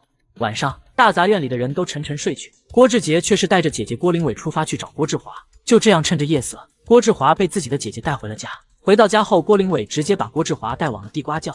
志华，你能回来就好，先在这里躲上几天。至于你想找二高子，等风头过去了再说吧。放心吧，大姐，我都明白，君子报仇10年不晚。郭林伟不放心，又是嘱咐了几句，便匆匆离开了。看着姐姐离开的背影，郭志华有一种恍惚感，他到现在还是不敢相信自己就这样出来了。二高子，好饭不怕晚，你的好日子马上就要开始了。杨翠花则是坐立难安，她不知道将郭志华藏到地瓜窖的这个选择是否正确。她十分担心，因为一个郭志华会牵扯到所有人。如果将郭志华送回去，很有可能将面临吃花生米的结局，自己将永远见不到自己的儿子。最终还是亲情战胜了理性，杨翠花还是选择将儿子留在家中。另一边，大高子也是忙活了起来，不一会墙上便被他加装了电网。郭志华这个小白眼狼，为了对付你真是费了老劲了。这次你要是真敢来，必定要你有来无回。在80年代，能够安装电网的无非就是那几个部门，民间很多人只是听过，没有见过，更是没有见过这种电网的威力。触碰一下轻则浑身麻木，重则直接化身雷电法王。显然二高子也是对郭家的小白眼狼动了狠心。二高子自然也没有闲着，为了防着郭志华，他直接找到了王青松，并将郭志华已经出来，还有郭志华极有可能会上门报复自己的事情一并告诉了王青松。放心吧，二高子，没有你，我也不会过上这样的好日子。我可不是白眼狼，明天我就去找我那矿上的兄弟。别说一个小小的郭志华了，就是那钢铁侠来了，我都给他打掉漆。孙猴子来了，都得乖乖给我演猴戏。王哥，过几天你就不用去20堂上班了，你和弟兄们就在我家附近照看着。郭志华那白眼狼如果来报复我的话，我估计会在后半夜，到时候你们注意点就是，工资你放心，这几天我照样给你开着。交代好了事情，二高子明显感觉松了口气。郭志华，如果你不来还好，如果你真来了，我就让你吃不了兜着走。这个男人做梦也没有想到，他只是翻上了别人家的墙，就付出了生命的代价。回到家的郭志华也是紧锣密鼓地开启了自己的复仇计划。由于自己不敢出门，于是他便想让自己的弟弟郭志杰前往二高子家观察一下。郭林伟现在对自己弟弟的行为已经是不再阻拦，默许了他们的行为。志杰，你去二高子家附近转一下，看看有没有什么不对劲的地方。等时机到了，咱们就给二高子一个大惊喜。明白，我这就过去。不一会，郭志杰就到了二高子家附近。他并没有发现有什么可疑的人在二高子家附近转悠，只是墙头上的一排电网引起了他的注意。这又是什么东西？二高子这是想要干什么？算了，不管了，回家问问吧。三哥，上午的时候，我看那二高子家墙上安了一排护栏，那东西不会是来防着我们的吧？看来二高子应该是知道了我回来的事情，那东西肯定是用来对付我们的，真是异想天开。小小的护栏就能拦住我郭志华吗？这样吧，志杰，你让大姐跟着你去，看看究竟是个什么东西。随后郭志杰便离开了地瓜窖，殊不知这即将是郭志华见到郭志杰的最后一面，也将是郭志华彻底黑化的开始。后半夜，等杨翠花入睡后，郭志杰便拉着郭林伟前往了二高子家。大姐，你看他们墙头上这一排护栏是干什么的？我怎么从来没见过？郭林伟看着墙上的电网一言不发，很显然他也不知道这是个什么东西。课本里没讲过这个东西，我也不认识这个玩意。在那个年代，还有一部分人家都没有通电，更不用说有人认识电网这种高端货色。不认识就算了，这个东西估计就是二高子用来防着我哥的。大姐，你看着四周，我爬上去看看，这到底是什么玩意？郭志杰一个鹞子翻身，瞬间就爬上了墙头。志杰，这大晚上的，你小心一点。哎呀，没事的。说话间，郭志杰伸手摸了一下那个他口中的栅栏。哎呦哈，摸着还挺舒服啊，全身酥酥麻麻的。郭林伟看着墙上的弟弟，并没有什么大事，此刻也是放心下来。突然一声惨叫，伴随着滚滚浓烟，郭志杰瞬间掉到了地上。志杰，你怎么了？困了回家睡啊，别在这里睡啊。可是随着郭林伟触摸到郭志杰的身体，这才感到了不对劲。郭志杰此时浑身滚烫，脸色发黑，整个人躺在地上一动不动，没了一点反应。正在附近蹲点的王青松也听到了惨叫声。好小子，你是真敢来呀！可当王青松来到大门口时，却是空无一人。二高子也是闻讯赶来。人呢？王哥，是不是郭志华那小子来了？刚才明明听到了一声惨叫，等我赶过来，却是没了踪影。那应该就是跑了。你看墙上的砖头有一点松动了，估计就是郭志华来了，可惜让他跑了。王青松还是慢了一步。就在王青松赶来的同时，郭林伟就已经背起郭志杰跑掉了。可郭志杰被送到家后，还是没有苏醒的迹象，躺在床上生死不知。好巧不巧的是，杨翠花此刻也来了。林伟啊，这大早上的你做的什么饭啊？怎么一股糊味啊？郭林伟此刻泣不成声，此刻他也只能告诉杨翠花，糊味的来源就是他的亲儿子郭志杰。老妈，对不起，都是我的错。怎么了，林伟？把饭烧糊的话就烧糊了，没事的。不是饭糊了，是志杰他糊了。什么？怎么回事？你快告诉我怎么回事啊！是志杰，他半夜去爬二高子的墙头，不曾想上面有电，然后就被电晕过去了。听到这个消息后，杨翠花整个人犹如石像一般，伫立在原地一动不动。由于她的眼睛看不到，此刻也只能干着急，感受到了深深的无力感。志杰，你醒一醒，你别抛下妈妈不管啊！任由杨翠花如何呼喊，郭志杰仍是躺在床上一动不动，毫无血色的脸上没有任何表情，并伴随着淡淡的糊味弥漫在逼仄的房间里。此刻杨翠花突然反应过来，林伟，赶紧去卫生室去找王医生，再耽搁就怕来不及了，快去！双目失明的杨翠花茫然地感受着郭志杰那似有似无的体温，哭得泣不成声。老四啊，你可得挺住啊！我就你这么一个乖儿子，你要是没了，让我怎么活啊？林玉、志华都进去了，你要是没了，咱们郭家不就绝后了吗？另一边，二高子家，二高子将刚才有人翻墙的事情告诉了大哥大高子。那人呢？总不能跑了吧？还真是跑了。刚才我跟王哥找了一圈都没找到，目前还不确定是不是郭志华那白眼狼。不能啊，我们工厂那电网嗷嗷待进啊，是不是来的不只是郭志华一个人，才会让他们跑了的？那应该就是2个人了。王哥跟我说了，地上还有挣扎的痕迹，估计是郭志华跟郭志杰他俩。二高子没有想到的是，另一个人并不是郭志华，而是他的前妻郭林伟，那个曾经的枕边人。老啊，接下来怎么整啊？放心吧，大哥，他们肯定还会回来的，到时候我自有办法，要是不来更好。重生一世的二高子已经不是那个任由郭家喝来喝去的牛马了，超前的眼见总是能使他更胜一筹。为了自己的家人能够安稳的生活，二高子只能兵来将挡，水来土掩。郭志华，你小子拿什么跟我斗？郭林伟一路小跑来到村卫生室，由于是清晨的缘故，卫生室大门紧闭，此刻的他更慌了，眼看自己的弟弟危在旦夕，卫生室偏偏还没开门，他绝望地砸着门。快开门啊，出人命了，求求你们开门救救我弟弟吧。急促的砸门声犹如夺命的催命鼓一般游荡在卫生室上空。来了，这大清早的咋的了？这是出人命了？就是出人命了，我弟弟触电了，你赶紧去看看吧。被电了？好端端的怎么被电了？郭林伟此刻也犯了难，他并不想让别人知道自己弟弟去翻别人墙头，急中生智随便编了一个理由。我弟弟脑子不正常，他手拿菜刀砍电线，又带火花还有闪电的，您就别问了，人命要紧啊。好的，我这就跟你走。随后郭林伟带着医生一路狂奔回到了家。医生看到躺在床上的郭志华，即使是见多识广的他，也不由得一脸震惊。哎呦我的天，这都冒烟了！只因哥哥的一句话，弟弟直接付出了生命的代价。被电晕的郭志杰躺在床上奄奄一息，杨翠花母女则是站在一旁泣不成声。一旁的医生眉头紧皱，抬手探了探郭志华的脉搏。医生也是很诧异郭志杰的症状，毕竟在那个电力还没有完善普及的年代，他也很少见过被电死的人。你家孩子的这个状况很少见，在我看来这孩子可能挺不过去了，不过也不是没有机会，就看他自己命大不大了。如果这2天还能醒过来那还好，如果醒不过来就抓紧买了吧，毕竟现在天这么热。短短的几句话让郭林伟如遭雷击，他不敢相信早上还在活蹦乱跳的郭志华现在就要死了。求求你了，医生，您再想想办法吧，只要你能救活我弟弟，我什么都愿意。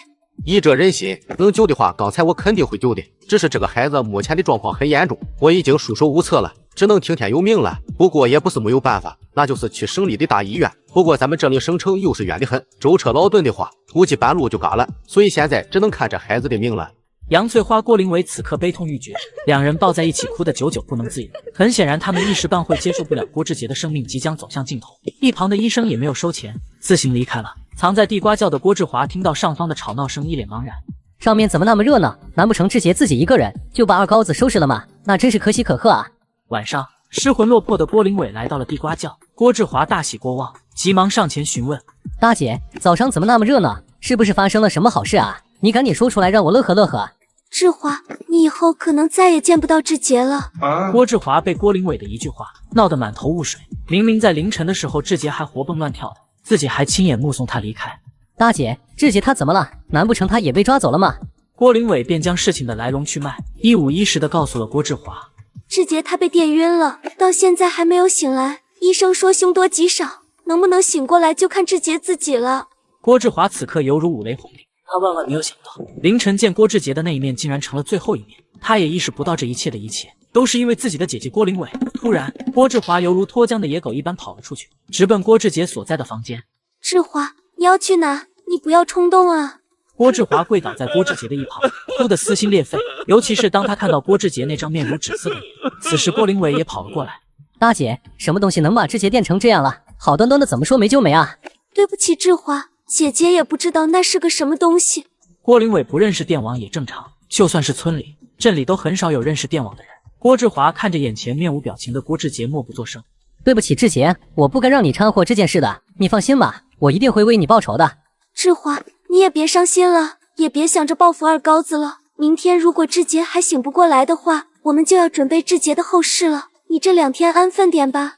就在郭志杰昏死的这几天，杨翠花一直以泪洗面，她一直希望能够发生奇迹，希望郭志杰能够醒来。可是事与愿违，郭志杰迟迟没有醒来的迹象。如今已经到了第2天，正如医生所说的，如果还是醒不来，就可以准备后事了。志杰，你快醒过来吧，以后我不会再让你们去找二高子那里找茬了，以后咱们就老老实实的过日子。你赶紧醒过来吧，别再让妈妈伤心了。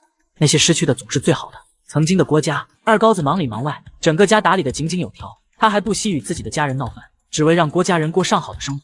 现在的郭家过得一团糟，短短几个月的时间，郭家人的生活就如同过山车一般。造成如今这个局面的原因，皆是因为郭林伟。错的人永远都没有觉得自己是错的。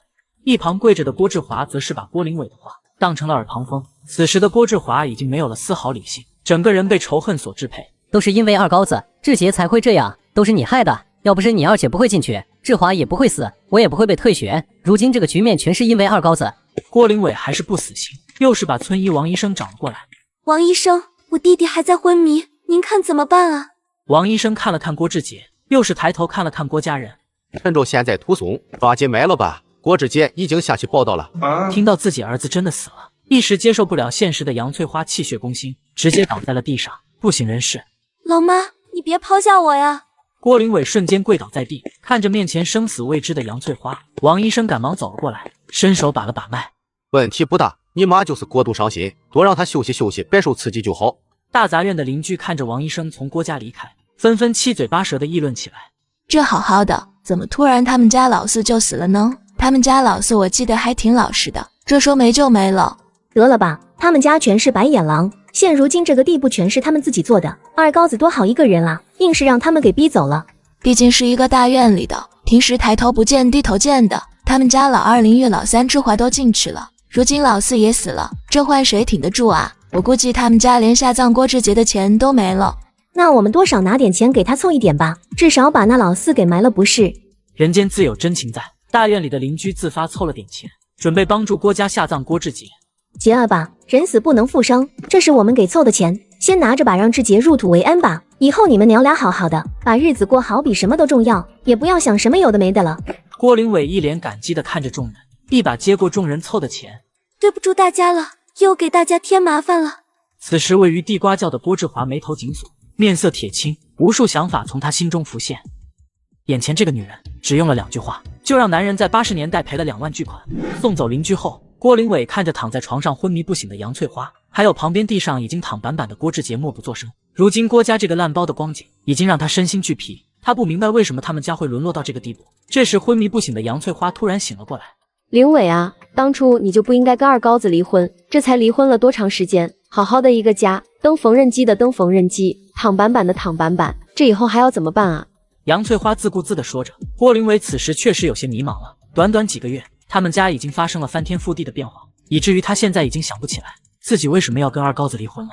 老妈，这些都过去了，说的再多也没用，况且现在志华不是好好的吗？我宁愿死的是志华，志杰这么乖的孩子，转眼间就没了。够了，老妈，少说2句吧，休息一会吧，你看你都说胡话了。好巧不巧的是，杨翠花的这些话被窗户外的郭志华听得一清二楚。还是那样，从小到大志杰就是那个最被疼爱的孩子，我也希望死的是我，而不是志贤，这样说不定妈妈不会那么伤心。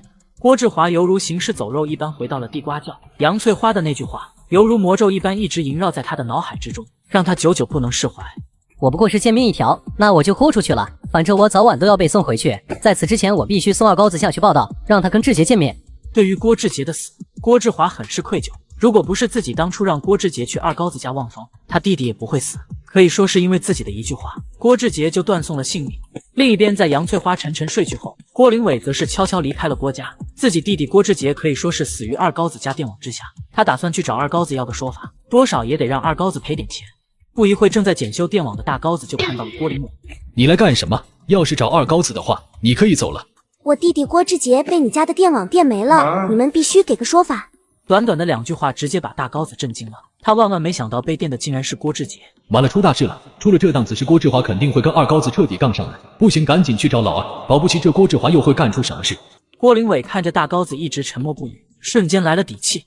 你们必须给我一个说法，要不然我就一直在你们家闹，谁也别想好过。行了行了，这事我说了也不算，你跟着我去二食堂吧，到时候自然会给你一个说法的。另一边，二食堂正如火如荼地赶制辣椒酱，二高子却是突然看到了自己大哥。出事了，老二，那天被电到的是郭志杰，不是郭志华。这下坏了，恐怕这下郭志华更消停不了了，他现在肯定在研究怎么对付我呢。郭林伟已经找过来了。来就来吧，事情早晚都要解决。如果能通过他让郭志华消停，就再好不过了。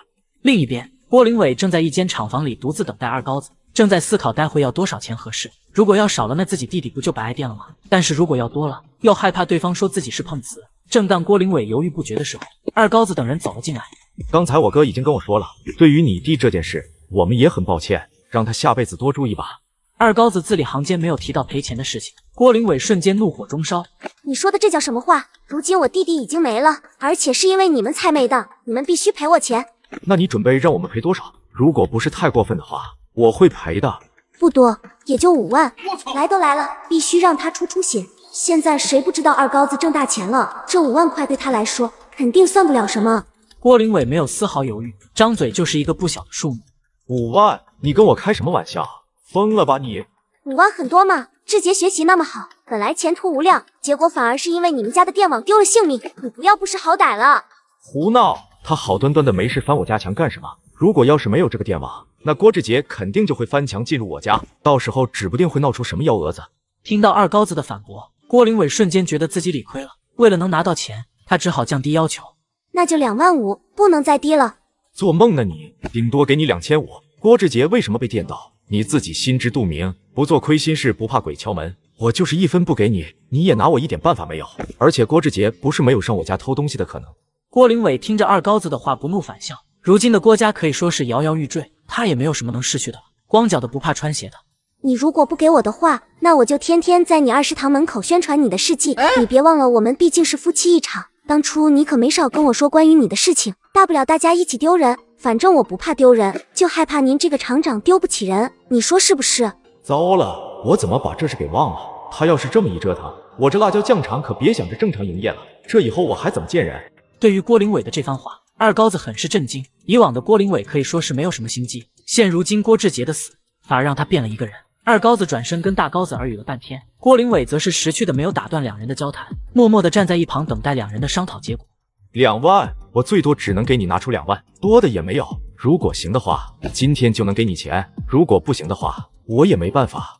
你们商量半天，只有这个结果吗？你家大业大的，难道就差这5000块钱吗？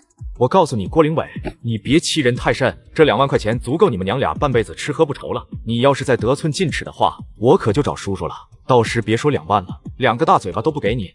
郭林伟此刻内心很是纠结。如果这事情真的闹到叔叔那，自己肯定会吃亏，到时候别说2万了，叔叔肯定还会调查郭志杰为何会翻墙，那自己可就得不偿失了。最终郭林伟还是带着2万块钱离开了二食堂。此时二高子万万没想到的是，日后就是因为这2万块钱，差点就让他去找郭志杰团聚了。一个人能有多坏？眼前这个女人为了报复自己的前夫，竟然要联合别人逼前夫下岗。郭林伟拿到钱后，并没有就此罢休，此时一个阴险的计划从他脑中浮现，他打算利用李有才来打击二高子。毕竟二高子所在的二食堂只是纺织厂下属的一个食堂而已，如果李有才想，那他就可以随时让二高子不好过，更不用说二高子的辣椒酱厂了。说干就干，郭林伟朝着纺织厂走去。这边郭林伟刚来到纺织厂，还没做好下一步的打算，一个工友便找到了他。郭林伟，你最近怎么回事啊？怎么又旷工了好几天？你赶紧去办公室找李有才副厂长吧，他正满世界找你呢。想啥来啥，正寻思怎么去找李有才呢，自己送上门了。二高子你就等着吧。郭林伟忐忑不安地来到了李有才的办公室门前。之前李有才就追求过自己，并且还说如果跟了李有才，就能让郭林伟转正。不过当时他还没有跟二高子离婚，这件事到最后也不了了之。清静。郭林伟走进了李有才的办公室，发现对方正不安好心地看着自己。郭林伟，你怎么回事？这已经是你第几次旷工了？而且你还是个正式工，你就这样做的榜样吗？知不知道你给大家带来了多大的影响？小孩没娘，说来话长。李主任，我也是迫不得已的，最近家里出了点事，希望您能理解。听到郭林伟家里出了事情，李有才反而暗暗高兴起来，他正好可以趁机关心一下郭林伟了。这样啊，家里出了事情，可以跟厂里说，大家都会帮助你的。前天我弟弟被电了，这2天我一直在忙弟弟的后事，所以就疏忽了工作。最近厂里把你的这件事交给我处理，如今我知道了你旷工的原因，放心吧，这件事我会上报的。不过什么？李厂长您尽管说。林伟，我也知道你跟二高子离婚了，所以希望你能给我次机会。哼，我就知道你没憋什么好屁，不过也好，正好通过你让二高子长点记性，吃点亏。郭林伟早已预判了李有才的话，并且打算通过李有才来打压二高子。不过他并不打算就这么痛快地答应李有才。郭林伟开始假装为难的默不作声。林伟，你家里的事情我都知道了，我也知道你弟弟之所以去世，就是因为二高子吧？见到李有才逐渐上钩，郭林伟也开始戏精附体。就是他，志杰那么乖巧懂事，就是因为二高子，我弟弟才会死的。我妈妈还伤心了很久。还没说完，郭林伟直接痛哭了起来。郭林伟的痛哭反而让李有才感觉他有了机会。林伟，这些我都知道了，我这有100块钱，你先拿去给咱妈买点肉补补，只要你能同意，以后我一定不会让你受一点委屈。小小一个二高子，他还能翻了天不能？只要你想，我随时让他给你道歉，要不然我就直接让他下岗。李有才也知道二高子背后有县长支持，他的这些话都是说给郭林伟听的。为了追求郭林伟，也只能硬着头皮说了，反正郭林伟不懂得其中的关系。林伟，你就答应我吧，我对你的爱苍天可见，日月可明。好吧，那我答应你。郭林伟自以为能利用李有才来报复二高子，殊不知李有才刚才的话语都是骗他的小把戏罢了。李有才根本没有那个能力来打压二高子，而他的目的也很简单，就是得到郭林伟。下班后心情大好的郭林伟罕见的买了一块肉奔向家中，因为跟二高子离婚的原因，郭家已经很久没有吃过肉了。老妈，你闻闻这是啥？我买了一大块肉，今天咱们改善伙食，吃猪肉。杨翠花并没有表现得很高兴，她脸上的表情只有惊讶。她很惊讶郭林伟哪来的钱买肉。你哪来的钱？买肉的钱是厂里的李有才副厂长给我的，他也知道咱家最近挺难，特意给咱的钱。我感觉他人挺好的，而且他一直在追求我，今天我也就答应跟他在一起了。郭林伟并没有告诉杨翠花自己想利用李有才来对付二高子的事情，毕竟杨翠花现在只想安安稳稳的过日子。糊涂啊！你跟谁处对象不行，你偏偏找他，他给了你多少钱？你赶紧还给他，把这猪肉也给他。你这是碰上了一个扫把星啊！怎么了吗？我看李有才人挺好的呀，你怎么那么说人家呀？那个李有才是远近闻名的花心大萝卜，吃着碗里的看着锅里的，他一直跟厂里的其他女工保持着不清不楚的联系，他老婆就是因为这个跟他离婚的，难道你不知道这件事吗？郭林伟当然知道这件事，舍不得孩子套不着狼，为了对付二高子，他也是无所不用其极。以前是以前，这些都是过去式了，只要他能照顾咱们家不就挺好的吗？我愿意给他一次机会，老妈你就别担心了。另一边纺织厂，李有才也是找到了厂长。厂长啊，郭林伟旷工这件事我已经调查好了，他前几天之所以旷工是因为他弟弟去世了，我已经批评过他了，并且以你的名义给了他300块钱。很好，小李，这件事你办得很好，以后郭林伟那几个班组你就好好管理吧。郭家地瓜窖内，郭志华正在思考要怎么对付二高子。这时候郭林伟端了一碗猪肉走了过来。快来，志华，今天有肉吃。郭志华看着他姐手中满满的一碗肉，不由得泪流满面。自从二高子离开以后，他们别说吃肉了，就连蚊子腿都吃不上。我的天，真的是肉啊！赶紧吃了吧，待会就凉了。郭志华一把接过，3下5除2，满满的一碗肉就被吃得干干净净。大姐，你哪来的钱买肉啊？二高子赔的钱，一共赔了很多。赔钱这是我没告诉咱妈，你也别告诉她，咱妈知道了又该说我了。郭林伟之所以不让郭志华告诉杨翠花，就是害怕杨翠花生气，认为他们不应该要这些钱。而郭志华听到家里如今有钱了，瞬间就惊讶了。既高兴又惊讶。他并不是因为家里有钱了而高兴，而是因为自己即将可以向二高子报仇而高兴。大姐，可不可以给我点钱啊？我去买点东西。郭志华口中的东西，即将让二高子的生活蒙上一层阴影。这才叫一字千金。男人只用了2句话，就将2间房子收入囊中。郭林伟听到弟弟朝自己要200块买东西，不由得满脸疑问：你要钱干什么？还要这么多？郭志华则是被姐姐一句话问住了，支支吾吾的一句话也说不出来。你想买什么跟我说就行了，你自己出去的风险太大了。算了，大姐，过几天再说吧。另一边，二高子终于见到了外出学习回来的李倩。正好你回来了，倩倩，过几天市里要举行表扬大会，到时候你陪着我一起去吧。没问题，不过我听说郭林伟也要去。表扬大会他去干什么？难不成他这么快就跟李有才搞在一起了吗？你怎么知道？难不成你还跟踪他俩了吗？我猜的，既然他也去的话正好。倩倩，等明天去的时候，你带上这个玉镯子。你给我带这玩意干什么？人多眼杂的，弄坏了怎么办？这是路边摊花了1毛钱买来的假手镯，而且……看着李倩一脸的不解，二高子则是把自己的计划一五一十的告诉了李倩。你小子真坏呀！那如果这样的话，郭林伟他们家不得倾家荡产啊？这个就不关咱们的事，谁让他从我这拿走这么多钱，我要让他加倍的还回来。第二天一早，两人便来到了表扬大会的现场。现场人山人海，但是二高子却是没有发现李有才跟郭林伟的身影。总不能没来吧？李有才是副厂长，按理说他应该早早的就到了。正当二高子疑惑不解的时候，李有才则是刚刚抵达会议室的门口。郭林伟有些不情愿，他并不想跟着李有才去表扬大会，因为这里人多眼杂，他很害怕自己弟弟已经回来的事情被人察觉。李有才，你一会真的要让二高子难堪吗？要不算了吧，咱们参加完会议就走行吗？一言既出，驷马难追。既然我答应过你要让二高子难堪，那我就一定会办到的。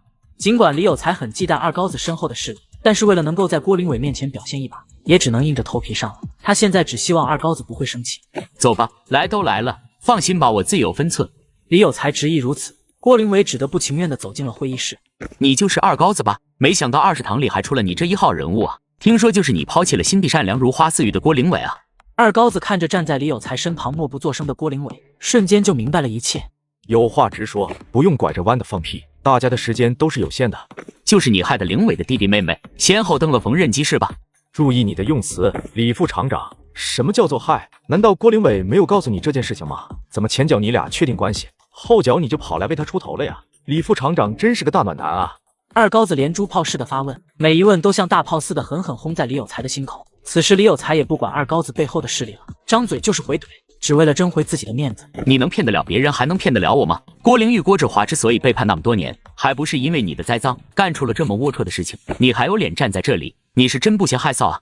二高子跟李有才的争执很快便引来了大批吃瓜群众，他们都很好奇什么样的人能在这样的场合发生冲突，而郭林伟如同热锅上的蚂蚁，恨不得找个地缝钻进去。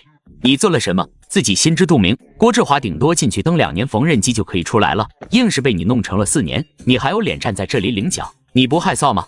郭志华为什么进去？郭林伟比你清楚，你冲什么大头钻？没有证据，我说的再好，他会进去吗？李副厂长，你冷静一下，现在什么都讲究一个证据，一面之词不可听了。他这话意思很明显，就是郭林伟到底跟没跟李有才说了真话。而郭林伟听着二高子两人的争论，此时已经汗流浃背，他已经后悔跟着李有才来到了这里，言多必失。他很害怕暴怒状态下的李有才说出什么不该说的。二高子看着李有才身后一直沉默不语的郭林伟，则是瞬间来了主意。哎呦，我说李副厂长，您这么卖力的给你老婆出头，怎么他不说话啊？你俩不会刚认识吧？你管我跟郭林伟是什么时候认识的？我跟他真心相爱不就行了？此时的郭林伟似乎是不想在这里待下去，撇下李有才就奔着门口跑去。不知道是不是过于惊慌，在经过李倩身边的时候，把李倩的翡翠手镯撞了个稀碎，瞬间掉在了地上。听着那清脆的响声，郭林伟犹如石像一般站在原地一动不动。我的天，我祖传的珍珠翡翠白玉镯被你撞碎了，你不能走。不就是个镯子吗？林伟，你不用担心，我帮你出钱。你怎么赔？我这个镯子可是天然玻璃种打磨而成的，而且还是祖祖辈辈的传下来的。郭林伟此刻早已经吓丢了魂，愣在原地一动不动。好好的，我跟李有才来这干什么呀？上哪弄钱赔呀？行了行了，这马上就要开大会了，没时间跟你折腾。郭林伟，我告诉你，晚上你去我家，咱们好好商量一下，这钱怎么赔，赔多少。二高子朝着李倩使了一个眼色，便向着会议室深处走去。不一会儿，吃瓜群众也纷纷的离开了，只剩下李有才跟郭林伟站在原地。郭林伟此时的脑子已经成了一团浆糊，四周的噪音此刻犹如炸雷一般，狠狠地折磨着郭林伟的心智。林伟，你晚上去就行，放心吧，我会帮你的。我先去开会了。到了晚上，郭林伟朝着二高子家走去。当他推门进屋的时候，发现二高子李倩以及大高子似乎已经等待他多时了。来了是吧？咱们开门见山，我这手镯可是天然玻璃种，珍贵的很。你可能不知道什么是玻璃种，反正很贵重就是了。你得赔10万。尽管郭林伟已经做好了手镯很贵的心理准备，可是当那串数字从二高子嘴里说出来的时候，他瞬间就懵了，不由得眼前一黑。怎么可能？什么手镯会价值10万块钱？你不要骗人了！你不想赔是吧？行了，咱们可以找叔叔，让叔叔来定夺这件事，到时候让叔叔仔仔细细的调查一下。听到二高子要找叔叔来，郭林伟开始慌了，身体止不住的颤抖，因为郭志华就在他家的地瓜窖里藏着，如果被发现了，不排除有吃花生米的可能。可是我没有这么多的钱啊，一时半会我也赔不了啊。没钱不能啊！前几天你不是刚从我这里拿走2万块吗？完全可以先还一部分，是不是？但是剩下的怎么办啊？求求你，看在我们夫妻一场的份上，能不能让我少还一点？没有钱，房子总是有的吧？你家在大杂院不是有2间大瓦房吗？可以拿你房子做抵押，只要你还完钱，房子还是你的，我也不会催你，怎么样？听到二高子惦记上了自己家的房子，郭林伟欲哭无泪。没有钱还好说，可是没了家，一切就都没了。看着郭林伟默不作声，二高子开始施加压力。如果你不愿意的话，那我就叫叔叔了，让叔叔来做定夺。别，我愿意，我赔钱还不行吗？郭林伟为了弟弟不被发现，只得哑巴吃黄连，同意二高子的提议。就这样，郭林伟赔了二高子2万现金。前几天刚到手还没捂热的钱，又回到了二高子手里。不止这样，由于总共赔偿10万，目前只赔了2万，剩下的8万由郭林伟家的2间大瓦房做抵押，要求郭林伟在限定时间内偿还回8万。如果未能偿还，这2间大瓦房自动划归为二高子名下。怎么样，倩倩大哥，这钱不仅回来了，还带回了8万。我说过，我肯定会让郭林伟把拿走的钱加倍的给我还回来。那一晚，郭林伟不知道自己怎么回到的家，他如同行尸走肉一般麻木的行走着。前几天还是万元户的他，今天就背上了巨额的债务，就连他那得以栖身的房子，也似乎即将成为别人的盘中餐。北风萧萧，天地一片苍茫。老赖大家都见过，但是这么狠的老赖你见过吗？只因为不想还钱，竟然动了杀心。郭林伟在向二高子赔完钱后，整个人变得魂不守舍，但他并没有将这件事告诉家人。但是纸终究包不住火，在给郭志华送饭时，还是被发现了。大姐，你怎么了？你这几天越来越憔悴了，你是不是有什么事情瞒着我们？看着郭志华满脸疑问地看着自己，郭林伟还是将自己赔钱以及房子的事情统统告诉了郭志华。这不就是欺负人吗？二高子竟然还敢要我们的房子！大姐，先不说别的，咱们真的有钱能还吗？哪还有什么钱？刚从二高子那里拿来的钱，转眼又送回去了，还欠了他们8万，家里就剩下一点积蓄了。大姐，你能不能给我80块钱？面对弟弟的要求，郭林伟一脸不解。现在的郭家跟破产已经没什么两样了，弟弟为什么还要朝着自己要钱？你也不看看这都什么时候了，你还要钱？我想送二高子去见志杰，如果二高子没了，我们不就不用还钱了吗？而且还能为志杰报仇。你疯了吗，志华？这样的话，你会吃花生米的。我不过见面一条，为了咱们家，为了志华我也愿意。主要是二高子一日不良，我就睡不着啊。我们好好的一个家，因为二高子变得分崩离析。要是我除掉了二高子，说不准我们家还有转机，钱也不用还了。到时候我手脚麻利点，没人会发现的。可是，没有可是，不要再犹豫了，大姐，你这样优柔寡断是干不成大事的。折腾一下事情，说不准会有转机，但是不折腾就永远没有。最终，郭林伟还是同意了弟弟的想法。一方面是他对二高子的恨意，一方面是结合他们家现如今的实际情况，欠的二高子8万块钱，他是没有那个能力偿还的。况且还不上钱的话，自己家的大瓦房就要拱手扔给二高子。结合这2点，郭林伟同意了弟弟的想法。行吧，志华，这些钱你拿着，但是你最好不要让别人发现。这2天你最好观察一段时间，我也会帮着你的。等咱们摸清楚二高子的行动规律，再动手也不迟。随后，郭林伟从兜里掏出了80，递给了郭志华。大姐，你放心吧，我自有分寸。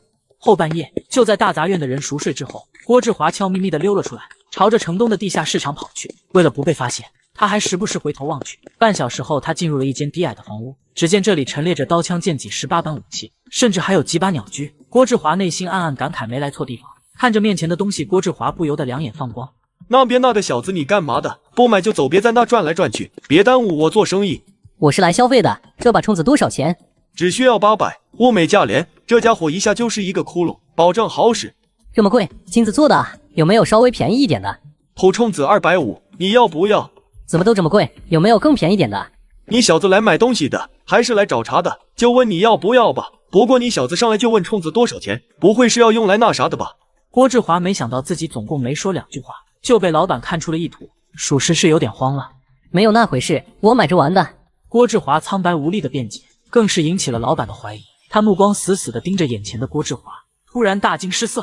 好小子，你不就是郭志华吗？没想到能在这里碰到你。关于你的事情，半个月前我们这就传疯了，怪不得你上来就问冲子多少钱，是找二高子报仇吧？虽然被老板认出来了，好在对方没有恶意。面对老板的疑问，郭志华只是淡定地点了点头。那好，冲子我就不给你了，你也不会用，这把寒光刃就便宜卖给你吧，这可是宝物，吹毛断发不在话下，你给我个50就行了。老板讲究啊，那我谢谢你了，你等着我的好消息就行了。从地下市场出来后，天已经微微亮了。郭志华小心翼翼地拿着那把宝物，匆匆地往家里赶去。之后的几天，郭志华也没闲着，家伙是有了，现在就差二高子的行动轨迹了。只要摸清了规律，郭志华就能开始行动了。晚上，郭林伟来到了地瓜窖。志华，这几天我已经差不多摸清楚二高子的行动轨迹了。他每天下午4点都会从20堂往家走，而且会经过一个胡同。那个胡同最近要拆迁了，人都搬空了，最近也没什么人。我觉得你在那行动最合适了。听着郭林伟打探的信息，郭志华瞬间来了劲头。明白了，大姐，明天我就去那里蹲点，必须为志姐报仇。你等我好消息吧。当天晚上，郭志华抱着宝物一夜没睡，一想到自己明天就可以手刃二高子了，更是被一股莫名的紧张感绷紧了神经。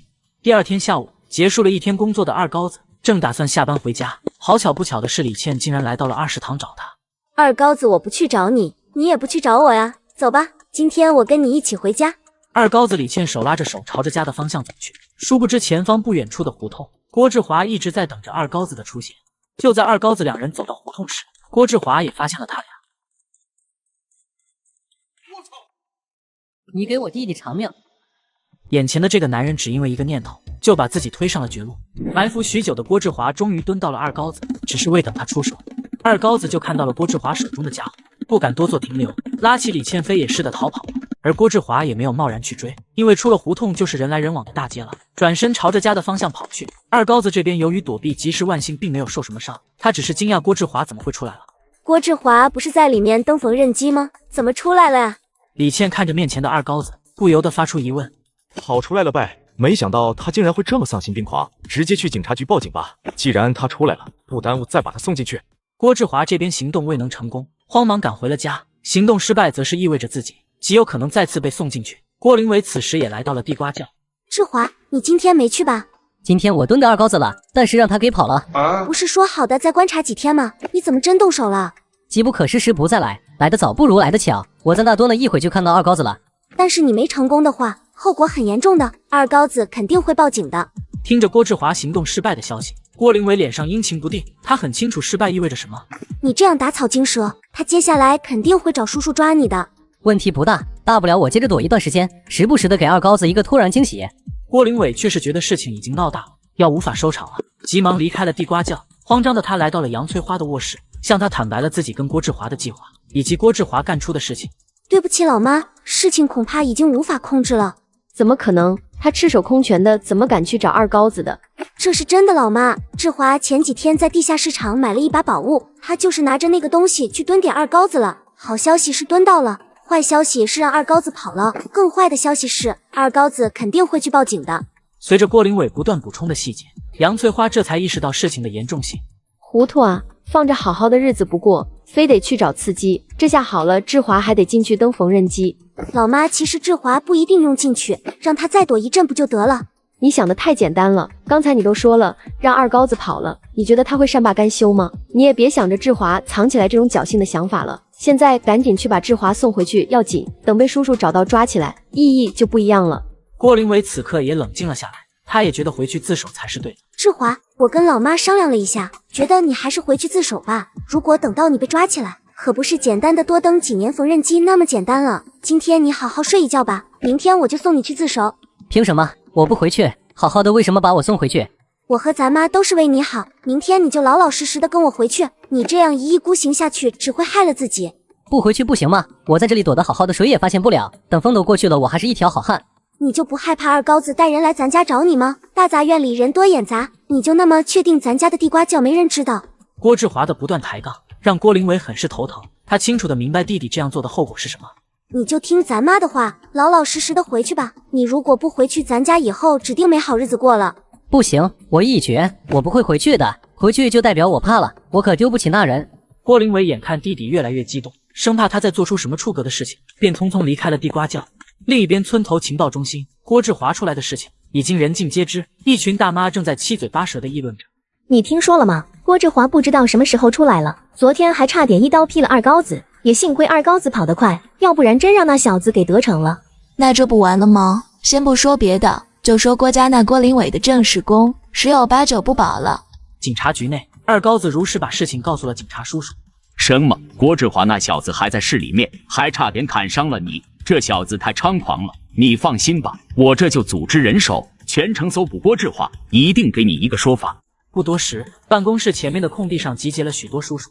情况刚才我已经说了，现在的任务就是着重搜索郭家大杂院以及附近，就算挖地3尺也要把郭志华找出来，绝不能让他为害一方。接着浩浩荡荡的队伍就往警局出发。附近的居民都被这大阵仗吓到了，毕竟这么多的人，他们也是头一次见。怎么回事？这是怎么这么多人？还能干嘛？当然是出来抓郭志华的啊！这下郭志华就算插上翅膀也跑不了，还得乖乖的进去登缝纫机。郭灵伟也察觉到了异常，不过幸好他锁好了地瓜窖的门，现在能做的也只有暗暗祈祷郭志华不被发现了。不过该来的还是来了，叔叔来到郭家搜查，报告没有发现异常。听到没有发现异常后，郭灵伟也从紧张中缓解了过来。不巧的是，他表情的细微变化却被叔叔觉察到了。我看你很紧张啊。郭灵伟扭头发现，只见杨翠花如坐针毡，一副欲言又止的样子。杨翠花也在纠结要不要坦白，如果再这样包庇下去，郭志华只会受到更严重的处罚。你是有什么话要说吗？如果有就赶紧说吧，坦白从宽，抗拒从严。没有，我们没有什么话要说。郭灵伟话音未落，杨翠花紧接着就开口了。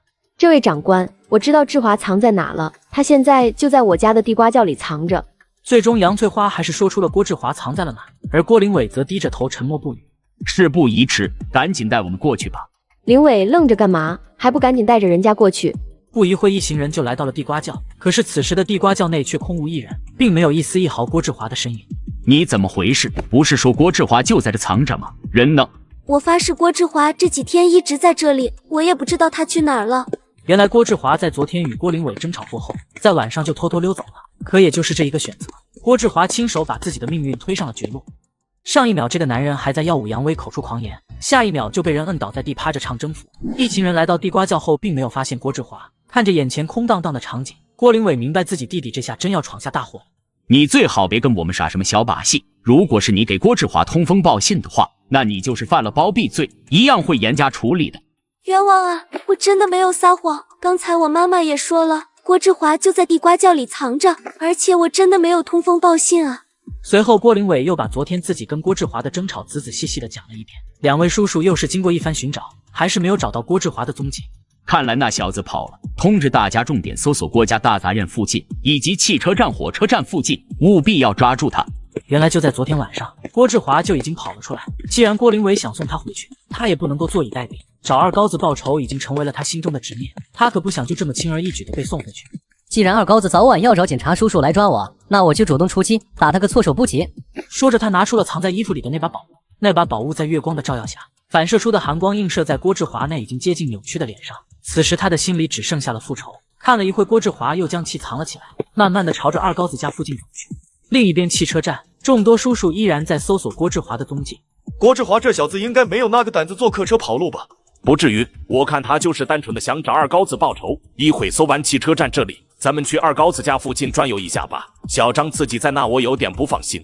郭志华这边确实在二高子家附近的一个倒塌的房子里藏着，他打算出其不意攻其不备，给二高子一个大惊喜。不过看着眼前破败的废墟，郭志华内心五味杂陈。昨天还在地瓜窖里藏着有吃有喝，今天就在破败的废墟里吹着寒风。二高子上次侥幸让你给跑了，这次说什么也要送你去见赤血。还没等郭志华有所行动，一个叔叔就突然出现在了他的面前，两人面面相觑，大眼瞪小眼。你是谁？怎么在这里待着？郭志华看着眼前的警察，有些惶恐不安。怎么这么倒霉？出身未捷身先死啊！看着面前沉默不语的人，警员自动联想到了郭志华。郭志华，终于抓到你了！站在那不要动，老老实实的跟我回去，你还有可能从轻发落。叔叔话还没说完，郭志华撒丫子就往废墟深处跑去。只是还没走2步，郭志华看着面前的高墙就犯了难，自己慌不择路的逃跑，没想到跑到了死胡同。还想跑？乖乖的跟我回去，你这样只会害了你自己。郭志华看着面前逐渐逼近的叔叔，一只手慢慢摸向后腰，可是这位叔叔并没有发现郭志华的小动作，内心只有即将抓住郭志华的喜悦。这下抓住郭志华就能立功了，这可是大功一件啊！到时候告诉老爸老妈，他们肯定会为我高兴的。正当叔叔思考的时候，郭志华突然抱起，干净利落的上了路。小张，这次任务你就不用出了，留下来值班吧。师傅，你就让我去吧。虽然我刚毕业来到这，是个菜鸟，但是我也想出一次任务，为咱们这的治安献一份力。那行，你有这个觉悟很好。那你先跟小李先去汽车站，然后再去二高子家附近。原来他是刚毕业参加工作的新人，怀揣着一腔热血，可是他现在正倒在地上，生死不知。要关你就关二高子吧，他要是不报警也不会出这事。现在这里也不能待了，我还是赶紧走吧。郭志华这边偷偷摸摸的刚从废墟里爬出来，一扭头就看到了二高子还有大高子，仇人见面分外眼红。可是此时的3人却是陷入了短暂的沉默当中，最终还是郭志华打破了沉默。二高子都是你害得我有家不能回，你还我弟弟命来。说是迟那是快，郭志华提刀向着二高子跑去。今天李倩没在身边，二高子也不用担心李倩的安危，况且自己大哥就在旁边，从路边随手拿了一把顺手的武器，两人就跟郭志华扭打在了一起。一番激烈的打斗过后，郭志华被二高子两人成功压制。臭小子，学什么不好学人家古惑仔，你也不看看你是不是那块料？别说是你了，钢铁侠来了我都能给他打掉漆，你小子等着接着回去蹬缝纫机吧。此时被压制的动弹不得的郭志华也逐渐放弃了挣扎，二高子让自己大哥拿来了绳索，把郭志华五花大绑了起来。一会叔叔就来了，马上就要回去蹬缝纫机了，你开心吗？郭志华沉默不语，二高子也就不再动闷子。大哥，你去找警察叔叔吧，就说已经找到了郭志华，让他们赶紧来，省得郭志华再出什么幺蛾子。目送大哥离去，二高子把郭志华带到了家里，等着叔叔的到来。此时一直沉默不语的郭志华却是开口了：你能不能送我去见我的家人？你看我也跑不了了。急什么？等你回头进去蹬缝纫机的时候，自然会看到你的家人了。臭小子，又没憋什么好屁，万一再让你跑了。另一边警察局内，大高子如实将郭志华被抓到的事情告诉了警员。不一会，一行人便跟着大高子朝着二高子家里跑去。一行3人到达二高子家后，果然发现了被五花大绑的郭志华。这位同志，郭志华真的是你抓住的吗？没错，刚才我在家门口一扭头就看到了他，然后他还想袭击我，但是最后还是被我哥俩制服了。你家附近？听见二高子是在家门口碰到的郭志华，带头的长官突然想起了一直没有归队的小张。郭志华，你是不是一直就在二高子家附近藏着？恭喜你猜对了。那你是不是还碰到了一个叔叔？那个人现在在哪里？确实碰到了，但是已经被我送上路了，就在大门对面的废墟里面。郭志华此话一出，一屋子人全都惊讶了，谁都没想到郭志华竟然干出了这种事情。小王、小朱，你赶紧带人过去看看。等到2人赶过去以后，果真发现了倒在地上一动不动的小张，此时已经没有了生机。最终郭志华数罪并罚，被判处了死刑，择日执行。另一边郭家，杨翠花母女2人却还不知道郭志华已经被判死刑的消息。只因为他的一个错误选择，全家人都付出了惨痛的代价。2天后，杨翠花母女得知了郭志华被判处死刑的消息，母女2人悲痛万分，可也没什么办法。杨翠花回想着这几个月来家里的变化，郭玲玉早早的就进去蹬了缝纫机，郭志杰意外身亡。如今老郭家唯一的血脉郭志华也即将下去跟志杰团圆，好好的一个家在短短的时间内分崩离析。想到这，杨翠花悲痛欲绝。由于自己双目失明的缘故，即使内心再悲伤也流不下一滴眼泪，这一件件事都如同巨石一般压在他的心口。都怪我，这么些年来我也没能好好教育你们，如今才闹的这个下场。如今这一切也算老天对我的惩罚。老妈，既然事情已经发生了，你也别伤心了，不是还有灵玉吗？过不了几年灵玉就出来了，咱们娘仨一样能把日子过好。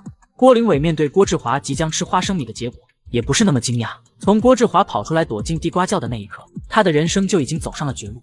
咱们再去监狱看一眼志华吧，以后再也看不到了。那行，走吧，老妈。郭志华被判死刑，这事早已经在大杂院里传开。看着杨翠花母女从老郭家离开，众人不用猜也知道他俩干啥去了。郭玲伟面对众人目光有些不知所措，连忙拉着杨翠花快步离开了大杂院。这下郭家老3能跟老4下去团圆了，估计吃花生米也就这2天的事。那个臭小子整天小偷小摸的，胆子也是越来越大，听说他上门寻仇二高子，没成想人家二高子兄弟两人都在家。好家伙，那打得天昏地暗，差点就给郭志华打折叠了。想想他们一家还有点可怜呢。现如今他们家也算是绝后了，老三老四两个男娃都没了，还有一个女儿在里面登缝纫机，不知道啥时候能出来。拉倒吧，他们才不可怜呢，到现在这个情况也是罪有应得。你说说咱们谁没劝过他们家，让他们好好跟人家二高子过日子，可是他们就是不听。这可倒好，这才离婚多长时间，人家二高子越来越有钱，他们家一天不如一天，一个天上一个地下。另一边，郭玲玉带着杨翠花到了目的地。你们两个干什么的？这里不能随便进。我们是来探望郭志华的，能不能让我们进去一下？你俩先在这等一下，我进去通知一下。不一会，那人便出来了，带着郭玲伟母女去了一个房间。郭志华正在房间里站着发呆，一抬头竟然发现自家大姐老妈竟然来了。老妈，你们怎么来了？还能干嘛？当然是来看你最后一眼，难不成还能结法场啊？对不起老妈，我不能给您尽孝了，如果有下辈子我一定会好好孝敬您。说话间，郭志华跪倒在地，痛哭流涕，好一个母慈子孝的场景。都怪我，都是我的错，都怪老妈没能教育好你们。要是我早点教育好你跟老四，也不会闹到这个地步。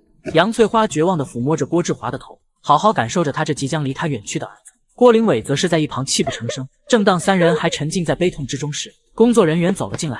好了，到时间了，是时候送郭志华上路了。怎么这么快啊？就不能留志华多活2天吗？这不是我能决定的。再说了，黄泉路上无老少，也到时候了。大姐，你跟二姐要好好照顾咱们，老妈你也要按时吃药。如果有下辈子，我一定好好孝敬您。我就先走了。就这样，郭志华被押了回去，走的时候头也没回，就这样赶赴刑场。鉴于之前郭志华的行为，这次郭志华的脚上多了一个重刑脚镣，以防郭志华再有什么幺蛾子。小子，赶紧吃了吧，以后永远吃不上了。工作人员拿来了一盘韭菜鸡蛋水饺，放在了郭志华面前。郭志华看着眼前的东西，他也明白这个就是他的断头饭，2、3口就吃了个干净。一会吃花生米的时候疼吗？问题不大，眼睛一闭不睁，一下子就过去了。那快轮到我了嘛，我急着走。工作人员看着眼前的郭志华，内心一阵无语。不用急，没几个人，一会就轮到你了。等待的时候总是最煎熬的。刚才还大大咧咧的郭志华，在听了几声响后，他也开始逐渐崩溃。那一声声响声，就如同一道道闪电一般，直击郭志华那脆弱的内心，使他那脆弱的心灵逐渐走向崩溃。走吧，郭志华，轮到你了，很快吧。此时的郭志华在听到那句话后，直接就崩溃了，知道自己即将要离开这个人世间，整个人控制不住的开始大喊大叫，开始挣扎，裤筒里也鼓了起来，散发出难闻的气味。不要啊，凭什么？能不能过几天再说啊？看着语无伦次的郭志华，工作人员早已司空见惯，像这样的场景他不知道见过多少次，随即就招呼了2个人将郭志华带了过去。就这样，郭志华被送到了刑场。郭志华跪在地上，浑身发抖，伴随着清脆的一声响，郭志华就吃到了属于自己的花生。郭志华就此下线。